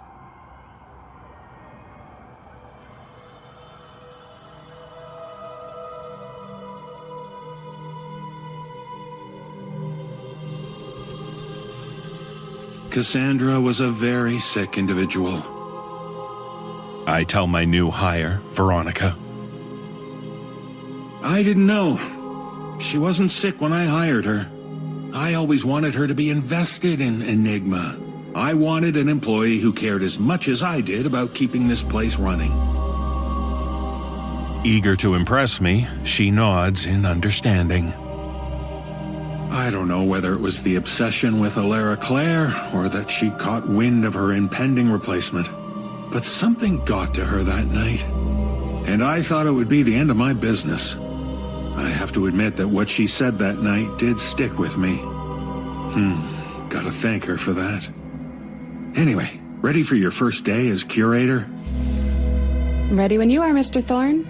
I have to ask. She trails off, hesitant. Do you think it'll happen again? If the curse is real, even if the paintings are gone? Like a curse transfer? The crowd outside grows rowdy. People start to chant, "Let us in! Let us in!" Inside, I finished plastering the gallery with framed newspaper clippings featuring Cassandra's mugshot and crime scene photos of the Alara Claire exhibit. One headline screams, "The Curse of Alara Claire Touches Enigma Gallery." Wax statues resembling Cassandra and Alara stand side by side, and every case in the gallery contains ripped-out hair or eyeballs in formaldehyde, things all claiming to contain an object from the massacre that night. I shake my head at Veronica. You kids with your true crime podcast this and YouTube sleuth that. I figured this place was done for. I tried to board it up, but couldn't keep people from scaling the fence and breaking in just to see an empty room. I pull open a drawer behind the counter and grab a jangling set of keys. I see now, though. This place, it's a cash cow. People will always pay for this kind of thing. Honestly, you got in on the ground floor, Veronica. You should consider yourself lucky. And besides, the curse only seems to affect women. I wink at her. She looks nervous, but quickly recovers a brilliant white smile. Hello, folks. Welcome to Enigma Murder Museum's reopening debut. A girl, about 19 or so, pushes to the front. I saw this place on a true crime channel.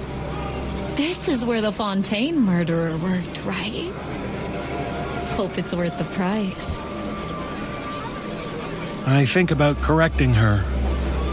No, Cassandra wasn't the murderer. But I don't. Sure is.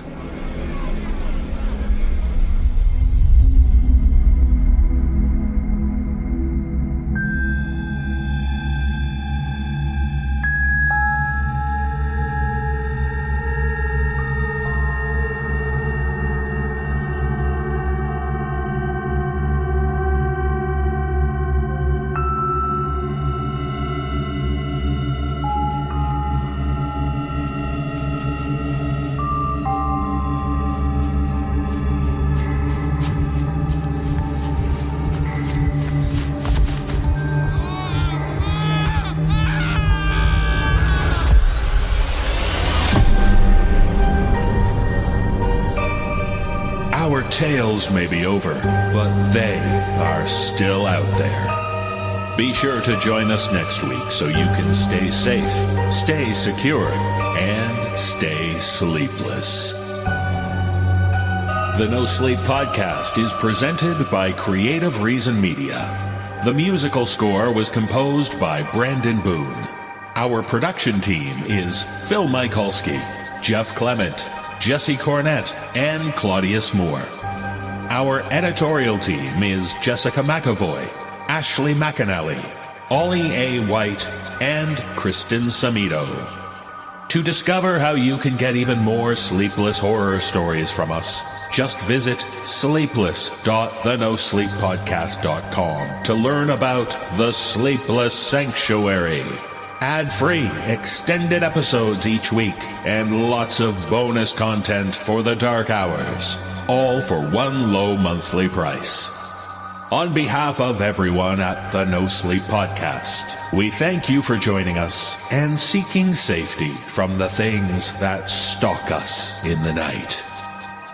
This audio program is copyright 2025 by Creative Reason Media, Inc. All rights reserved. The copyrights for each story are held by the respective authors. No duplication or reproduction of this audio program is permitted without the written consent of Creative Reason Media, Inc.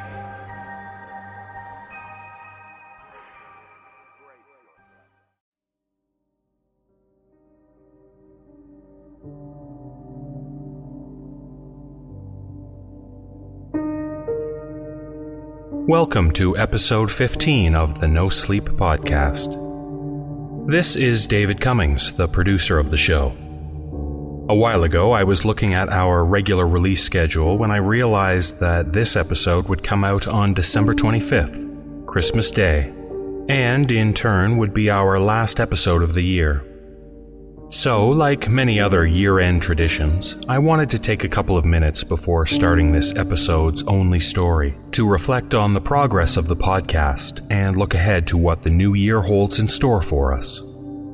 Back in early April, a gentleman by the name of Matt Hansen posted an idea in reddit.com's NoSleep forum.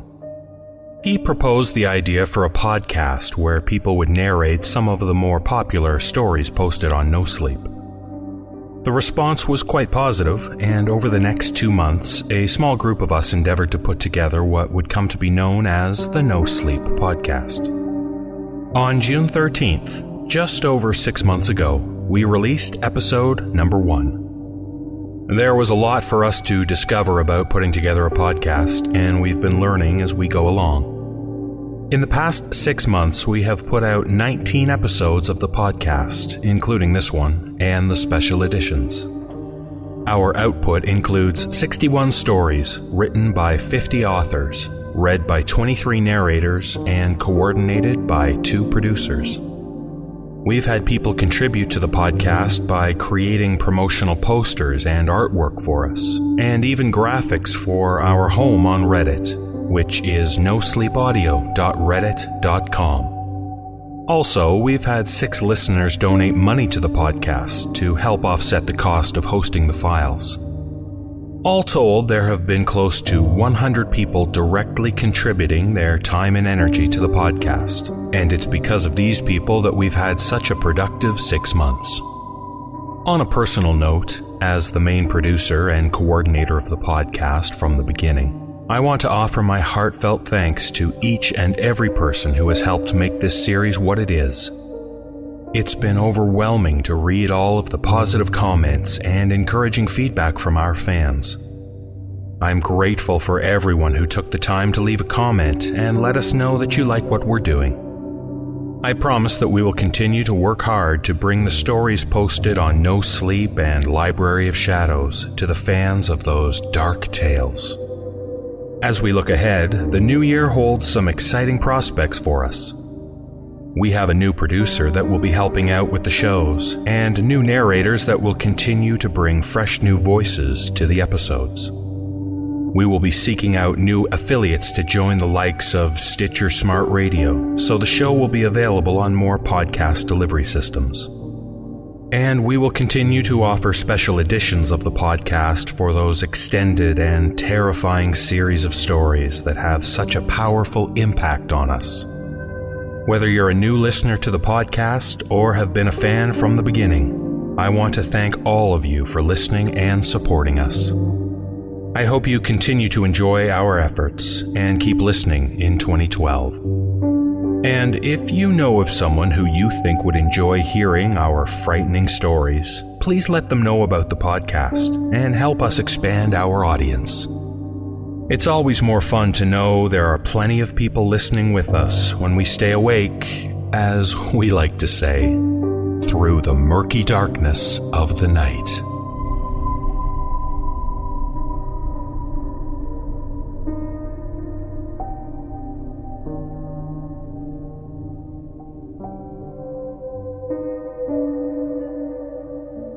Now, let's move on to the story for this Christmas Day episode. Most people indulge in some form of celebration and merriment at this time of the year. It may be for religious reasons, or for the solstice, or perhaps to simply reflect on the turning of the new year. It's common for people to gather together with family and friends to enjoy good food and good fun. It's not typically the time of year that people associate with the kinds of stories found on the No Sleep podcast. However, this time of year is also well known for being a time of loneliness and despair. It can be a time of sorrow as we recall absent friends and loved ones. It can be a time when we get lost in our own minds as we recollect the things that might have been. When thoughts spiral inwards during even festive times, it's often difficult to restore one's sense of reality. This is a tale about just such a person. A tale written and performed by yours truly. A tale entitled The Winter Fire.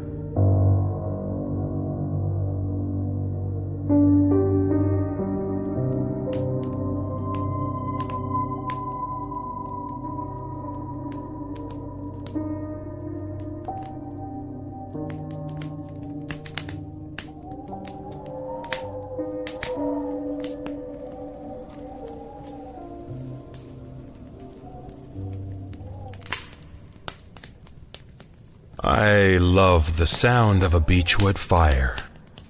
The way the wood crackles and snaps seems to get amplified by the design of the antique fireplace that is the centerpiece of my cottage.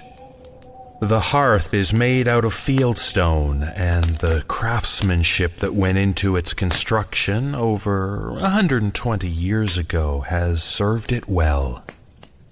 The fire is warm and inviting. The hypnotic dance of the flames has pulled me into a melancholy trance. My cottage, nothing more than a modest cabin in the isolated woods by Amber Lake, is an old family retreat. Nestled in the Adirondacks, this setting has always been my chosen spot to spend the Christmas holidays. It would be hard to conjure a more idyllic Christmas tableau than what I am seeing right now. The fire roaring, the snow falling heavily outside as the wind off the lake whips the large flakes through the trees. The well-decorated balsam fir Christmas tree in the corner with its earthy aroma of pine filling the air. And here I sit, a snifter of whiskey in my hand as I recline on a worn yet comfortable Chesterfield in front of the hearth. The glow of the scotch inside me almost matching the warmth of the fire, and the plaintive howl of the wind which is conspiring to make my mood one of weary loneliness. I have no family left to share this cabin with, and no one in my life whom I would call a friend. I do have a small circle of acquaintances, mostly work-related, but all of them have joined their own families for the homespun holiday. But the solitary nature of my time at the cabin is not unexpected nor lamented, save for the absence of just one person. Alice. Oh, how I wish she were here with me right now. It's the same invocation I've offered up every year at this time, that she would visit me in this spot and sit with me by the fire. To be able to hold her hand and gaze into her eyes as we share and laugh and remember the time we spent together all those years ago. Another sip of whiskey, and the sting of it on my tongue snaps me back to the fire and the cold reality that I haven't heard from Alice in years, and the likelihood of her coming back to be with me. No, not here. Not tonight. I stand up slowly as my old bones creak in protest at the unwanted movement. I stroll over to the cabinet, my gait meandering slightly due to the drink, and pour myself another hearty dose of the Lafroig before I stare out the large window overlooking the shoreline. Ugh, ghastly night to be out. It must be well below freezing, and that wind would cut to the bone. The soft lights from inside the cabin illuminate the small porch and the small cluster of cedars which frame the doorway. The moonless night envelops anything beyond that. I shudder as a small chill runs through me to remind me that I have strayed too far from the warmth of the fire's glow. I returned to my reclined position and let the spirits pull my thoughts back in time. Back to when I lived in that old brownstone in the city. Cypress Hills, actually. Brooklyn was such a fun place to be back then. I was able to work mostly from home, and my trips into Manhattan were sporadic and only required when I needed to meet with the executives of the architectural firm at which I worked. My apartment was just the right size for me, and the other 2 tenants in the building were kind and courteous. I didn't speak much with Mrs. Marley, as she was an older widow who preferred a solitary existence. But the other tenant was someone with whom I was well acquainted and deeply in love. Alice. She moved in 2 years after I started living there, and our attraction was electric. What started with short, cordial conversations as we retrieved our mail or took out our trash soon blossomed into a deep and affectionate fondness for each other. I felt so utterly comfortable with her around. It felt like we had been together for years. A loud crack from one of the burning logs snaps my eyes open and startles me back to the present. To appease the fire, which seems to be admonishing me for neglecting it, I slowly rise once again to place 2 more fresh logs on the fire. I take the long iron poker in hand and stare at it intensely for a moment before stabbing it into the coals and embers to stoke the flames, and the glow of the renewed pyre shines brightly into the room.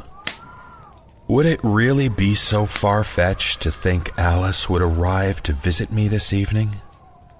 So many people are pining this night for a visit from a person who is entirely imaginary. Isn't it them who are expecting far too much? They listen intently for the clatter of hoofs upon their roof and wait for the jolly elf to bestow gifts upon them for being oh so good throughout the previous year. Even Scrooge got his 3 visitors of the all too fictitious kind. Why would it be so unimaginable for Alice to arrive at my door and embrace me and tell me how much she has missed me? Tonight is a holy night, a night when our prayers might be answered. And I do pray. The last night I saw her was a night very similar to this. A cold, blustery December evening, and I was pouring myself a cup of tea that I had steeped a little too long. Alice poked her head around the corner and asked me what smelled so good. I told her it was Assam Jinjia and asked her to join me. She seemed almost giddy as she accepted the offer. I looked at her closely. Her usual calm demeanor had been replaced by the signs of a person who was ready to burst out laughing or crying or both. I handed her the steaming mug, and with an inquisitive glance, I asked her what was causing her such excitement. She said, "Jacob, I am just so happy." I smiled back at her and wanted to affirm that I was equally as happy as she was, with her sitting next to me. She continued by saying, "I found out today that I'm pregnant." She barely concealed a small squeal of glee and lightly clapped her fingers together in front of her mouth. I was stunned. Pregnant? But how? The time that Alice and I had been together had certainly been a period of deep and intense love between us. We shared so much and planned a long life together, but we both knew that any sort of physical consummation of our love would not be acceptable outside the bonds of marriage. I had promised myself to her and had sworn not to indulge in any carnal desire until we became as one. And Alice, dear, sweet Alice, Her purity was unblemished, and I knew she shared my steadfast commitment to maintaining herself as a virgin and to only give herself to me wholly in our wedding bed. Pregnant? My mind swirled around to the point of dizziness.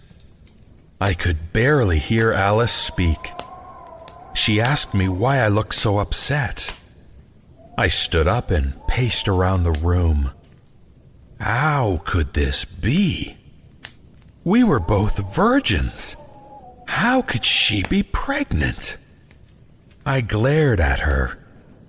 I asked her if she was serious, and she looked slightly alarmed because of the tone of my voice. She said that she was serious and forced a smile as to calm me down. A horrible thought raced through my mind. It was December. Everywhere you looked, there were signs of Christmas. The celebrations of the birth of Christ, born in a manger to a virgin. Alice must be losing her mind. She must have experienced some sort of delusion about Mary and becoming pregnant by the Holy Spirit. She was out of her mind. My heart raced as I alternated between rage and pity. How could someone say something so blasphemous? To defile the glory of Christ's birth by mockingly pretending to emulate it. And how could my dear, sweet love, Alice, succumb to such a vile hallucination? She stood up and mumbled something about being sorry for springing something so personal on me.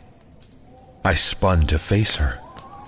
She said she was just so excited because she and Tim had been trying for over a year to get pregnant, and there was still a bit of a stigma attached to having a child before getting married. Tim? Trying for over a year? Oh, my dear Alice had lost her mind. I felt like breaking down in tears, but I knew I had to maintain a sense of calm lest I upset her even more. She blushed slightly and said she had better leave. She was going to drop in for a surprise visit to a friend of hers up the street. Before she turned to leave, she looked into my face. She looked sadly at my expression and thanked me for the tea. You know, Jacob, you've been a big help to me since I moved into this building. Can you believe it's been a week already? Anyway, I just wanted you to know how happy I am, and again, I'm sorry if what I told you was a little too personal for two people who barely know each other. Poor Alice. I could think of nothing else to say to her. I offered to walk her out to the street, and she stepped into her apartment to grab her jacket and gloves. I held the door for her as she stepped out onto the stoop. It's a cold night out here, and it's getting late. I'm glad my friend isn't too far away. I nodded and painted a fake smile on my face in order not to upset my dear, deluded love any more than she already was. Talk to you later, Jacob. She turned, and as she did, I reached out my hand and lightly brushed my hand against her lovely flowing brown hair. She descended towards the street. I turned and closed the door without looking back at her. I broke down in sobs as soon as I closed my apartment door. I open my eyes as the tickle of a tear rolls down my cheek. Such sad memories. I wipe the tear away and take a deep pull on my glass of whiskey. I long for its warmth to be replaced by its numbing anesthetic qualities. I don't want to remember the pain of these events long past, but they are swirling through my thoughts. I recall the swiftness with which I packed up my belongings and procured another place to live. I found an adequate apartment on Roosevelt Island, near the bridge. It didn't have the charm of my old place, but I had to leave there. I had to get away from the curse that had befallen Alice. There was nothing I could do for her anymore. She was lost to me.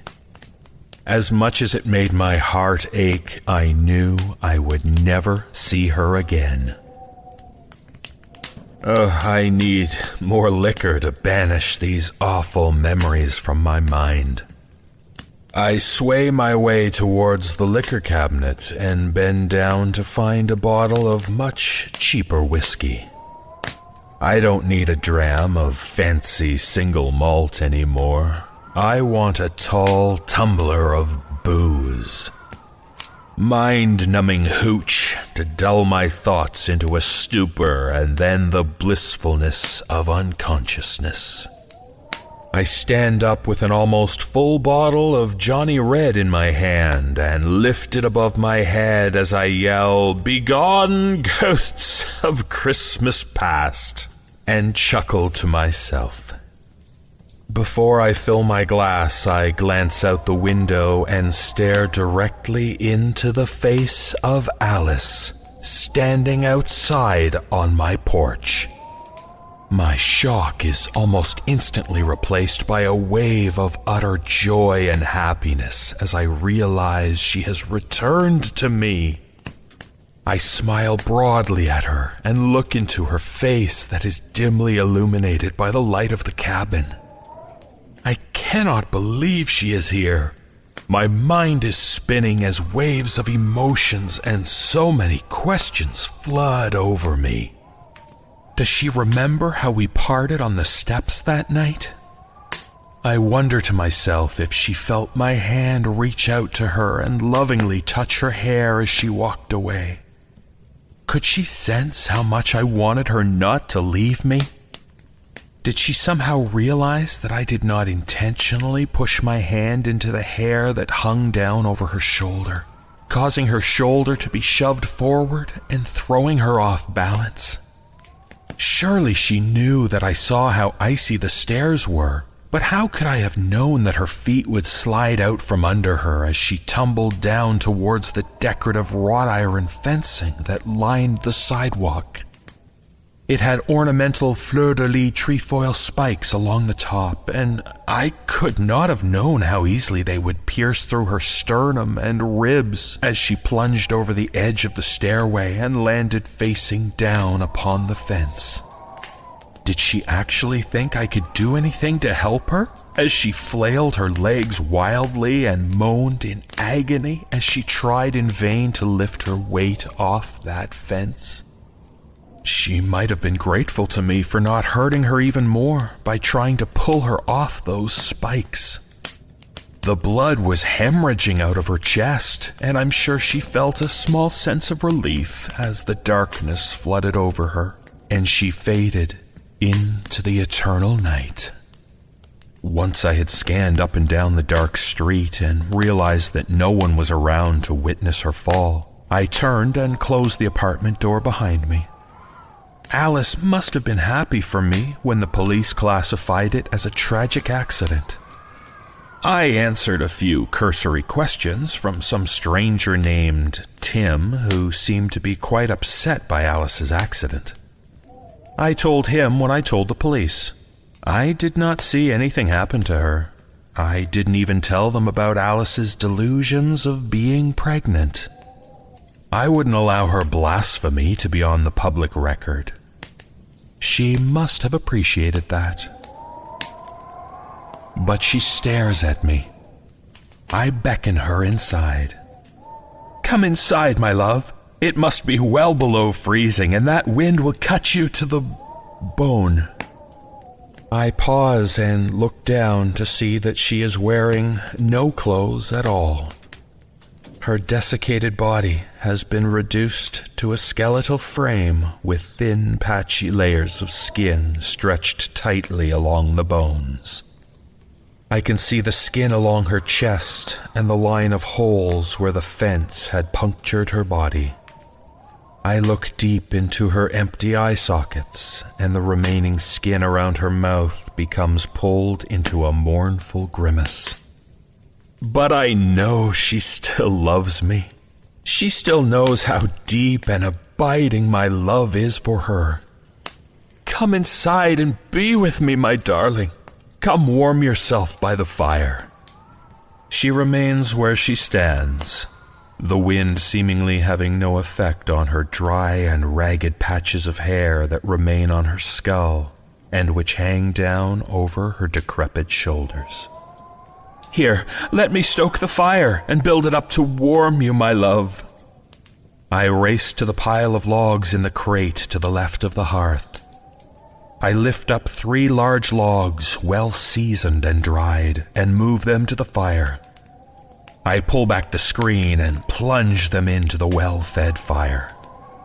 You see, my dear, I will make you warm again.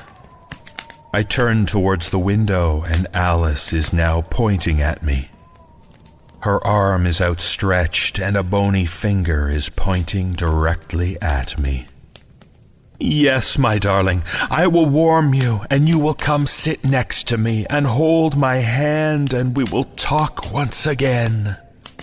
I pull the iron poker from its rack, and before I start rearranging the logs to make more room, I glance at the shape of its iron head. It is shaped like a fleur-de-lis trefoil. I glance over my shoulder and look out the window at Alice. The grimace on her face almost appears to be malevolent and screaming, but I know she loves me. I plunge the poker into the fire and force the logs to the side so I can place even more wood on the coals. It will soon be warm enough for you, my dearest love. I jam 2 more logs in the fire, and an already burning log rolls off the pyre and beyond my leg onto the carpet behind me. I never forgot about you, darling. I dreamt about you every night. I'm so happy you've come back to me. I step over to the crate to grab 4 more logs and throw them with giddy delight into the fire. An explosion of sparks and embers burst out of the fireplace and spread around on the floor and the furniture near the hearth. The carpet, already ignited by the log that rolled upon it, is now alight with flames. Thick embers have landed on the Chesterfield, and the smoke is smoldering thickly from its dry fabric. I run back to the window and lean over the liquor cabinet to look into Alice's face. You see how warm I'm making it for you, darling? I grab the bottle of whiskey from the cabinet and hurl it into the fireplace. A short distance, but still an impressively accurate toss as the bottle shatters upon the fire, causing an expulsion of blue alcohol-fueled flames to burst from the fireplace. The Chesterfield has now joined the carpet in full flame. Embers have bounced their way into the corner, and the beautiful fir tree adorned with so many lovely Christmas ornaments has joined the conflagration. Come inside, Alice. Come be with me. The cabin is now an inferno. Come warm yourself, darling. I barely feel the heat as my pant leg catches fire. My truest love, my angel, come stand with me. Alice just stands outside and points at me, barely visible as the thick smoke envelops me. Alice! The flames race up my legs, and my robe is now searing my flesh. Alice! I fix my gaze upon her hollow eyes as the flames ignite my hair and my entire body becomes engulfed in flames. Alice. I look to see her no more.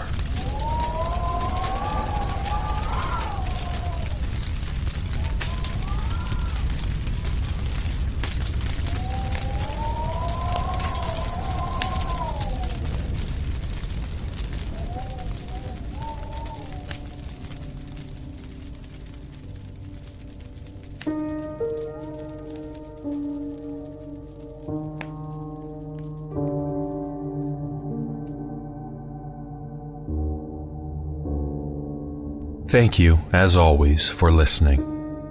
On behalf of everyone associated with the podcast, here's hoping you have a safe and enjoyable holiday season, and best wishes for a happy and occasionally frightening new year.